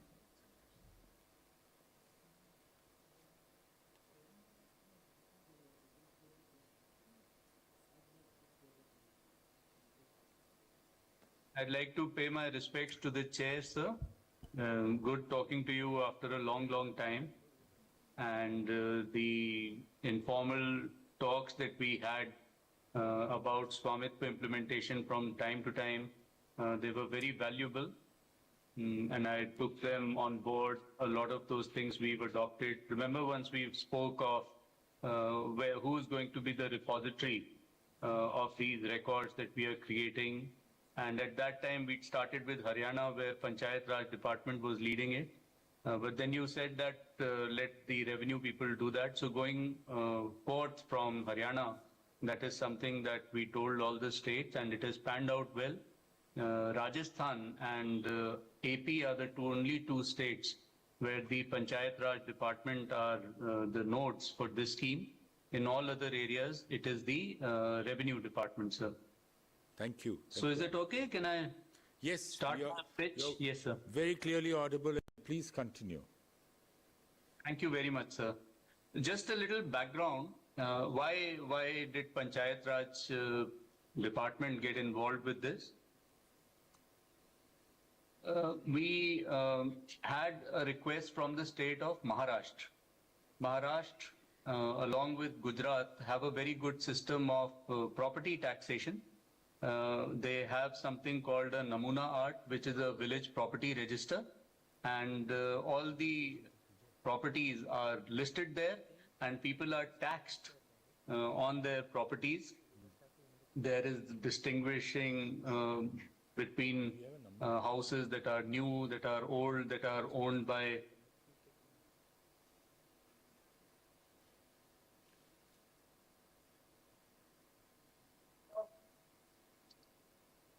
Sorry, I got disconnected.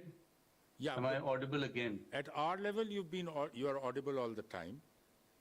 There is sometimes a problem, I think, at your end, but it's okay. Yes, we can hear you very clearly. I'm sure it is. We can hear you very clearly. So Maharashtra said that they, along with the Survey of India, in fact, it was the Chokalingam sir, who we'll all know.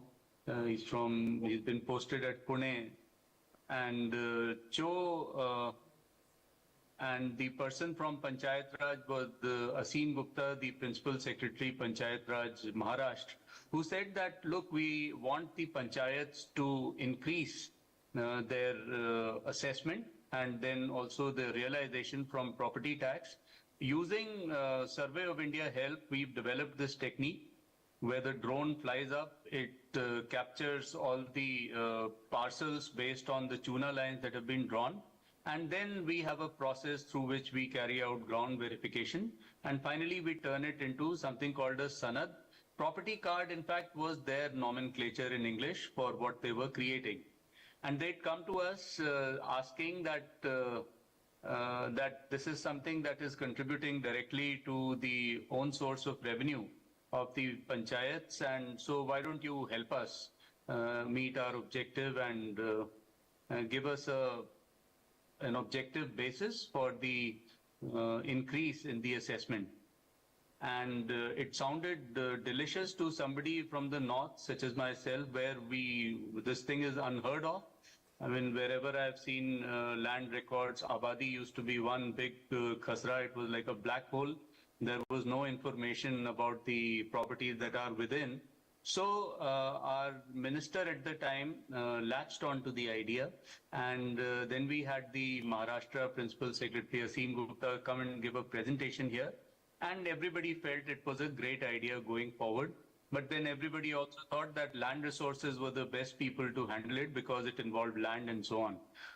Those people dragged their feet, and finally, because the idea itself was so good, that it stuck around, and finally because we had done some initial diligence, I had visited Pune and seen it in operation. So that's how we volunteered to carry it out at our end. And that is how Swamit was started. To begin with, our target was only 100,000 villages in the states that already had the Survey of India had done precision leveling. They had CORS network in a lot of these states already. So we chose the midriff, this part, extending from Karnataka through Maharashtra, Madhya Pradesh, UP, and Uttarakhand, and also parts of Punjab and Rajasthan, the border areas. What also happened at the time is that right after we launched it in 2020, at the height of COVID, even as we reached the month of October, we had been able to make a fair amount of process. We'd already done the complete process in 763 villages, which amounted to, at the time, 1 lakh plus property cards. So on October 11th, I think we carried out our first program where the Prime Minister, he caught on to the idea. And since then, he included it in his Pragati monitoring, because otherwise there is, aside from being a great idea and a big time saver and good use of technology to help out the last person, there was nothing in it for the states. The survey was being done by the Survey of India people. The IEC activity, which was a pittance, compared to the entire scheme, that was the only money going to the state, in addition to some funds for hiring SPMU resources. So the reason that we could make a push with the states is because the Prime Minister's act of including it in the Pragati monitoring. And of course, we had champions everywhere. In UP, I remember the Chairman Board of Revenue at the time, Mr. Trivedi, who was enamored with the idea, and he took it upon himself, and that is where most of our progress has been coming from ever since. And in each of these states, in Madhya Pradesh, likewise, we had a very good champion in the Principal Secretary to the Chief Minister and so on. That is why we could do what we've been able to do. We can go through the slides now. You can move to the next one, please.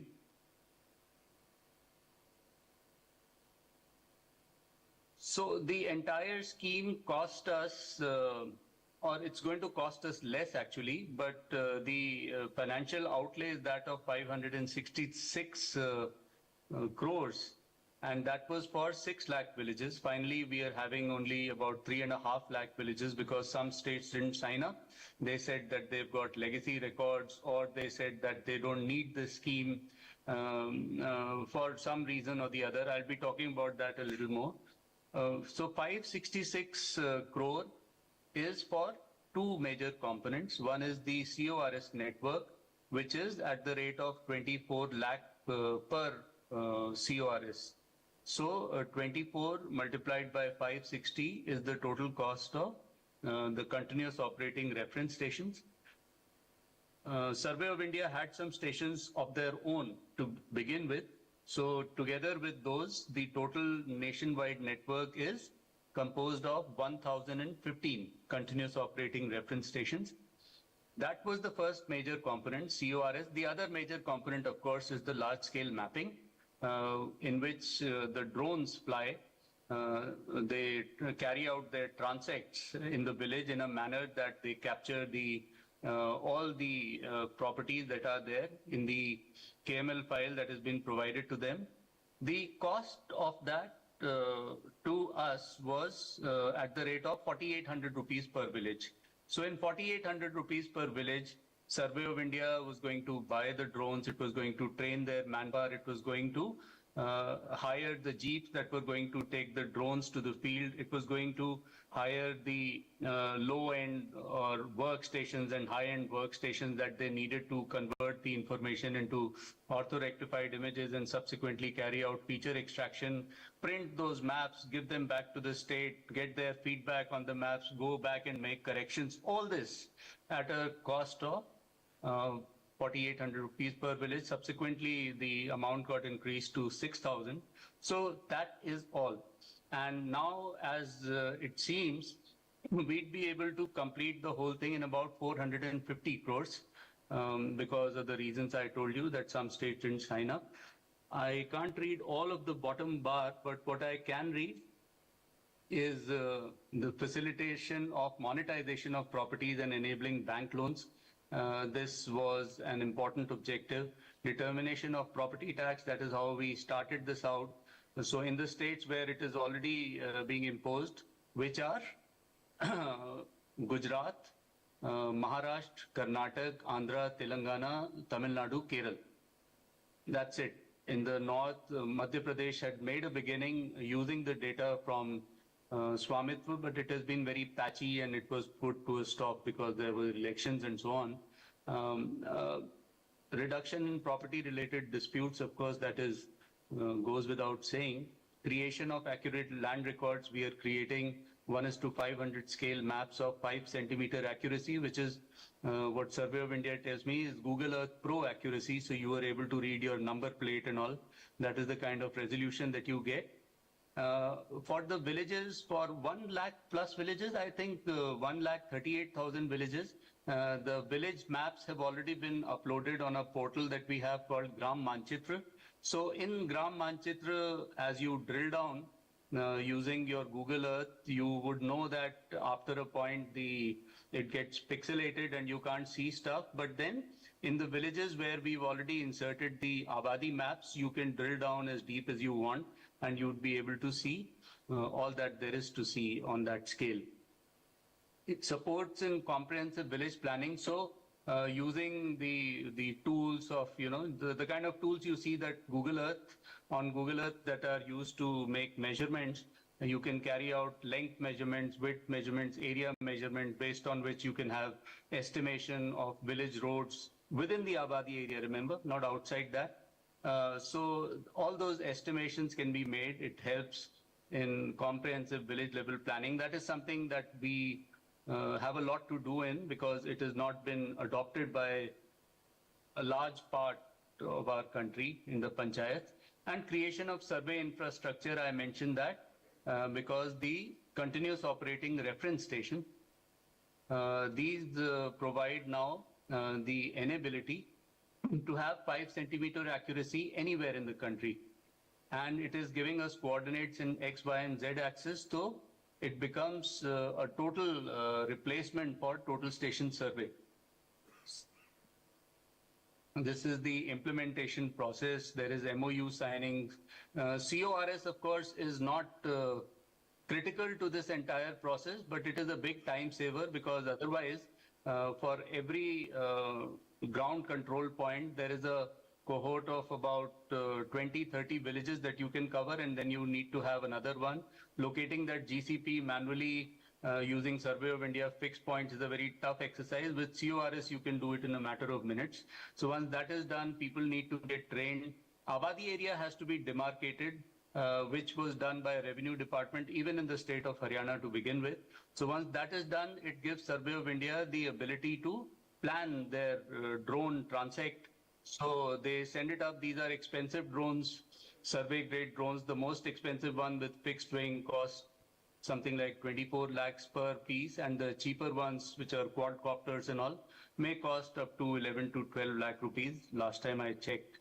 And these carry out the large scale mapping, and then subsequently these maps have to be, you have to identify all the property parcels, you vectorize this information, and of course, because there is a ground control point involved, so every parcel has geotags, very accurate one. Then there is the inquiry process leading to the production of the final map. The inquiry process by the state after the ground verification The notice period varies from as little as 10 days in the case of Uttarakhand to as much as 3 months in the case of the state of Punjab. Next slide, please. Tell me if I have to rush, sir. I can go faster, or I can go as slow as you like. So this is the gentleman that I mentioned, top left, Mr. Trivedi. UP is huge. UP's got 90,000 plus villages. UP's got 59,000 GPs.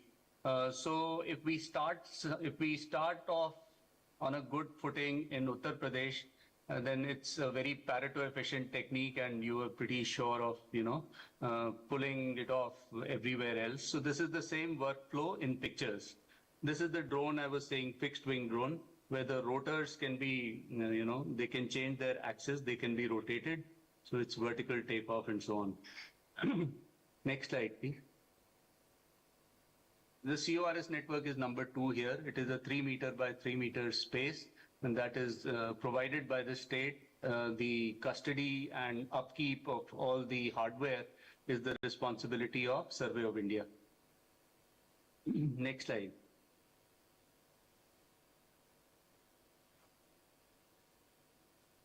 I can tell you a little about the progress. Okay, these are the various responsibilities. It is, as a node, it is my job to be the bulldog and to be constantly going after people wherever there is an obstruction. More about the bulldog later. In terms of achievements, we are already past the 3.15 lakh villages mark, where drone flying has been completed. No, I think we've gone too far ahead.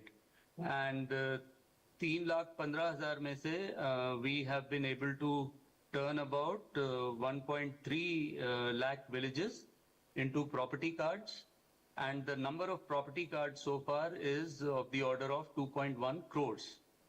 So that is how things stand at present.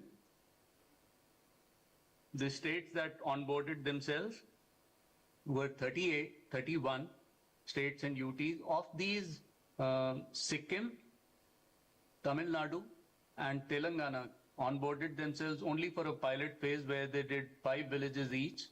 Then Tamil Nadu said that they have legacy record. Telangana said that they're going to do it themselves. Sikkim said that they have nothing called Avadi areas in their thing. So for that reason, they did not sign up. Others who did not sign up were West Bengal, who said that they have legacy record, Bihar, who said that they have already got the data captured using LiDAR survey done in 2012, and so they don't want to carry out this survey again. Meghalaya didn't sign up, and Nagaland didn't sign up for reasons best known to them. Manipur did sign up and did make some initial progress, but then they've been for 1.5 years. We've not had a single village's progress out there. Hopefully things start looking better now. And we are pushing the property cards directly into the DigiLockers owned by the people. The CORS network is Survey of India property, but there is a huge potential in how people can use it. Along with the Swamitva scheme, we also had the drone policy revised twice. Mention must be made of Mr. Ambar Dubey, who was the joint secretary, one of those who were picked up directly from the industry. And so he did an outstanding job. I think the second revision of the drone ecosystem was only because of the experience in Swamitva scheme, because this was the first program for which drone survey was being utilized at scale. And for that, I am grateful to him, because it made it possible for drone as a service to become a reality. Employment generation, the drones can be purchased by entities, people can be trained. This was again something that Amber did, that trainings were available, certified trainings for these people to be pilots and co-pilots. Then it's not mentioned here, but the geospatial policy got revised, and geospatial policy revision meant that Survey of India could also outsource their feature extraction, and the other processes with respect to the maps. So that was also a huge plus, and it made sure that Survey of India didn't have to do everything themselves. They could hive it off as a service. So drone flying as... So, yes, no, we can go back to that slide. Chhattisgarh, Lakshadweep, Delhi, Andaman, Daman, Diu, Dadra Nagar Haveli, Goa, Puducherry. All these places, the work has been completed for whatever villages information was provided to us. These people have done very good. I mean, this was an opportunity. So wherever people owned this and who went and saw the power of this method, that you just go out there, you've done your mission planning based on the KML file provided to you, and this drone goes up and flies. The large drone does it in about 17 minutes or 20 minutes. It can cover a whole Avadi, fly back to you, and the data is already captured. You run it through a machine that takes about 3-4 hours, where all the images get converted into auto-rectified images. You take it to the high-end workstation, and you can convert one village's data into a feature extracted map in a matter of 2 days. And then you provide this back to the state. The state people do their ground verification. They assign names of owners to each of these parcels, and they carry out some changes to the boundary. Survey of India incorporates these changes, gives them back to the state, and so on.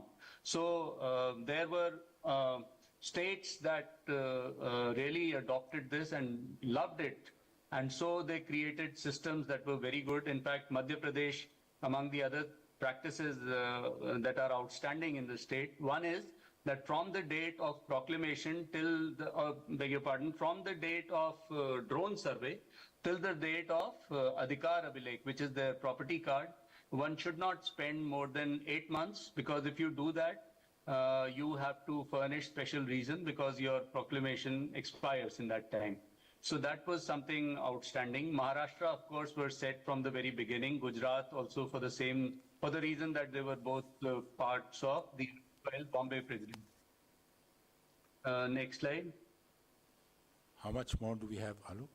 We've also been talking to the banks a great deal, mediated by the Department of Financial Services. In fact, the Finance Minister has written to the SLBCs and the National Level Bankers Association asking for property cards to be considered valid for loaning purposes. These are some of the other things that we've done. We've got a map, a 3D map of a village for using which we can create various kinds of simulations. One big thing that it's going to help us with is to determine the solarization potential of the households. We are in talks with the PM, what's that scheme? Surya Ghar Yojana, how they can adopt this in their workflow, and then using the tool that is being developed, they can have an assessment of the roof area that is available for paneling, and that would mean so much. It would reduce their visitation costs, their validation costs, and so on. So that is something that we have been able to do using this data. Augmenting own source of revenue is, of course, the link to the property tax. Next slide. Vehicle navigability, pretty much in the same way as one does it on Google Earth Pro. The new geospatial policy is mentioned in fine font, the fourth bullet on the big circle on the left side of your screen. So this was also something big that happened in the course of this scheme's implementation. Next slide. So DEM, DTM aa jaane ki wajah se we are being able to do flood modeling and so on. So there have been some great stories, and of course some some irony is also on the way. For instance, there's a person who was a beneficiary who in the first property card distribution who availed a loan from a bank, and so it was a big deal. And later on he found out that he got deprived of his ration card because the total ownership of land between him and his dad was beyond a certain threshold, and so they could have just one ration card. But then there are many, many good stories that people are being able to avail loans, and of course the property tax realization is up by something like 20% of what it was to begin with.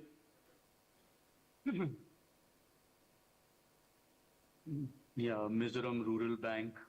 The state that is really way ahead of the others in terms of availing loans using Swamitva property cards is the state of Madhya Pradesh, because they have a good system. In Maharashtra and Gujarat, it was never an issue to begin with because people were getting loans even on the strength of their names being there in the Namuna Art, which is the... Alok, we're done with the substantive portion. We are done. Yes, with sir. the I'm done, sir. Right. Iske baad bas thanks, sir. Thanks. Thank you. Come.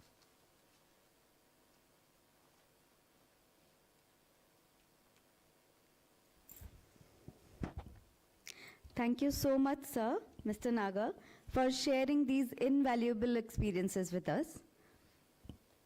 We're inviting our next keynote speaker, Dr. Serene Ho. All right, all right. Sir, we'd be disconnecting from here. Sir, Mr. Nagar, would you like to stay for the next sessions or a couple of sessions or so? So you're on mute. So connect me on this as well. So.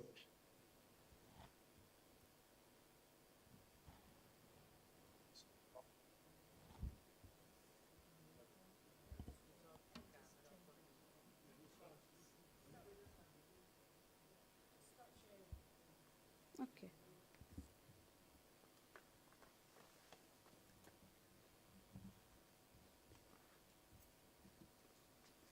Okay, maybe while we're doing the technical stuff, I'll just make a start.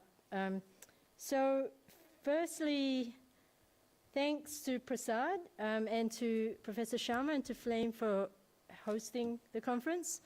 And thanks to Deepak Sir and Pranab and the rest of the Landstack team, Richa, Aman, for the logistics coordination. It's been very smooth, so well done to all of you.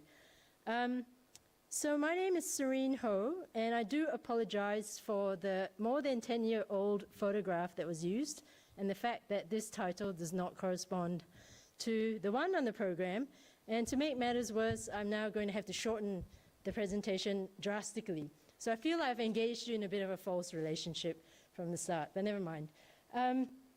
So I think firstly, just to start, I would like to acknowledge that I live and work on the lands of the Wurundjeri people of the Eastern Kulin Nations, and we recognize that they've never ceded their sovereignty. I also would like to pay my respects to all the Indigenous peoples represented in the room today, and acknowledge their strength, their wisdom, and their struggles for self-determination. So I recognize as well that the disciplines of surveying and spatial has always played a role in dispossessing Indigenous peoples. And the university commits through our research and teaching to support reconciliation actions wherever we can. So this presentation really today, I was given a bit of homework by Pranab, but really what I'm trying to do with this presentation is share with you some of the research we were commissioned to do by the World Bank around climate action and access to land. And after doing that research, it gave me a lot of headaches. So I want to share some of those headaches with you and hopefully end the presentation with something for you to chew on and for us to engage in more conversation over the next couple of days. So for those who don't know, just the nationally determined contributions are every country's roadmap to meeting the global goals of the Paris Agreement. So we've got about 179 parties, and next year all countries will submit their updated NDCs. So these are 5 yearly documents. Has anyone in this room read your country's nationally determined contribution report?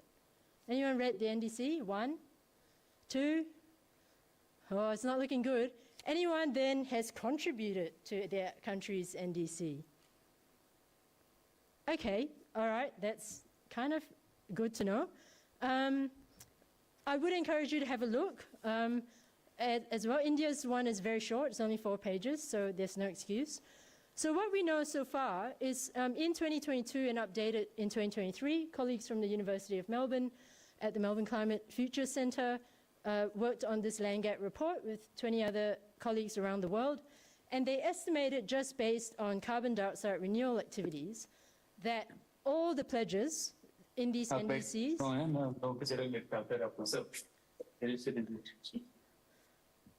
all these pledges across the NDCs based on reforestation, afforestation, and restoration would result, half of these would result in land use change amounting to about 1 billion hectares, or four times the size of India.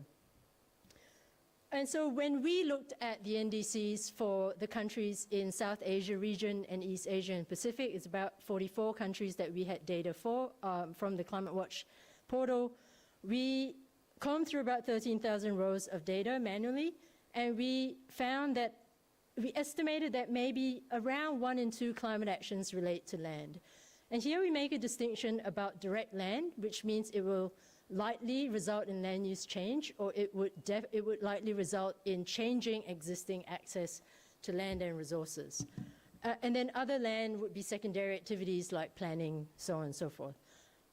So we found that around, it's kind of about half and half across mitigation and adaptation.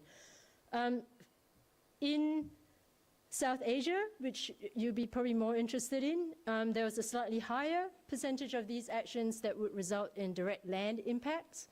And you can see how that shapes around the region as well with the data. So we're looking at, when we look at the countries in South Asia a little bit more closely, you can start to see that some countries have more actions in their NDCs that will result in direct land impacts. Countries like Bangladesh, India mainly because of the big afforestation commitment or reforestation commitment. But everyone's got quite a significant task ahead of them of trying to find this land. Importantly, most of these actions that need land will relate to just 5 sectors: agriculture, energy, forestry, transport, and the environment. And that is, some examples of what those actions look like in the NDCs are listed here. I'll let you read them.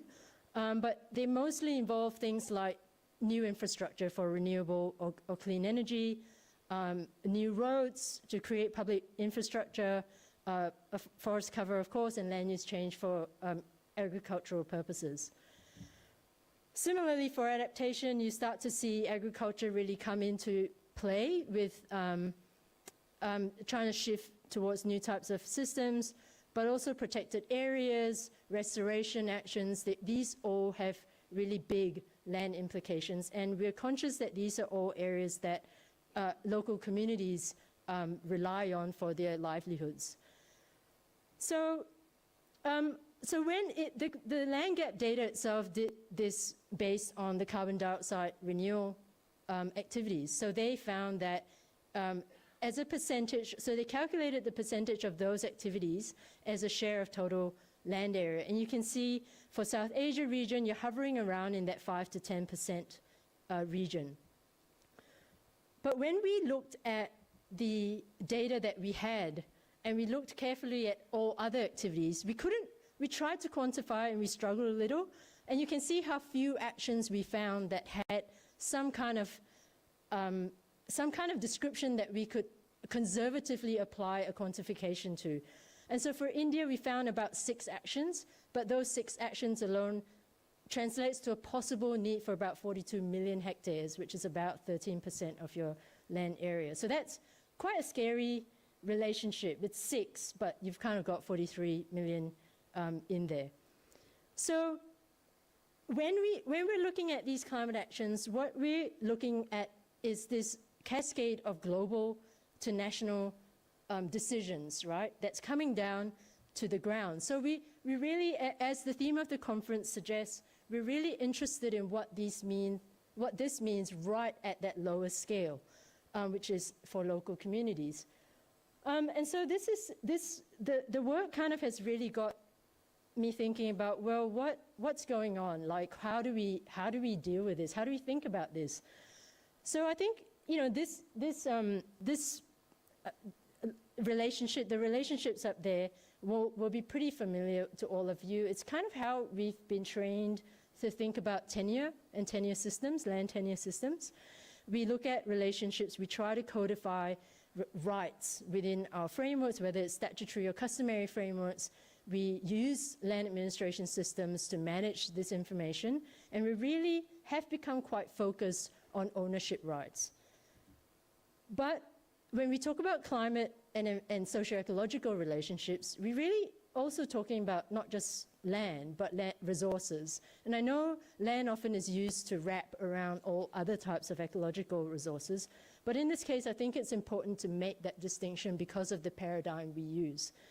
So here, we're really interested in users and the relationship with resources, and we tend to think about them as how they use resources for benefit.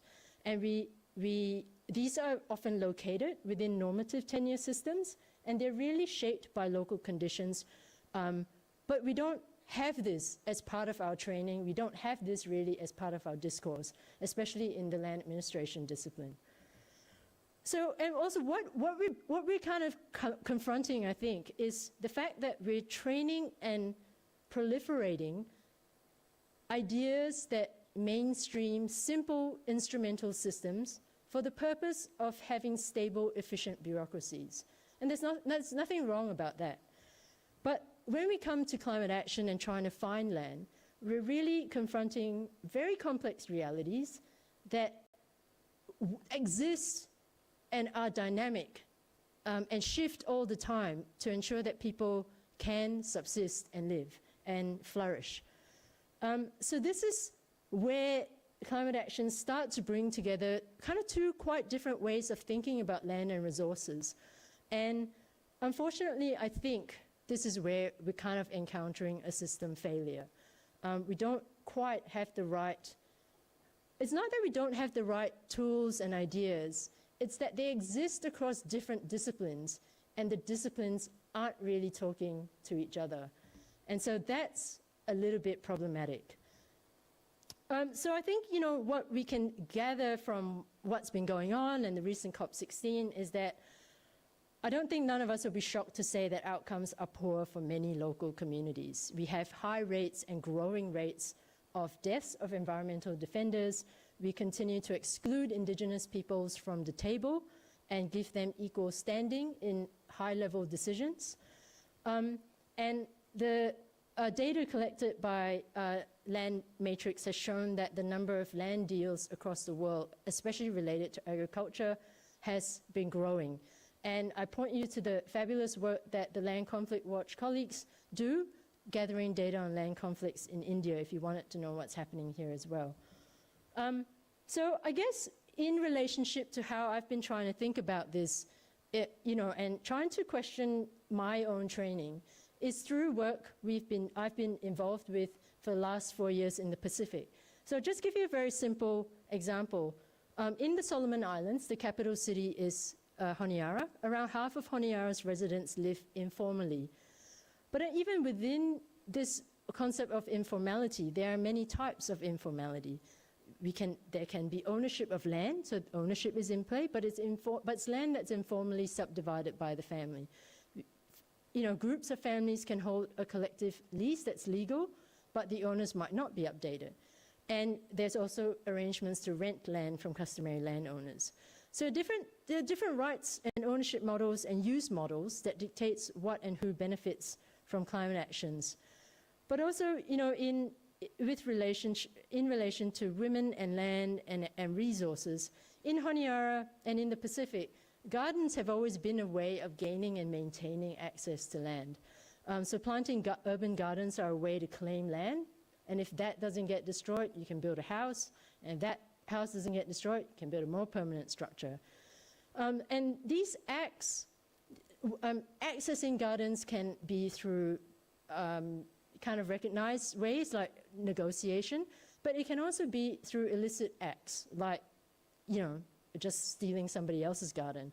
And so we see people doing different and executing different strategies to ensure that they are able to maintain certain benefits for themselves and their families. So I guess the question is, and this is a question that isn't new, it's a question that legal geographers and other anthropologists have thought about for a long time. Do we need, but this is a question I think that people in land administration or land probably need to think about a bit more explicitly, which is, do we need to think about more than rights in land and resource tenure systems? And what does that mean for land administration systems? And so the question I've been thinking about is, should we be thinking about this in terms of benefits and burdens, which is where the principle of justice and just transitions are starting to talk about. So I think firstly, the ideas that I've been tossing out in my head are not new ideas. They're ideas that have been raised by people, even people back, a really seminal paper back in 1997 about women, men, and trees, based on research in East Africa, shows us that, for a long time, ownership doesn't align to nested rights and overlapping rights. And many people don't own land, but can use land and benefit from it. So in each of these circles, we have different disciplines already working in them. We tend to work in the bundle of rights space, political scientists tend to work in the bundle of powers space, and the bundle of owners and users tend to be split across many different disciplines. I guess what I've been trying to think through, and I invite you all to kind of cast aspersions, be critical, and engage in this kind of, how can we think about tenure transitions? What are the ideas we should be having in our back pocket? Is that when I look at the NDC data, it's very clear that climate action is prescribing external impacts on local communities. And communities are having to deal with many tensions and trade-offs based on things that they had no say in. So this is kind of the system we are now involved in and working in. And this could be, and this also draws on the theory of access work that has been around since 2007 and that continues to hold up pretty well. And it's trying to think through, how can we use this and how can we connect with these concepts so that we can engage in thinking about these issues at different spatial scales and different temporal scales, because we now are also confronting the issue of reparation for future generations. And so I was chatting with Shivanji this morning as well, and we're talking about this term benefits. And I think we have used benefits, tossed it around pretty loosely.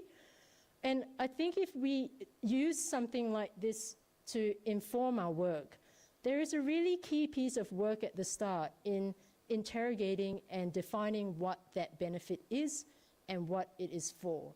Otherwise, we run the risk of producing murky kind of insights. And it's about understanding, scaling back up and understanding how these benefits translate across scales and what that means. And I think the key part in all this is that we need to do more of this research with other disciplines so that we can gather the evidence to inform the next round of NDCs. Because these NDCs are not being written based on a lot of land evidence and tenure evidence, and that's really, really troubling. So I'm going to leave you with this question, and a bit of homework for all of you is to maybe find a colleague from a discipline at afternoon tea and talk about this, and see kind of how ideas converge or don't. And we talk in our profession, we talk a lot about the land question, which has always been a question about redistribution. So maybe the question for you is, at the scale and within the systems that you work in, what is the land question you should engage with in this time of climate crisis. And what does this mean in the language of your discipline? And what does this mean in the language of your practice area? And is this understandable to somebody else in another discipline and in another practice area? Because if we don't kind of collaborate better, we're not going to get the answers we need to drive a better future. And the last thing I'm going to do, because I've been given this soapbox, is to encourage all the researchers out there to really prioritize a return of research to the communities. I don't think, it's not something we train scholars to do very well, but I think you should all, at the very least, try to do a one-pager of your research outcomes in the local language and give that back to the communities and spend an hour or so talking them through what you found so that they can use that to advocate on their own behalves. And that is the end of my soapbox.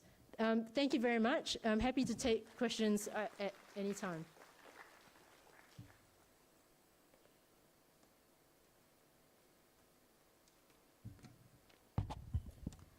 Thank you so much, Dr. Ho, for the enlightening insights.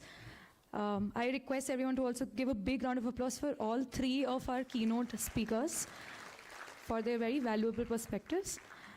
Due to the slight delay in the beginning as well as the slight technical issues that we faced, we're running a little against the clock. And I also think the irony of talking about tech while facing technical issues is also not lost on us.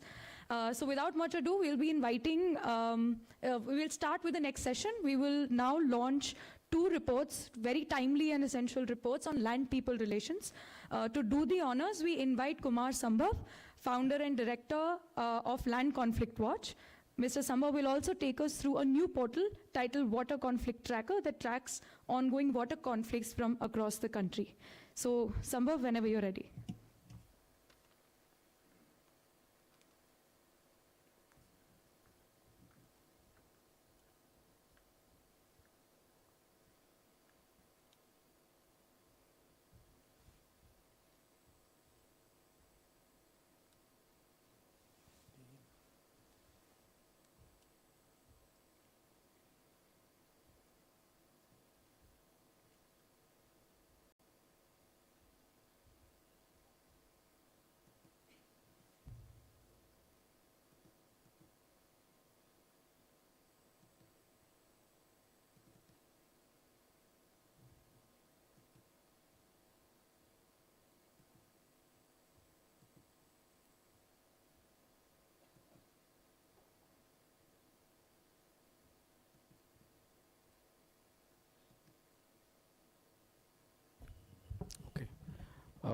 While the presentation is being loaded, thank you so much, Pooja, and thanks to ILDC for this platform. And after the wonderful presentation by Professor Shereen, I think it just gives a good sort of, it couldn't have ended on the right note and we couldn't have come in at the right spot in this. At Land Conflict Watch, we document ongoing land conflicts across India. And we have been documenting and collecting data from about 850 sites from across India where communities are in contest with other parties over ownership, control, access, or change of land use. And these contests are ongoing. So we cover across all sectors, and one of the sectors we have also been looking at is the renewable energy related projects, related conflicts. So this report that we are releasing right now here is the cost of green growth, where we have looked at over 30 conflicts related to renewable energy projects spread across the country. And the report basically, this is an interim report from an ongoing work research that we have been doing, and it basically aims to go beyond site-specific issues, but look at overall sort of trends. What are the really underlying issues emerging from across these sites of land conflicts because of renewable energy projects. So across these 31 conflicts, we see that over 43,000 people are affected by these on these sites because of these conflicts, and over 32,000 hectares of land is affected by these conflicts. It also, in this, basically we're trying to look at the trends of what are the tenure type of land, what are the land uses of on these sites, what are the demands and contentions of communities in these conflicts, what are the contentious legal issues, what are the constitutional rights and violations in these issues, and how even courts decides on these matters if some of these conflicts actually went to the court, and how do the courts decide on these.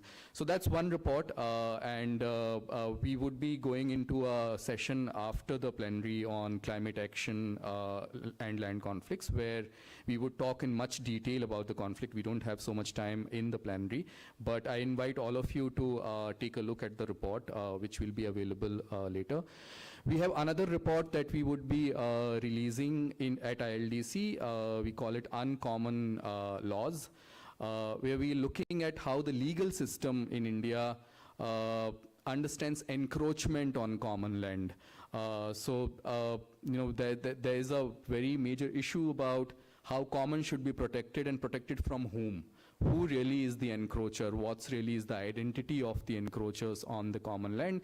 And for this, we looked at over 40 state and central legislations across the country that deal with common land. We looked at 1,630 High Court orders, which the High Court orders that dealt with encroachment on common land, and 131 ongoing land conflicts involving encroachments on common land. And we try to understand what's really is the general attitude towards encroachers when they are identified. And if there are any patterns in the identities of encroacher. And when I say identity, we draw from one umbrella judgment about the encroachment on commons, which is Jagpal Singh versus State of Punjab. This judgment basically talks about that the commons in villages should be encroachment free, and panchayat has the power to remove these encroachments. But it also had one small exception clause in the judgment, which said that landless people, SC and ST communities, or landless people, there should be exceptions made for them when removing these encroachers. And that became a starting point to really look at whether that kind of exception or whether that identity plays out in how our executive and how our judiciary and these systems deal with encroachment and evictions. And the findings are not very good over the years, and that's what is coming out from this report. We looked at whether the rights of encroachers are sort of discussed in this process or not, and how does the present legal regime of mass removal of encroachers contribute to the protection of commons? Does it even contribute to the protection of commons? Again, I invite all of you to take a look at the report. It will be there on our website. And there's another initiative. So Land Conflict Watch, those of you who don't know, as I said, we have been documenting cases of land conflicts from across the country. There's a dashboard, and it could be very useful for researchers. I invite you to sort of make use of it. You can look into the state, district specific sectors for data on land conflicts, and might be useful for journalists and researchers to work on. We have been working on this for past 8 years. We are launching now a new initiative, which is Water Conflict Tracker, on the same lines, and we would be documenting ongoing water conflicts from across the country and putting this on the database, which is available on waterconflicttracker.in. I would invite everyone to sort of take a look, and if there's suggestions, feedback, would be happy to talk about it.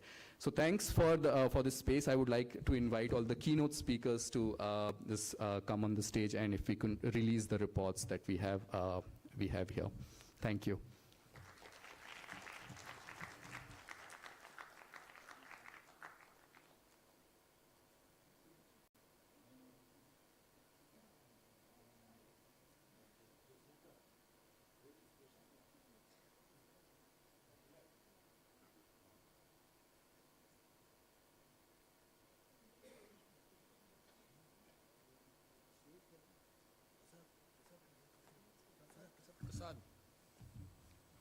Prasad, come. What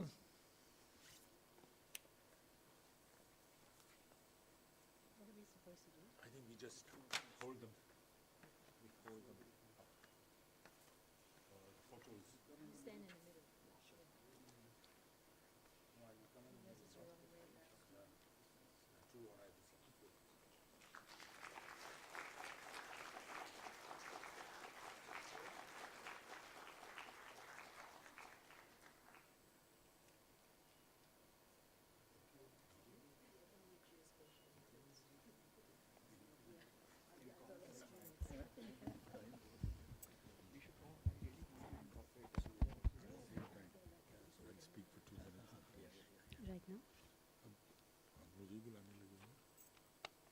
I was going to call Anna. Oh, yeah, karo.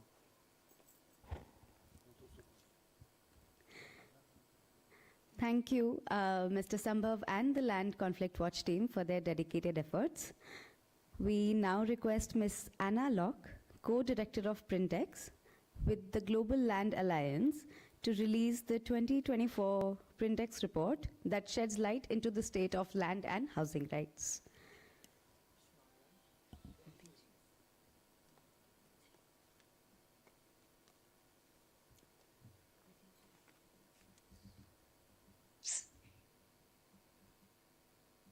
Hello, I don't know if everyone can hear me, and whether I can share my screen. Hi, Anna. We can hear you and we can see you. Wonderful. Okay, let me. Hopefully, my slideshow is starting, and just while I'm trying to, trying to make sure that it's all working, I just want to say good afternoon from a rather cold and miserable UK. I wish I was there in person with you. I was there last year and absolutely loved it and learned so much from all the presentations and all the interactions that I had with people, but I'm hoping that I can join you in person again next year. So I've, been kindly given the opportunity to present our latest results on Prindex. And I wanted to give you a bit of background to what we are. For those of you who don't know us yet, we're a global data initiative hosted by Global Land Alliance.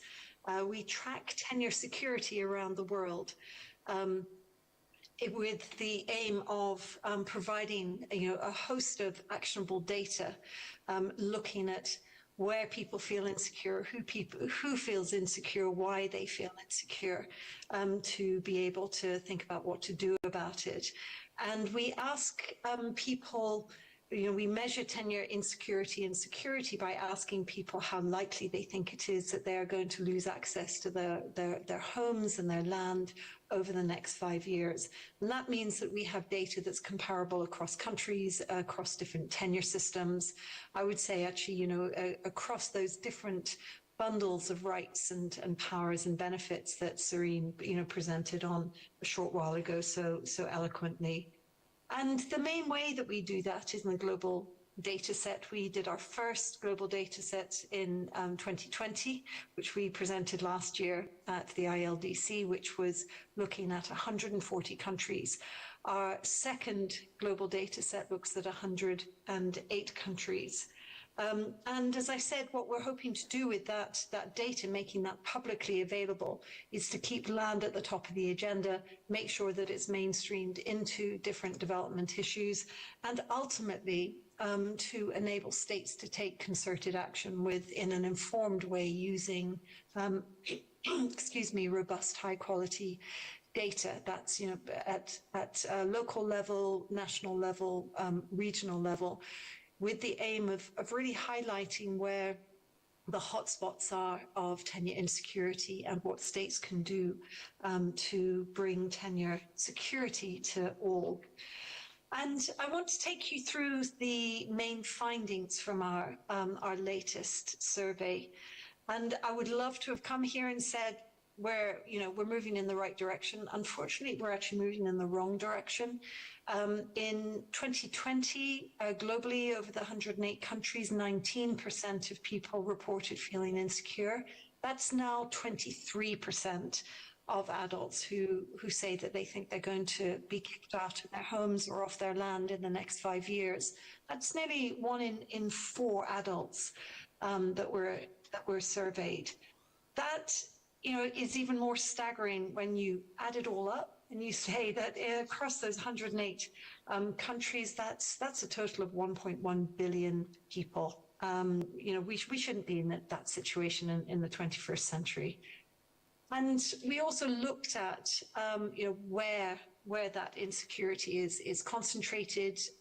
If you look at our comparative report, you can see by country. We go into more detail there, but just to give you a taster here, you can see that the Middle East and North Africa is sort of leading the leaderboard in a bad way, with 29% of people reporting feeling insecure, followed by Sub-Saharan Africa and East Asia and Pacific at the top. I'm hoping you can see my whole screen. Mine seems to be a bit cut off at the top. And the low-income countries are the ones that suffer most. They're higher than the world average with 28%. But I'd also like to draw your attention to the fact that even if you live in a relatively wealthy income group in terms of the countries that you live in, you don't escape, or there's actually quite a large proportion of the population that don't escape that insecurity. So even if you live in a high-income country, you know, either you or people who live in your country, you know, could be suffering from insecurity. South Asia as a whole actually is performing pretty well, and I will take you into India's results, but actually South Asia as a whole is below the world average for tenure insecurity, which was a quite surprising result for us.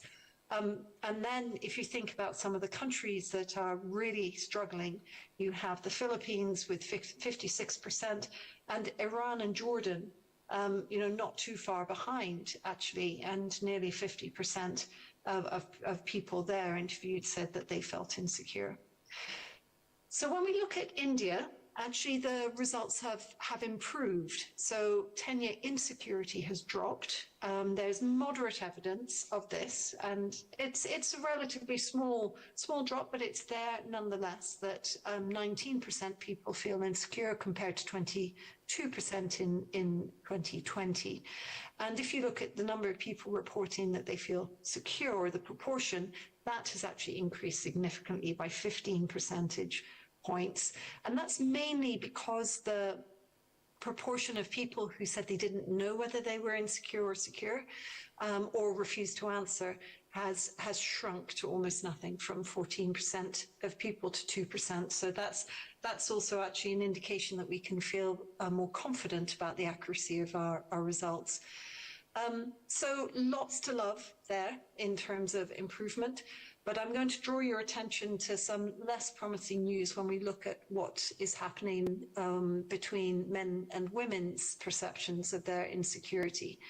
And while, if you look at it just overall and say, do men and women feel differently about their security, with our standard question, actually no, there's not a huge difference. But you unpick that and you say, okay, let's dig into areas that relate to inheritance law or family law, and see if men and women are still, you know, more or less aligned on that. And the answer is no. So we measured that by asking men and women questions about the hypothetical scenario of what if you lost your spouse through death or divorce, how confident would you be, or how worried would you be about losing access to your home or your land? And for men, actually, that situation hasn't changed very much. There is a slight increase in insecurity for men in terms of spousal death, but actually statistically it's insignificant. But women, it's really worrying that 55% of women, or 19 percentage points more, you know, a higher proportion of women in 2024 said that if they lost their spouse through death, if their spouse died, then they would be really worried about losing access to their homes or their land. Also, that has risen in the case of divorce. and by 9 percentage points.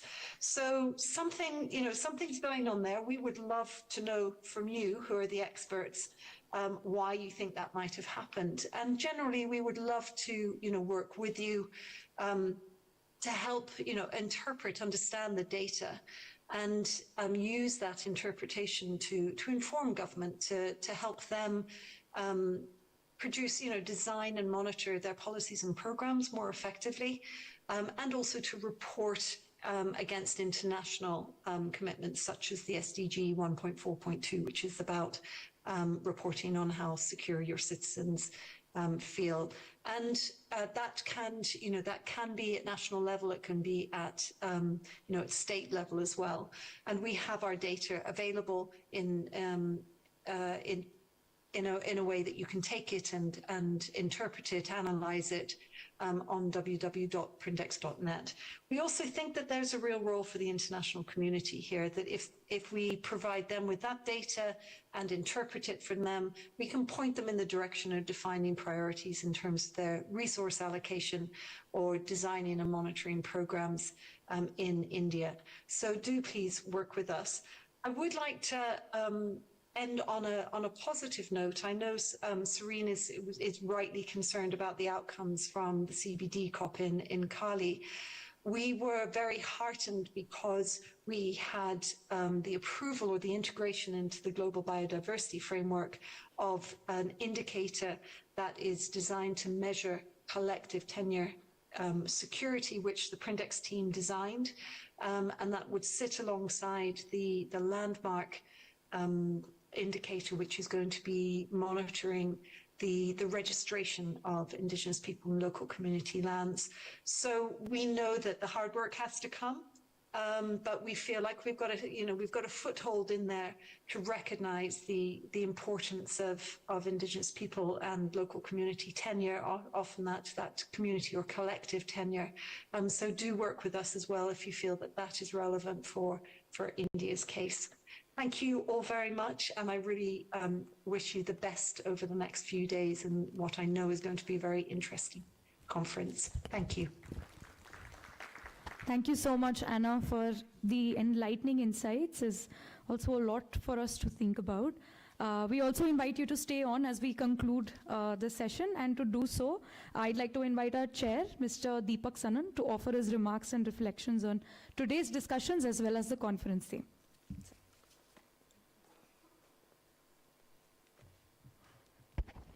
Thank you, Pooja. The chairperson has a particularly difficult job. They've got to say something meaningful and they've got to be brief, because all that is really relevant and had to be said has been said. The major speakers have spoken, and the chair is actually just a formality. But as I said, you're expected to say something meaningful. I promise to be brief. I'm not sure I'll be meaningful. Let me just say that it's been a great inaugural session. Let me start by thanking Flame. It was a decision which the ILDC advisors took last year, that we should have ILDC 8 at Flame. It's a decision which I can say, reaching end of day one almost, that it was a great decision. We had a great ILDC last year, and we are having a great ILDC this year. Thank you very much, Flame, for having us be part of this and for being part of this journey, and I hope you will continue to be there for us in the future. This inaugural session, in a sense, really sets the tone for all discussions in ILDC. It encapsulated the three axes of all conversations on land today. It started with Jacinta passionately discussing with us the core issues of rights in land, the issue of rights of the poor, of the dispossessed, of the marginalized in different ways. And that is one axis which has always resonated both in ILDC and all discussions in land. From that we moved on to chronologically, also sequentially, an area which has become so dominant in discourse on land in the last 20 years, which is titling systems and conferring titles and clarity of title, etc. And finally, what has become so dominant in the last few years, Serene took us to land and climate action. So chronologically and sequentially and from a perspective of encompassing, we actually had an inaugural session which spoke to and of every single pillar which really involves discussion on land today. Some of you might think this is serendipity. I think it was great planning by Pranav and his team that we actually got 3 great discussions on everything which we really wanted to have ILDC reflect on over the next 3 days in terms of the various debates and narratives around knowledge. ILDC really seeks to broaden knowledge, to enhance understanding, and further a search for answers on all that falls at the intersection of these 3 axes, as I said: the rights discourse, the titling issues, and climate action. I wish you a very productive 3 days, and I look forward to also being engaged with many of you, and I hope all of you will get great opportunities to network, to get more out of this, and we look forward to continuing these discussions. Thank you very much.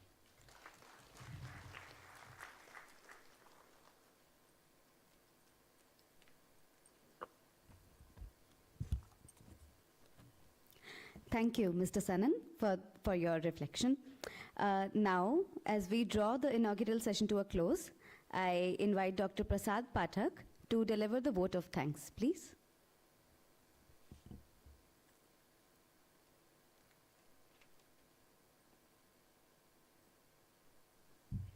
Hello, everyone. Just as a fun, I was going to say that the doors will be locked and there will be a MCQ test for you guys to understand what you have learned so far.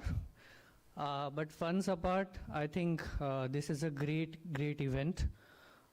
Thank you, Landstack team and everyone to involve Flame year after year. I think one of the most significant thing what is happening by conducting this event in an academic setup is also that we are embarking on a journey where we want to formalize or bring forth education sector also in land domain, right? And we, together with Landstack and some of the other organizations, we are going towards that. And this kind of conference helps us to understand the gravity of the topic, the different dimensions of land domain, and it's a great learning experience for all of us. So I hope Flame gives us the same inspiration year after year to continue with this journey. And I welcome you all, and I hope you guys enjoy the rest of the day and the next 2 days and enriching sessions which are planned for you. So thank you so much. Have a good evening.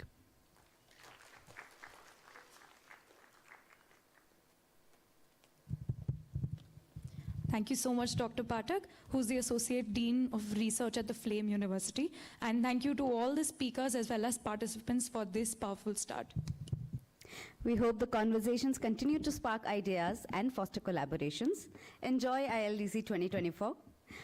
We request everybody to please move to the VKS area for their evening tea before the next sessions. Thank you again to all of the speakers. Thanks for having us, ma'am. Alok Nagar. Thanks.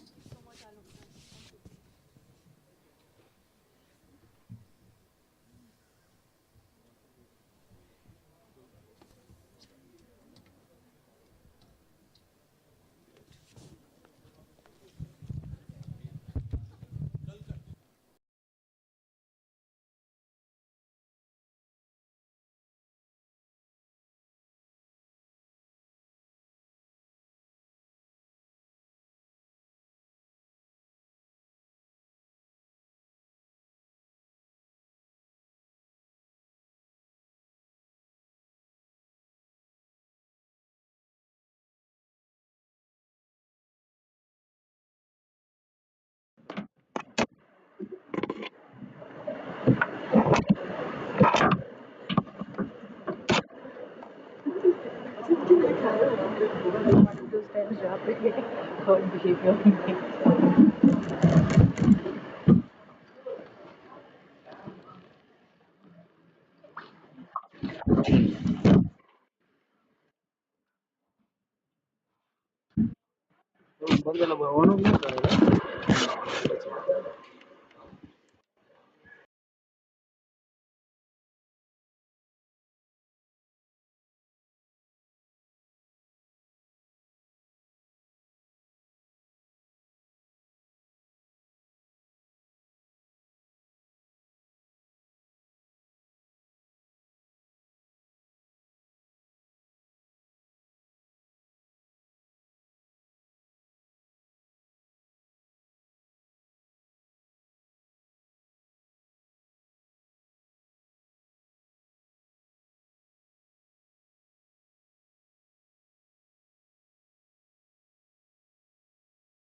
we are only 49.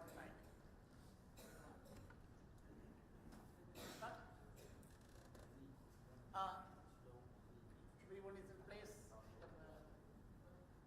Welcome everyone. Today we have gathered here at this session to explore the vital intersection of renewable energy, or I think green energy as they call it, and land issues.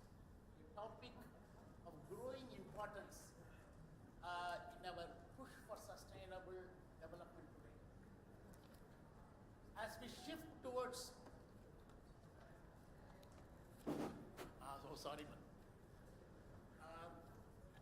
as we shift towards green, clean energy sources, the government is pushing for, I think, green energy fund, green energy policies. Understanding the impacts of these policies, these initiatives on land rights and use is very essential for equitable and effective solutions, what we can give it to the people of this country. I understand from the team, this land conflict team, that this session will delve into key challenges, balancing energy needs with the environmental protection and the livelihoods. These three triangles will be there, along with the land rights. We will have about, I think, 75 minutes, though we are late. I have asked the bus to go late, so bus will not go early before, so you can either wait a dozen for that. So we will have about at least 75 minutes, because now that you had, I think, tea, you will have some sort of energy to stay back. The session will be structured as follows. There will be two panel presentations. The presentation of the two reports prepared by the Land Conflict Watch, followed by the Kumar Sambhav's intervention to fill in the gaps, if any. And then some two discussants are there, Aditi Vajpayee and Bhargavi Rao. Then we will open the floor. In between also, I will try to open the floor to keep the discussions going.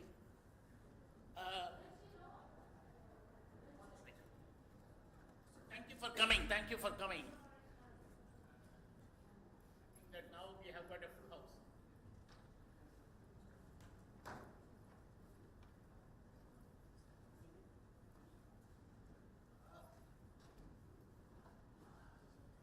Wait, no problem. Okay. No. Now, when we talk about land conflicts, I will take half a minute. When we talk about land conflict, we talk about not just about the conflicts, we talk about disputes, complaints, grievances that affect. It could be potentially a political violence, socio-economic violence, which can affect the entire community. My first job was in 92-93. I was given the job of looking at the land conflict in the, I think, the post-conflict country, I think Cambodia, which was just emerging from the conflict. Since then, for the last 32 years, I have been following the land conflict. So I will just put together the various concerns and resolutions on this one. We also put together something on what are the common disputes, the issues affecting. It could be about overlapping rights and claims. It could be about a lack of relevant policies. Dysfunctional land administration system. This is all over. The land administration system is not functioning. Land grabbing encroachments also calls for fair and adequate compensation or the restitution of rights. We also have issues something like ambiguous, controversial, unenforceable laws. Then lastly, but very importantly, the potential for violence. That's one of the reasons we should study the land conflicts. I should say that it is not easy to study land conflicts. It's life-threatening. I can tell you from my experience. You go and ask somebody, about the land conflict, why the conflict, who is giving the trouble, you will get, I think, killed. It's not easy, because it is not easy to do a research on land conflict. It is not easy to do a research on a land dispute in any part of the world. So, the team has done a work which is kind of so appreciable. It's not easy, though it is only 32 or 35 conflict cases. It's not easy job. It's an intimidating job. I appreciate them for that. It's also about, I think, power, political economy. Because the land conflicts arise out of power, the imbalance of power. So all these things, I assume, as far as possible, the team will try to explain to us from the field with evidence. I will not take much of the time. I will now hand it over. I think that 2 reports will be presented by Mirlani and Sukriti. They will take about, I think, 20 minutes, 10 minutes each. Maybe you divide your time. I'm not going to divide. At the end of it, we can have some very quick discussion and then go to this. Kumar. So thank you very much.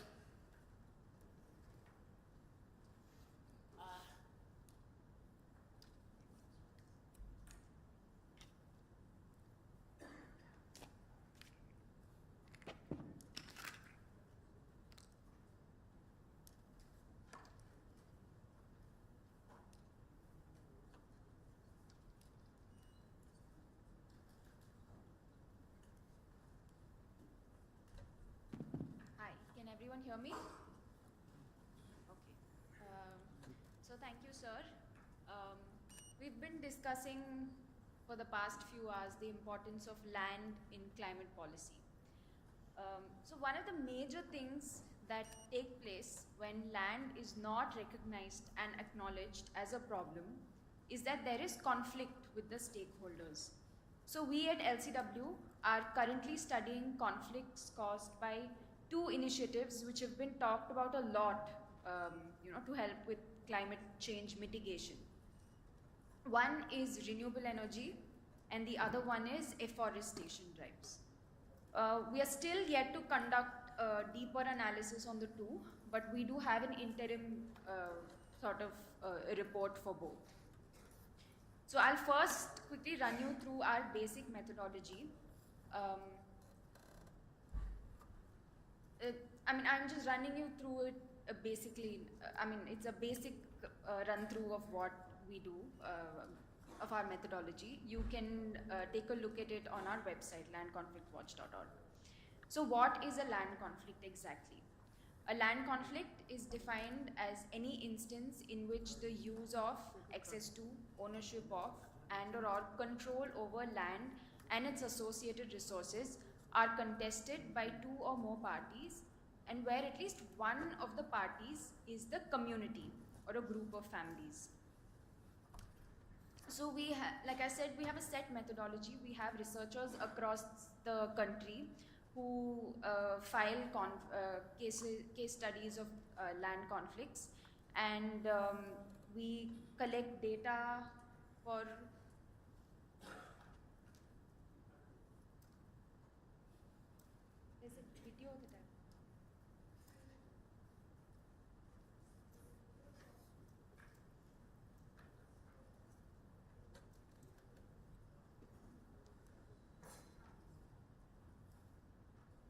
So we collect data across 80 different parameters. You can briefly look at it here. Again, you can look at it on our website.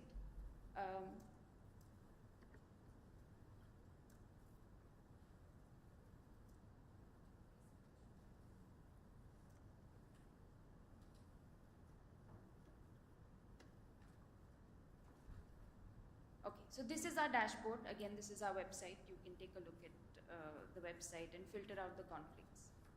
So now going into the reports.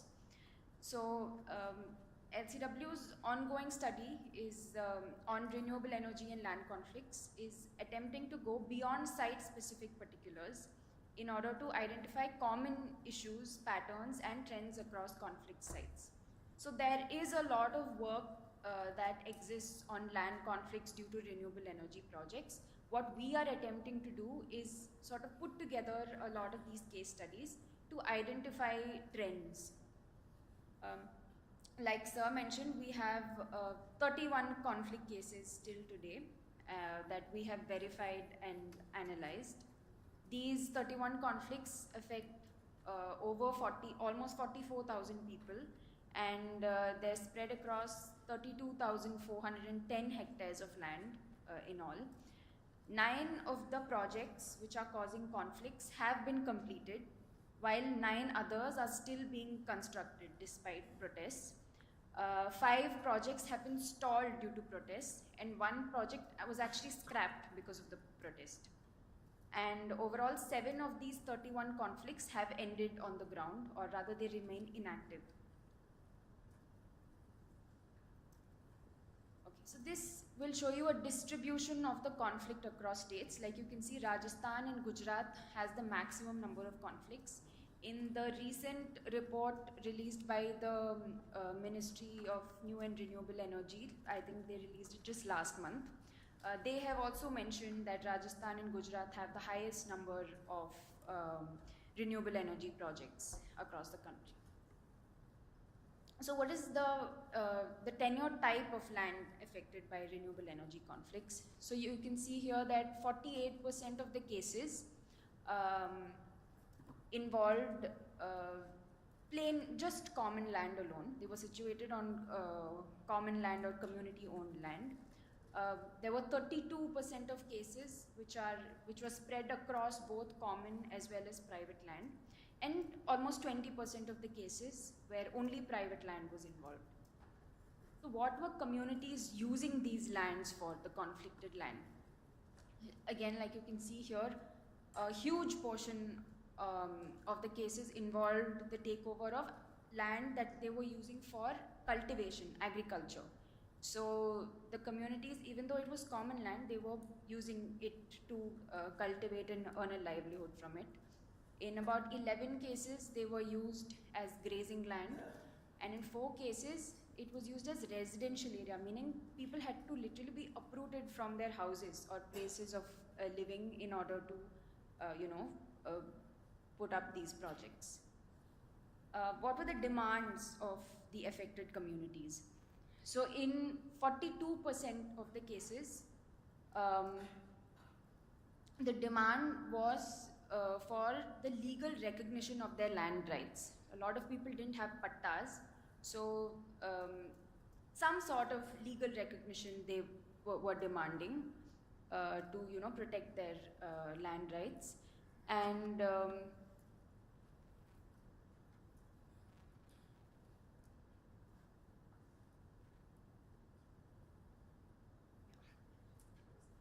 it wasn't working. Sorry. So we also record some contentious legal issues that crop up in these land conflicts. In 45% of the recorded conflicts, stakeholders alleged that they were not consulted before the takeover of the land. In 29% of the recorded conflicts, the communities agitated for, again, a lack of legal protection over land rights. So this, is in line with their demands. In 19.3% of the cases, they saw violation of environmental laws. And it also saw issues of non-payment of compensation or promised compensation. And also they said that there were land record discrepancies in these cases. We also document the violation of constitutional rights. So 4 cases we saw communities facing blackmail, threats and intimidation from both the state as well as the companies that were setting up the RE projects. In 4 other cases, communities, members of the community were either arrested or detained. And this is one of the examples. In Assam, a pregnant woman was kicked during protests when the villagers protested their eviction, and this actually led to a miscarriage. So the first thing that people, not the first thing, sorry, but the formal mechanism that is present in our country for conflict resolution is the judiciary. So how many of these conflicts actually went to court? You can see that almost half of them went to court, and how many of these were actually effective? So out of 15 cases in court, 7 are still pending, while the rest have been disposed. And I'd mentioned right at the beginning that in 9 cases had ended on the ground, and it's surprising to know that only 3 of the disposed cases have ended on the ground. Only 3 of the 9 went to court. So in the next phase of the project, we're building on this data that we have collected and analyzed. We've chosen about 10 to 11 sites across the country, and these are some of the aspects that we're trying to collect data on. We're profiling the people, their socio-economic profile, which community they belong to, gender, class, caste, etc. If there are any benefits from the project for the people, the local people, impact of the project on flora and fauna of the area, compensation, if any, that was offered to communities, and the nature of the compensation, and how the project developers engaged with the communities as well. So we hope that the information gathered from these surveys will help us design pathways to achieve socially and environmentally responsible RE projects.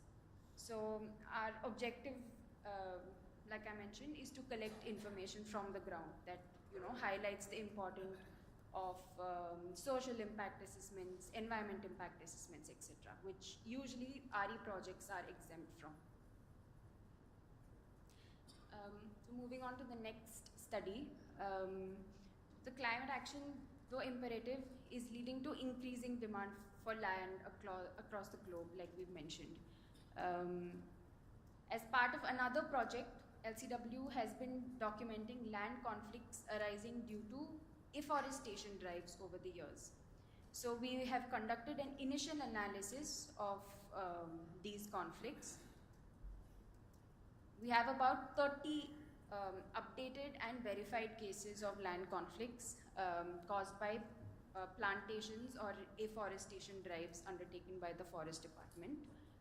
These conflicts are spread across, so these are the afforestation drives that are conducted under the CAMPA Act. I don't know how many of you are familiar with that. So these conflicts are spread across, sorry, Aditi will be covering that in the next few minutes. These conflicts are spread across a total land area of 3,89,000 hectares and affecting more than 16,000 people across the country. All conflicts lie on common land, and 90% of the conflicts are on forest land. So over to Sukriti, who will dive deeper into some of the case studies that we have documented.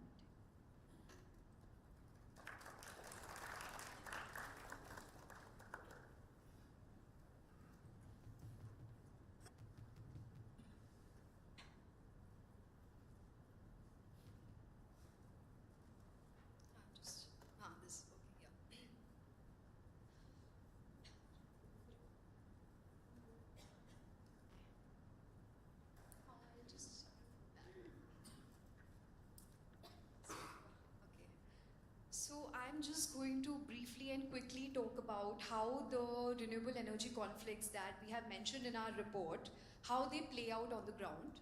If you already know about it, think of it as a refresher.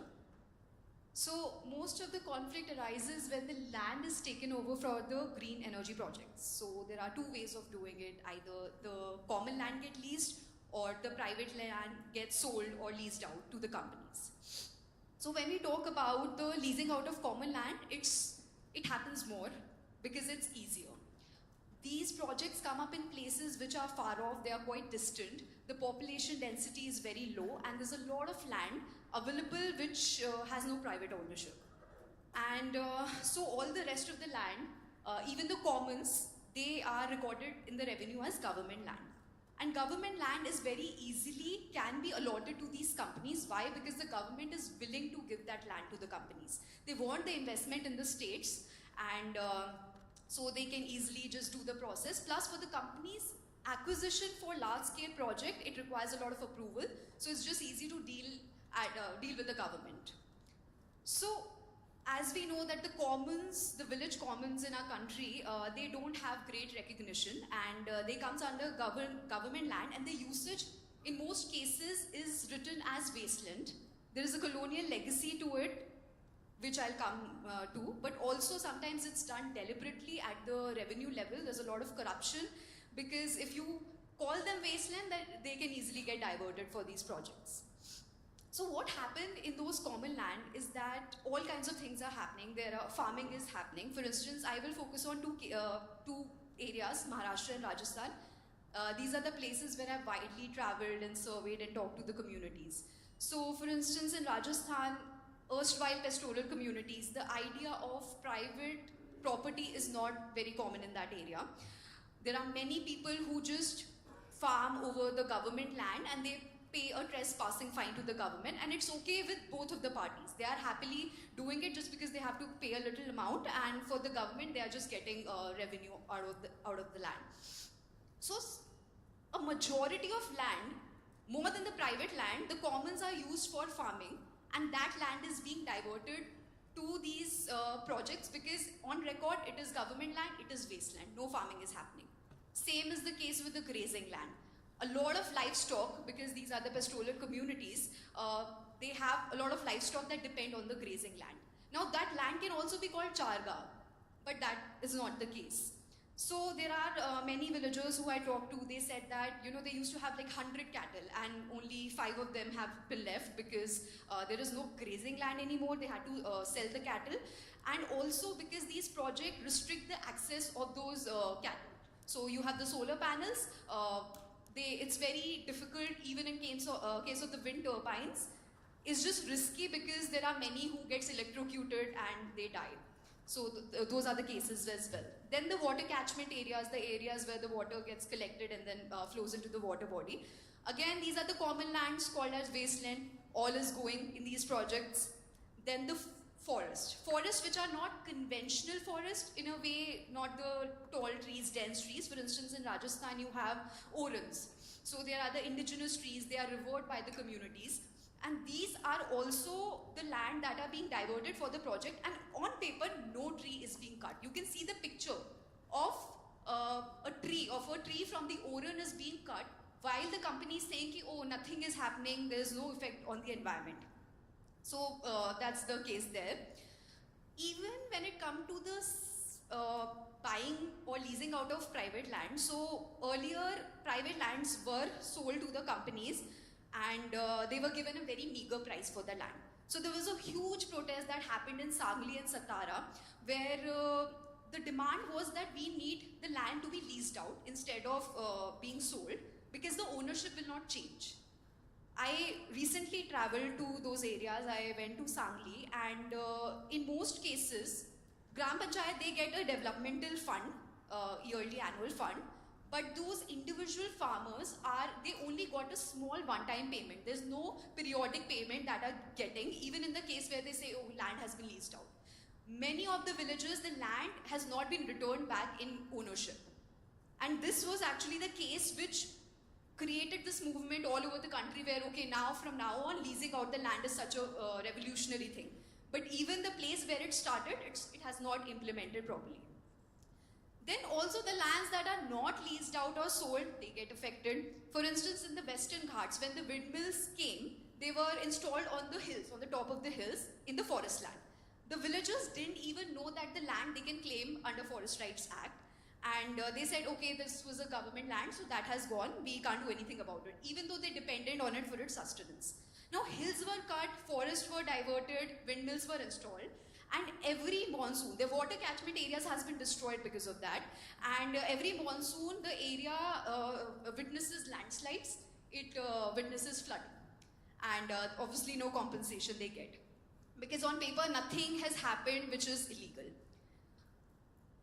Even For instance, transmission lines of the windmills, like if two parcels of land has been leased out or sold, the one in the middle that has not gone, but a transmission line falls through it, on paper it has not gone, but then the farmer or the land is not usable anymore, either for the livestock or for the farmer. And obviously animals get affected because orans, when we talk about water catchment areas, it's not just for the people, it's also for the wildlife. Great Indian bustard, it's an endangered bird that you can find, it's indigenous to Rajasthan, and they don't have the water source anymore. Also these birds actually, they are being killed because they collide with the windmills, and that's been the cases with steppe eagles also, and a variety of wildlife that gets affected. Now, why is it so that all of this is happening? So like I said, that they come under the category of wasteland, sometimes deliberately, sometimes also because of the colonial legacy, where they were called as wastelands since they were not profitable, they couldn't be taxed. So there was no point of giving them any kind of respect. Plus, in the country, the assessment of common land has not been done after 1998. Not a lot has been recorded officially. There's still movements going on where farmers in Jaisalmer, they want orans to be protected. And this is the picture of the recent protest before the election, where they said that if oran nahi to vote nahi. We want our orans to be recorded, we want our orans to be protected from these development projects. Then social environmental impact assessment report is not required because green energy projects is considered to be so good for the environment, you don't need such. Then how will the communities protest at the right time when they're not even told when these projects are coming up, what kind of projects are coming up? So they are told that jobs will come in the area. They are asked for signatures and they are told that jobs will come. They happily agree to it, they give their consent, and then later they get to know that, okay, this is a project is going to come, free electricity is going to come, but no free electricity for them. That has not been the case in any village which I have visited. And also in case of jobs, renewable energy projects, not job intensive, so you have maybe 4 or 5 security jobs, but nothing more than that. Then what has been the case? Why are these the problems that cannot be resolved? It's because even after the protest, these communities are not really a vote bank. As I said, they live in far off distant places. There are not a lot in number, so no politicians even visit them. Forget about anything else. They are completely disconnected from the mainland. Even in mainstream news, you will not hear a lot of news from these areas. Then legality of it. Okay, they goes to court, but how many times do they get the protection from the court? In very few cases when the judge is wise enough to ask for a survey, but in most cases, for instance, this one case in Rajasthan, the judge said that this project is so good for the Mother Earth that it's okay, like we will allow it. So also they don't go beyond what's written in the revenue records. So many of these cases doesn't really come to fruition. And lastly, now the new emerging problem is that even those renewable energy projects that are ending, they have worn down completely, lease period is over. They were installed back in the 90s and the early 2000s, and they're not even profitable for the companies anymore. What's happening there is that the communities want their land back, and they want it at the same price at which the land was sold. But the land has been changed to non-agricultural land, and it gets very difficult, very expensive for the community to restore it back to that state. And there's also confusion whether the land will even be returned back to them or not. So these are the kind of new problems that would be emerging in this area. So yeah, that's about it. Thank you.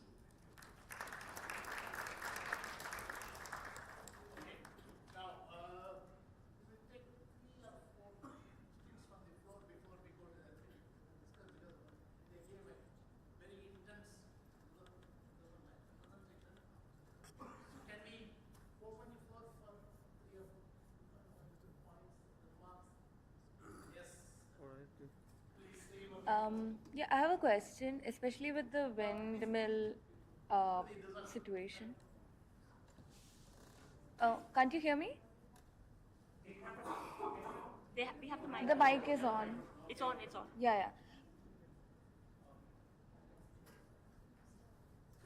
Yeah, it's on.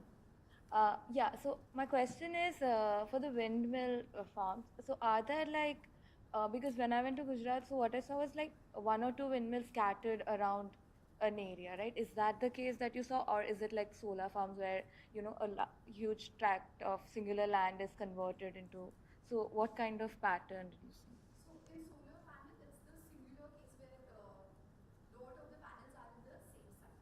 Even at the windmills, the wind turbines, they might be spaced out, but there is the transmission lines that goes through it, and there are also the areas where there are no windmills but the towers, the transmission towers. So all of that land is also, that land taken for it is not even calculated as part of the land that is taken for these projects. So that's the case. So anyone else, please? Yes, sir.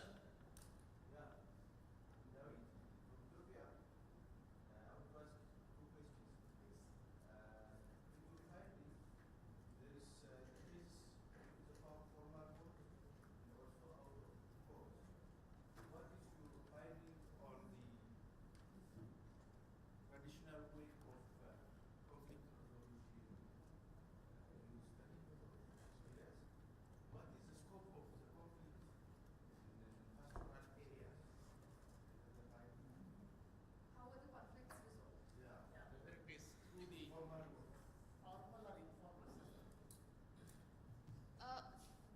We haven't yet done, a deeper study into the conflicts that have resolved. But from the data, out of, like I mentioned, out of the 9 conflicts that were resolved, only 3 of them had gone to court. So the 6 others have been, I'm not sure how they resolved, but they have become inactive on the ground over time. So, yeah. But generally from overall, not RE alone, but overall looking at the data of how conflicts have been resolving, these over 800 cases that we are tracking, most of the times when their original demands of the communities are met or even discussed by the administration. So, you know, when they come around and say, okay, let's discuss and talk, there is some solutions have come out. Either the project shape has been changed, or the size of the project has been changed, or the project has been replaced, it got into another location, it has been sort of located, then sometimes resolutions have happened. Point that she was making, Mrinali is making about the courts is that often if court has decided in one favor or the other, say the court has decided in the favor of the project, that doesn't mean that it would resolve on the ground, because the protest would continue on the ground. So there are, the actual resolutions has been when the original demands of the communities have been considered, whether it's about compensation or rights, etc. Otherwise, they continue, like the protests, one way or the other continue, even if formally or on paper they would say that the issue has been resolved. Anybody else? I would prefer that you speak through the microphone so that everybody could hear. Please identify yourself. Thank you very much. I'm Mengistu from Ethiopia, working for civil society organization known as GLAD. I'm very happy to hear you on the green energy, and the challenges has been already listed. Is interesting. And now I am looking at what were the solutions over there.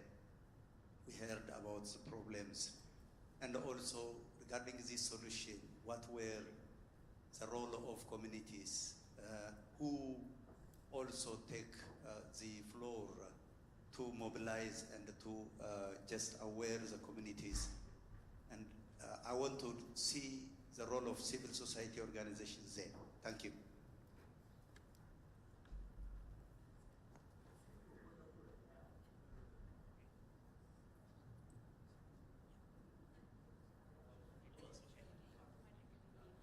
Okay, I think that now we can open up to the, who want to go first? Yeah, he's not speaking. Okay, kind of.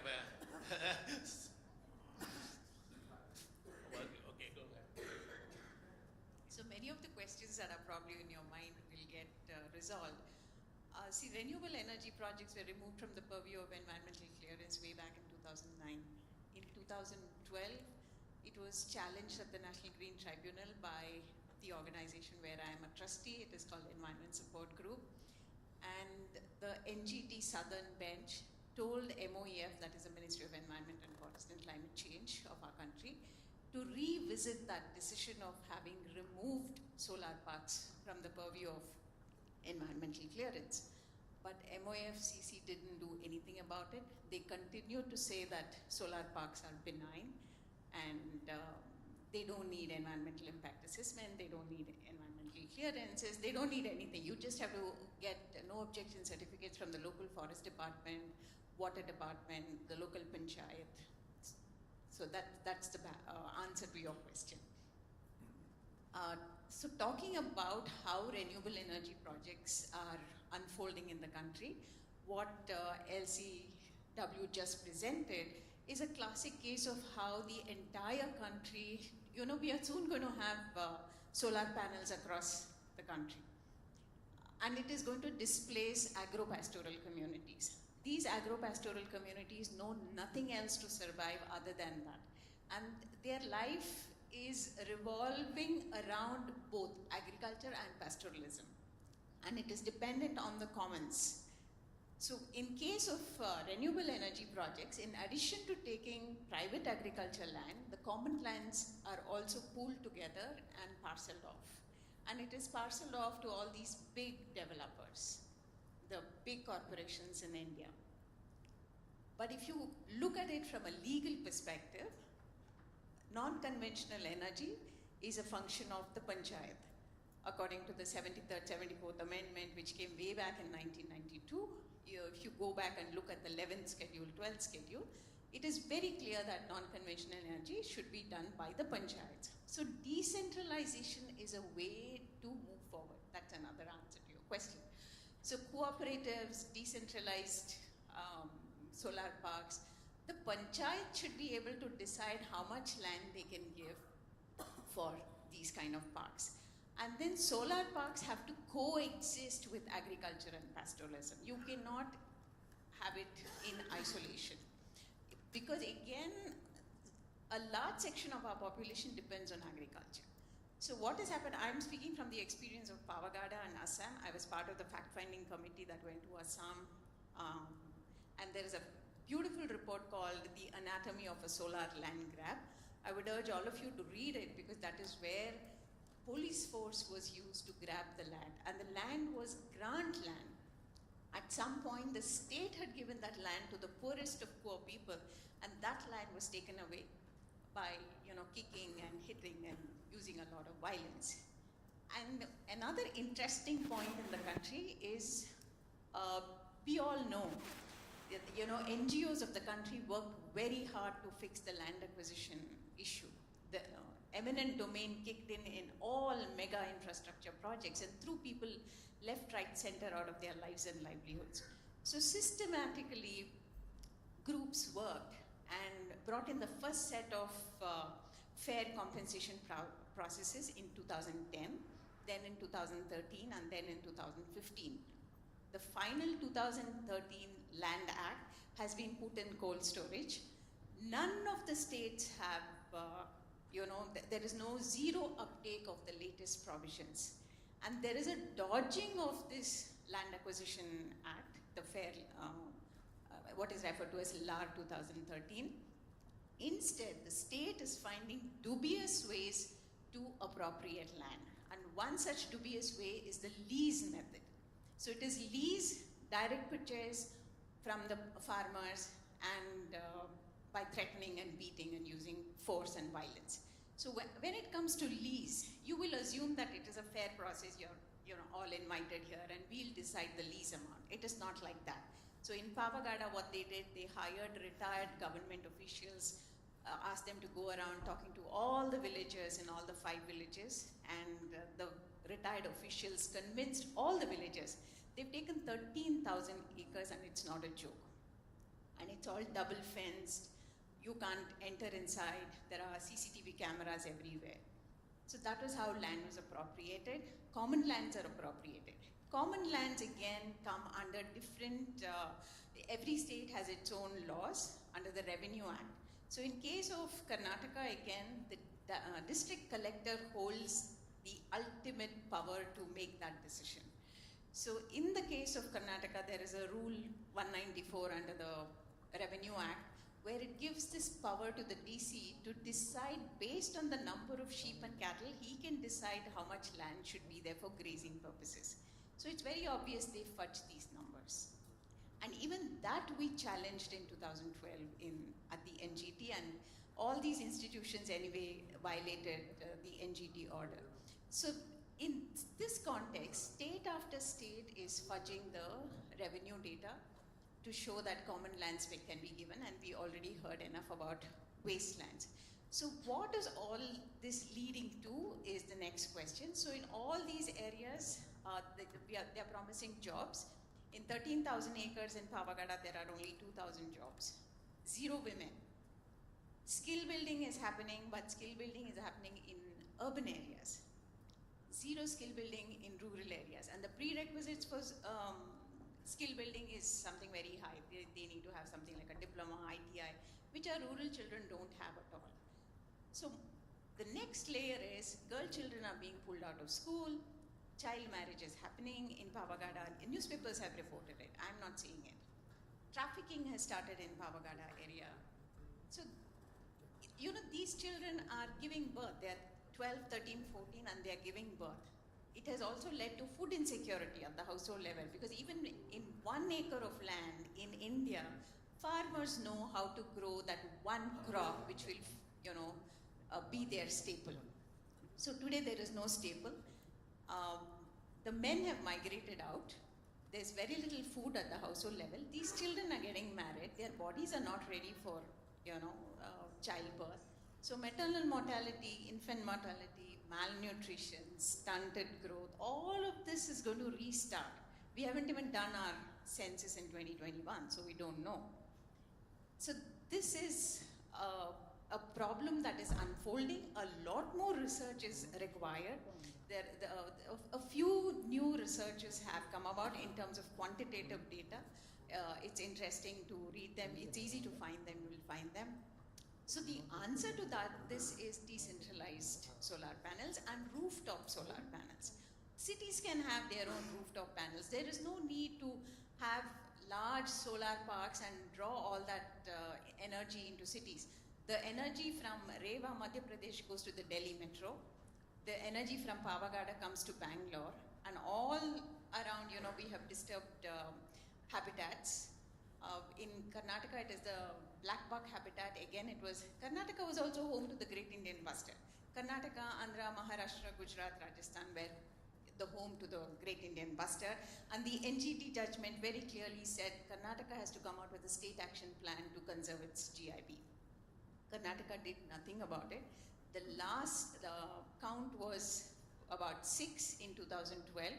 A few months back, we read a newspaper report that there are only 2 GIBs in Karnataka, 0 in Andhra Pradesh.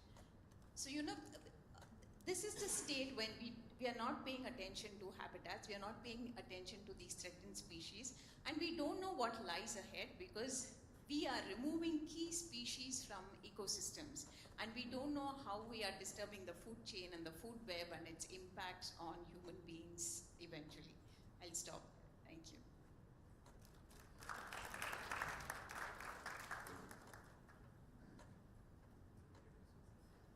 I think you did, but hi, I'm Aditi. And first, thanks Bhargavi, because it was so insightful, I feel, the whole legal and policy architecture that you presented. And I'm not going to delve more into that, and I'll only take a few seconds to maybe talk a bit about renewables. A very interesting thing for me is the word renewable or non-conventional itself, that the way it has changed, you know, its meaning in discourse. There was a time when hydropower, big dams were non-conventional and renewable, and the entire nation-building exercise of India was hinged on that. And now we have enough evidence of the destruction that big dams have caused, and the small cascade of dams, which they still continue to say are non-conventional, have caused in the, you know, Himalayan geographies of the country. The same way as you were talking about solar, And now we see with the whole climate commitments, a new push for expanding and exploring a range of options which they would like to club into non-conventional, from green hydrogen to biomass, and they are in certain ways non-conventional. But who decides is the question that I want to bring. And I think something very important which you were mentioning in the starting is the question of the political economy. That even when we recognize that the root cause of climate is the emission, is the fossil emission, how are we going to tackle this? And we have come up with the solution saying that two major mitigation sectors we are going to target. One is the renewables, the second is the afforestation or plantation. But we are following the same political economic power structure in the renewables. So is it a transition from one energy to another energy when that energy remains inaccessible to the masses? So are we going to also talk about, when we talk about non-conventional and renewable energy as a climate mitigation potential, are we also going to talk about democratization of energy space, which is the crux of the problem, right? That massive energy is produced. Is energy production the problem or the distribution of energy? As you were saying that energy is being produced here, but it's inaccessible to the people or to the very landscape from whose resources it's being produced. And I think that's a key question that has to start coming up, and it has been raised by unions, but it has to take the center stage. And we cannot just be talking about that, oh, this is a better energy or that is a better energy. We have to talk about the structure and format of energy production and energy distribution in the country. The second thing I think which is very interesting is when we talk about the implications on the community, we often talk about the cumulative impact assessment of the projects. But when we look at the communities, be it the pastoral communities in Gujarat or the indigenous communities in Madhya Pradesh, when you look at the cumulative impacts and implications faced by the community in a landscape, it's not just one project. It's the fossil project also, so it's also mining, which is displacing them. In addition, there is a solar project, then there is an infrastructural massive expansion project. So I feel that even the impact on community has to be looked in a wider landscape and geographical lens. And that's something that just I wanted to bring into. But what I'm going to dwell more into is something that Sambhav and Nalini have asked me, is the second part, which is the plantation aspect, right? So we know that renewables is one of the major focus of the mitigation, but also India in 2015, when it signed the Paris Agreement, committed to creating a carbon sink of 2.5 to 3 billion tons by additional tree cover by 2050. Now, 2.5 to 3 billion tons of carbon sink is going to be produced by afforestation, was signed in 2015. Before 2015 itself, India was already having a plantation, a policy in place. So we already had CAMPA, and CAMPA, to just explain that in India, if you have to divert land for any big infrastructural project, the amount of land, forest land which is diverted and trees which are being felled, in order to compensate for that diversion, and in a way, if I were to rightly use, to legitimize that diversion, you need to put up an area under afforestation of the equal area that was diverted, or an area approximately to the area that was being diverted.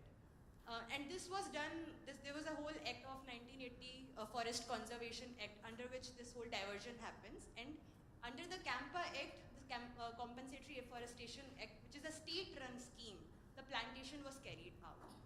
Now in 2006, we see Forest Rights Act come. And 2006 Forest Rights Act, when it comes, it makes a transformative shift, because it suddenly talks about and it transfers the power of governance and management of forest land and forest resources into the hands of Gram Sabha and community. So even if in your area, in your common land, or in your common community forest land, if a plantation has to be taken, who is the supreme authority? Is the Gram Sabha. But what we have seen is that to fulfill this 2015 Paris Agreement commitment, which becomes part of India's NDC, India has constantly been pushing for a number of legal amendments and policy changes just to expand this plantation regime. Now this plantation, and I would be honest to say that this plantation, one could look and say that, oh, it is for the purpose of mitigating climate.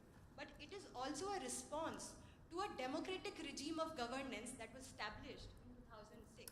So it is not just to mitigate climate, and I will, we can come to the pros and cons of that later, but the more targeted approach here is to intensify the control, which in a way Forest Rights Act takes away and gives to the community. So it creates a different kind of contesting sovereignties around the forest land, right? And now we have seen a rather different shift from state-sponsored plantations to plantations which are being facilitated by state corporate nexus, right? So from 2021 onwards, post the whole process of updating of NDCs, we see a much more enactment of policies and amendments, be it the changes in the Forest Conservation Act, which happened last year, or the enactment of accredited afforestation guidelines, or last year the Green Credit Program. All of these are completely favoring the privatization of plantations.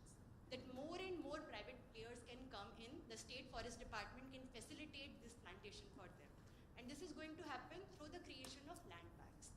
Now we have a rich repository in India of land banks.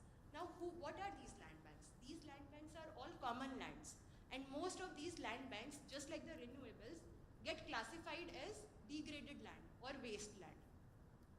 Now, what we also have is that different laws are classifying and misclassifying the same land in different categories. Now, a land which a community may recognize as community forest land, and under which it holds its rights and claims and have all the authority to govern and conserve and manage, the same land is being called as degraded under a different scheme and is being put under land bank, and a credit is being given to another company for doing plantation there.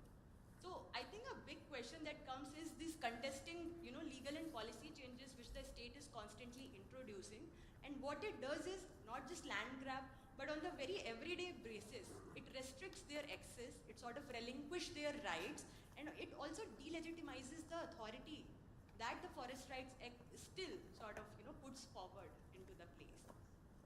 Then I think another thing which is very interesting to see is that there is a whole debate around the potential of plantation itself in mitigating the issue of climate change. That are plantations actually the way to mitigate climate change? Because what they have done is not mitigated climate change, but rather allowed the business as usual approach to continue. That, okay, go ahead and build that massive project in Andaman, but it's okay enough because listen, see, we are compensating it here. And this has become the norm today, that all the diversion gets justified because the same people who are diverting land for fossil projects or infrastructural projects are also the same people who are investing in renewables, also the same people who earn benefits of the plantations. So they get 3 awards. And the same way, the community is marginalized or faces the violence at 3 levels. So I feel it's very interlinked, the entire discourse of fossils, renewables and plantations. The power remains with them, and the community is marginalized again and again and again. There are cases where we see communities who were displaced earlier from one project are now being displaced because of plantation. Some of them are undergoing 3 levels, 3 phases of displacement, 3 phases of relocations. So, yeah, I'm going to end on a really, I feel, sharp note, but I think that's the bitter truth of the country right now. That we are in a place where the regulatory framework of our environmental policy, which was to monitor the activities of the industry and corporates and ensure that the environment is protected, has been completely watered down. The EIAs and all other kind of assessment. And what has been promoted is the way that they can easily continue, and advance the corporate interest or the diversion. So yeah, thanks. Maybe I'll ask somebody. No, I think lovely ladies, both sides of me have spoken so well and really covered everything. I just want to add one quick point, and I'll hand over back to you, taking away from what Aditi was saying. Yeah, if you look at it, it's so bizarre. What really happened is you had extractive industries which thrived on extraction from communities' land. So one place you had communities alienated from land because of all the fossil fuel industries extractivism. And then that extractivism caused climate crisis, which is why we all are here. And because of that climate crisis, the most impacted and most vulnerable are the same communities, right, which were already alienated from the land because of this industry's thriving ways. And then you have a solution. Now the whole world is talking about solution to the crisis or the mess that they created. So all of us are getting together to find a solution to that mess. And there is an economy building on that solution.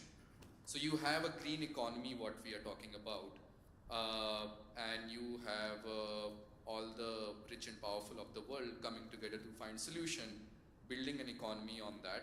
And that is again impacting the same communities which were at the receiving end in the past. So you talk about transition, you talk about solution, but you repeat the same mistakes, you repeat the same injustices that were caused in the past.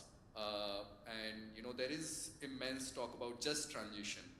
And what just transition ends up talking is about employment, displacement, but it doesn't address the real injustice of, you know, what happened in the past to communities of alienation of land.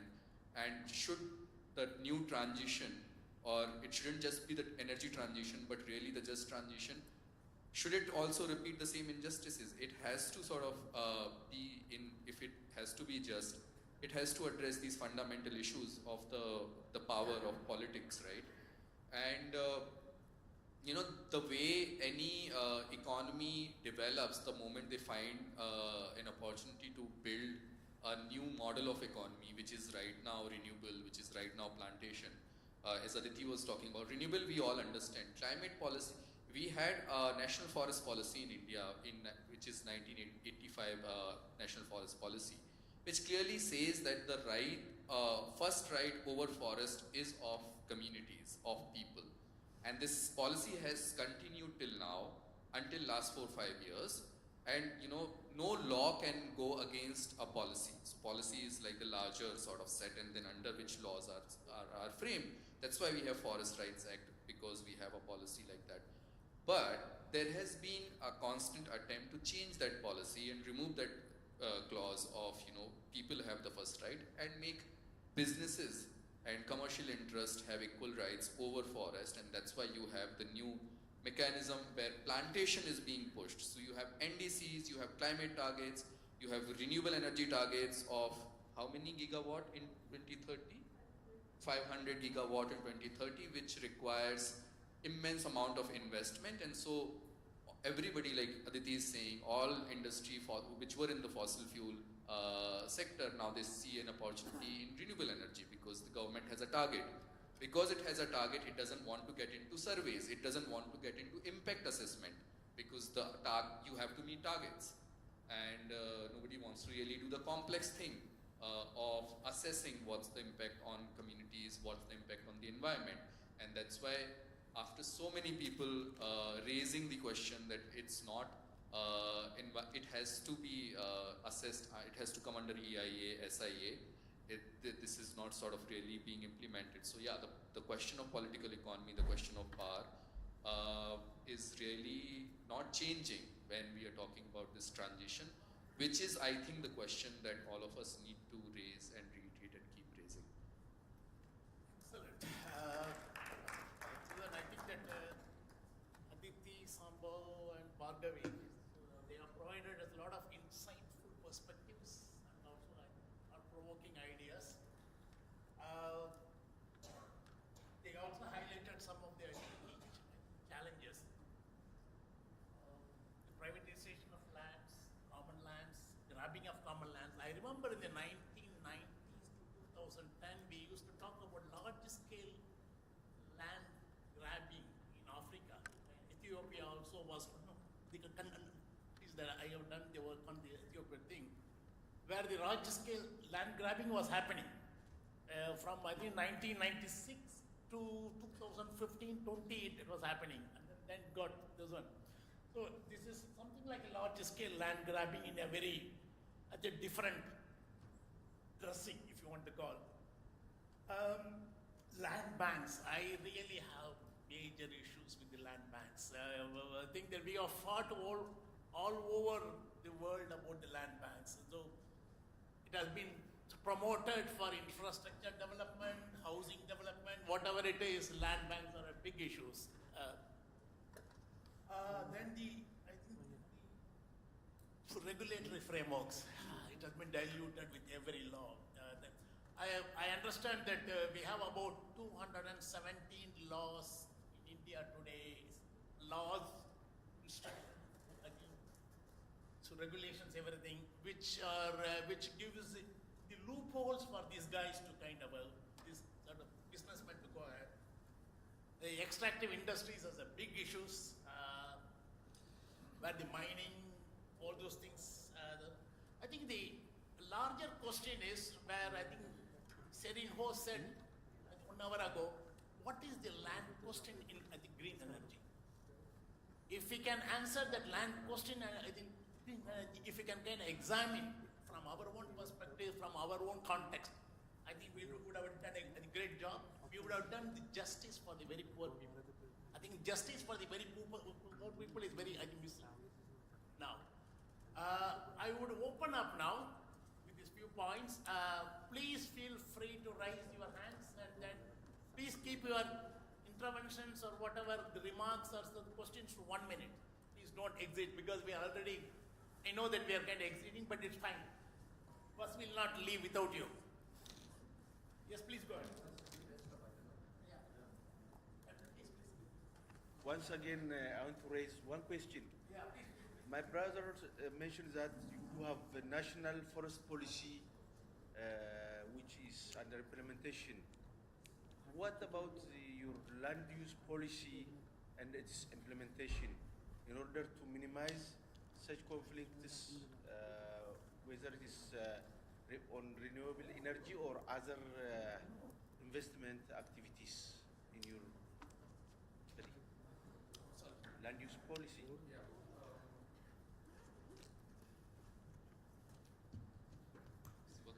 Yeah, we don't have a national land use policy. There was one being brought in at some point in early 2010 by the previous regime, and it faced so much protest, political protest, that nobody wants a national land use policy in India.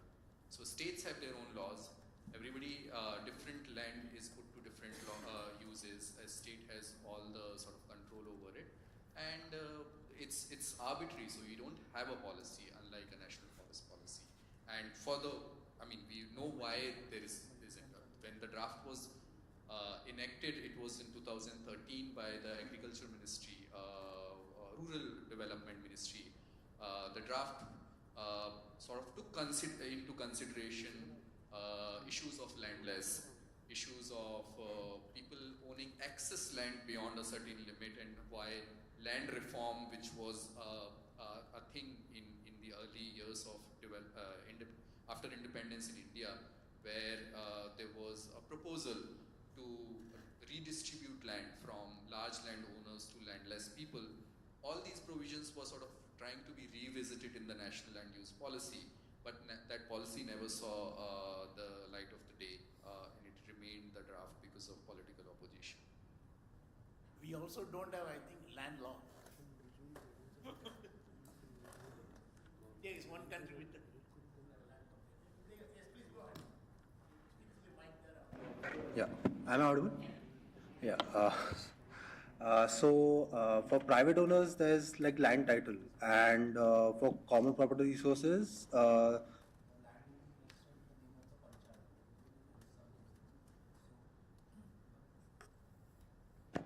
yeah. So for common property resources, the common land may be registered in the name of the panchayat.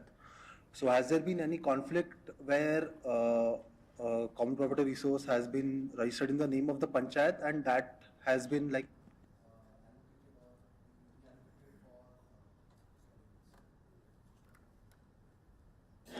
In Pavgada, all common property resources I mentioned, right? The district collector collector has the power. So under a particular rule 194 or something, it says that if there are less than 100 cattle per acre or something, he can divert that 1 acre for whatever purpose. So based on that provision, he has fudged the numbers of cattle and sheep and said that all these lands can be diverted to the solar park, and that's how the land has got diverted. And in an earlier case in central Karnataka in Chelkere, where a science city came up, there again land got diverted. About 1,000 acres, that was the first case we fought, 1,000 acres got diverted to a private solar park. Using the same thing, the DC diverted it. And also grasslands, which we also refer to as the open natural ecosystems.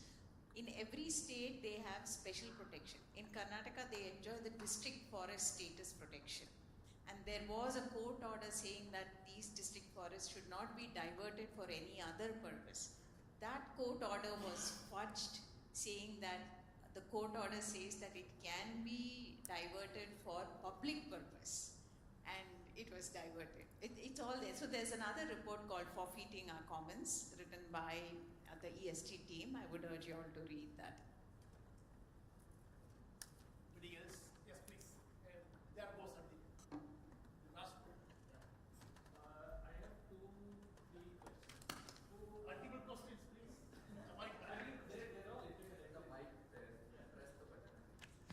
So my first question is, how do we deal with situations before they turn into a conflict in the first place, right? So there may be some new projects which are coming up in some villages or in a rural, peri-urban areas.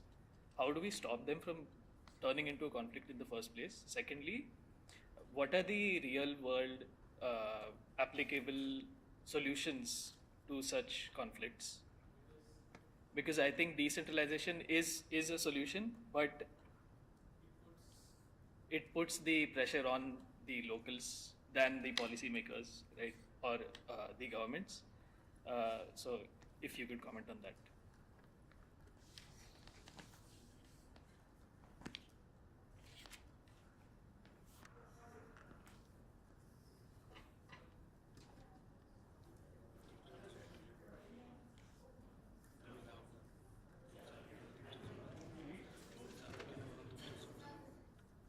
Okay, so to answer your question, firstly, conflict is not a bad word necessarily.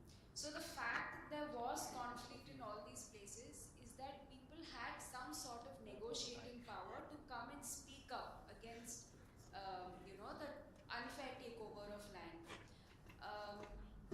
So preventing conflict could be in favor of the project developer, or it could be in favor of the communities. And I personally would, prefer that it is, a just process, mitigating conflict itself. Secondly, the real world solutions, I think that Sambhav can take. I just have one point to make. I think engaging communities in the process, if you're not even telling them what project is coming up on their land, conflict is bound to arise. So that has been the case where at least in all the places I have visited, the communities had no idea, no project representative came to tell them what's going to happen. They appoint agents from within the region to do all the land dealings. So you're not even coming in front of the villagers to tell them, okay, this is going to happen. Yeah, I think what really happens is we do have the legal system is all not that bad. There are some good laws. For example, like Bhargavi talked about Land Acquisition Law 2013. It has a process laid out. It has a process laid out of consultation, consent, social impact assessment, resettlement, rehabilitation. Law was discussed, enacted by the parliament, taking all these processes into account. Is there a willingness to really follow this process in the political economy ecosystem? No, because most states have bypassed it. Even if there is, it exists only on paper. Nobody really wants to engage, like Sukriti is saying, with the process, with the communities, because it's a long and complex process. People want easy, easy ways. Unfortunately, as Mrinali is saying, it's counterproductive. You want to ride roughshod over communities, do not want to give respect to their voices, think they are not really worthy of engagement. Eventually, they are aware of their rights in most cases, and legal as well as sometimes if it's not legal, legit. They are aware, if it may not be legal on paper, but they know what is legitimate rights of theirs, and they would ask for it. And the conflicts arise, projects get stalled, investments get stalled, there's cost escalation because of time overrun, etc. And all this is counterproductive in many cases. So really understanding that, it's the question of equality, and it has been recognized by some laws, and really following that process is to a large extent answer to it. One more layer to that is literacy. I just finished another study where another 5,000 acres has been diverted to the construction of a mega aerotropolis. And if you see the villages and compare it with the villages around, literacy rates are so low. And the fact that all information is in English and very little is translated to local regional language, that remains another challenge. And all these projects do come at the intersection of caste, class, language. So that is where our focus needs to be. In a city like Bangalore, you would put a landfill where there are Dalit colonies. You would not put it in Electronic City or where Narayan Murthy lives, right? So it's the same thing when it comes to appropriating land also. Okay, I think a small point is that there is something called an FPIC, Free, Prior and Informed Consent. India is either signatory to it, but never followed it. They never followed it. I think they don't even know how to follow it. Now, I think I saw 3-4 hands coming up. Which hand want to be first? Okay. Half a minute now. Because next batch is waiting. I requested them. Only one thing, is there any alternative available in worldwide? Because we taught alternative energy, renewable energy to the children and younger generation to adopt this, but lot of impact has happened behind this. So is there any alternatives available worldwide for this? See, I always keep telling people, no matter what energy, it has to come at a cost. Even solar, from the place where the minerals are extracted, it is unjust. So at the end of the day, nobody is talking about minimizing our energy needs. So many people say, oh, do you want us to go back to the Bulla cart age? I'm not saying that. Wherever possible, if we can minimize, if we can rethink, reimagine, I think that should be done.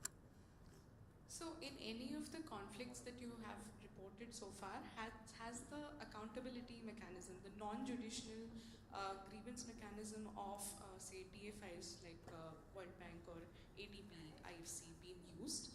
And if they have they resulted in a better conflict resolution? Maybe you could answer. Quick one. No, unfortunately, we don't have a specific answer to it. We are looking into it right now. We are looking into where the investments of international multilateral agencies are, what their mechanisms are, and what's the correlation of it. So that's an ongoing work. We don't have an answer to it, but otherwise, from anecdotes and hearing from people, we do know of some examples where some action has happened. I know of one project in Jharkhand, definitely where some results were there because of using this mechanism of accountability. Sorry, I'll just add one point. It is very difficult to trace money, number one.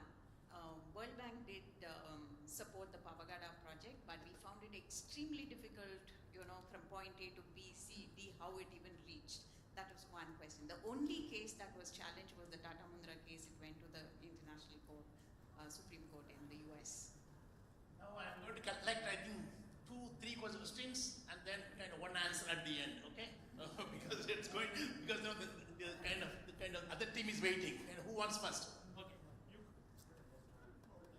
20 seconds. Okay, sir. So I have one suggestion that came to my mind. In all renewable project, any kind of government project, they form a committee before approving any project. So we cannot make, after approving the project, we cannot make anything. In the community, even common people can also be joined, and they can put their problems. They discuss positivity and negativity, what will be happened. Right? After that, yes sir. So if everybody, whatever the committee says, they will be noted. It will be written. Even after that, if any problems, that can be taken into court. Right? So I want your opinion on this. Next one is waiting. Jack. My question is very simple. There is a conflict between the government, the agencies in one side, and the other side is the community in regard to declaring the government trying to declare reserve forest or wildlife sanctuary. So this is very much related with the climate action and then whatnot we are discussing. So what would be the best solution to address as a community, and what can we do? This is my simple question.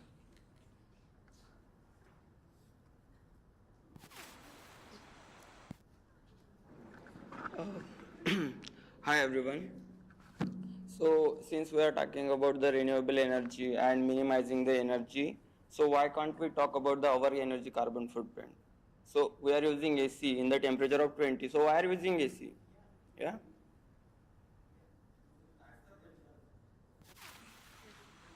Last question. Am I audible? Okay, fine. I'll just speak louder maybe. My question would be one of the approaches of the state to sort of deal with climate action institutionally is to set up climate cells at state level, district level, city level. Is there any potential that these climate cells hold in terms of institutionalizing some of these possible laws or actions? That's my general question. Last question. One more thing, sir. Okay. Thank you. My question is the role of, still now I'm just looking the role of civil society. Do you have a strong civil society network who can be the voice of voiceless? Just look at the problem was not on green energy, but the communities were not consulted, and the communities still now affected because of this green energy. Green energy is very good, but the consultation. So who is voice for these voiceless communities? Okay, I think the last input. One thing I just want to provide some information that regarding the alternative hearing mechanism, World Bank has a provision of inspection panel, though it has been thoroughly weakened, and international IFC, International Finance Corporation, also has a mechanism, and that mechanism to some extent it is trying to at least demonstrate that it is working. ADB also has a mechanism, but the question is that EIA, Environmental Impact Assessment provision, that was a very effective way, because I was engaged with the hearing process in Orissa, the first EIA hearing process, I was engaged with that, and it's a very effective one. But that has been thoroughly eroded. Rather, the efforts should be on strengthening that EIA process. Thank you. So thank you. I think the last word from each one of you. Each one of you. Who wants to tell you something? Yeah, so India had a very strong civil society. It was because of the civil society we have the Right to Information Act, the Forest Rights Act, the Land Acquisition Act saw, a draconian act saw some very fair provisions and all of that. But over the last 10 years, our civil society has been slowly being pushed to the margin. Their license is taken off, cut off, attacked, put in jail for asking all the right questions. A last few heads are still remaining.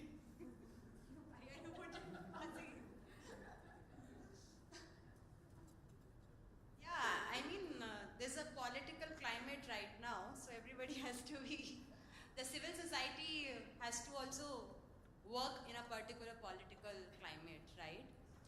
but I would rather address something else, because you were saying that could civil society be the voice of the voiceless? I feel the voiceless, however we describe them, are having enough agency. And I think a point that Denali said about conflict, each conflict is an evidence of them exercising their agency in a way.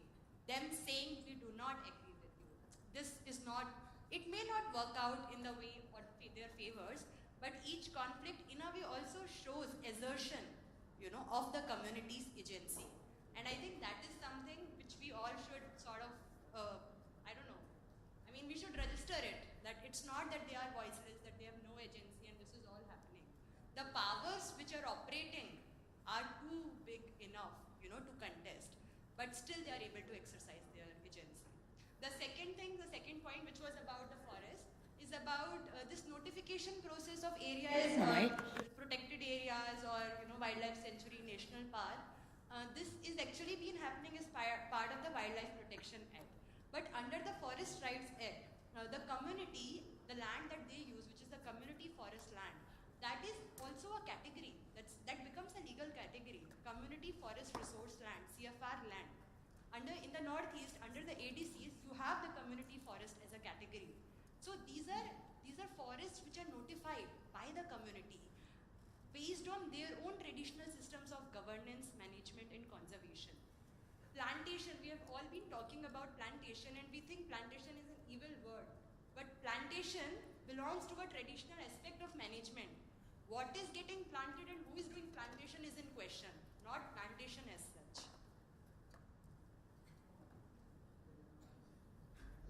Okay, so the last part, I think everything has been covered by Bhargavi and Aditi. On solutions, and there are real, whatever in short term, what we can ask for. I think many of these things are very long term, and we should all be working and the incremental effort, things come in. But yeah, I think EIA, what you're saying,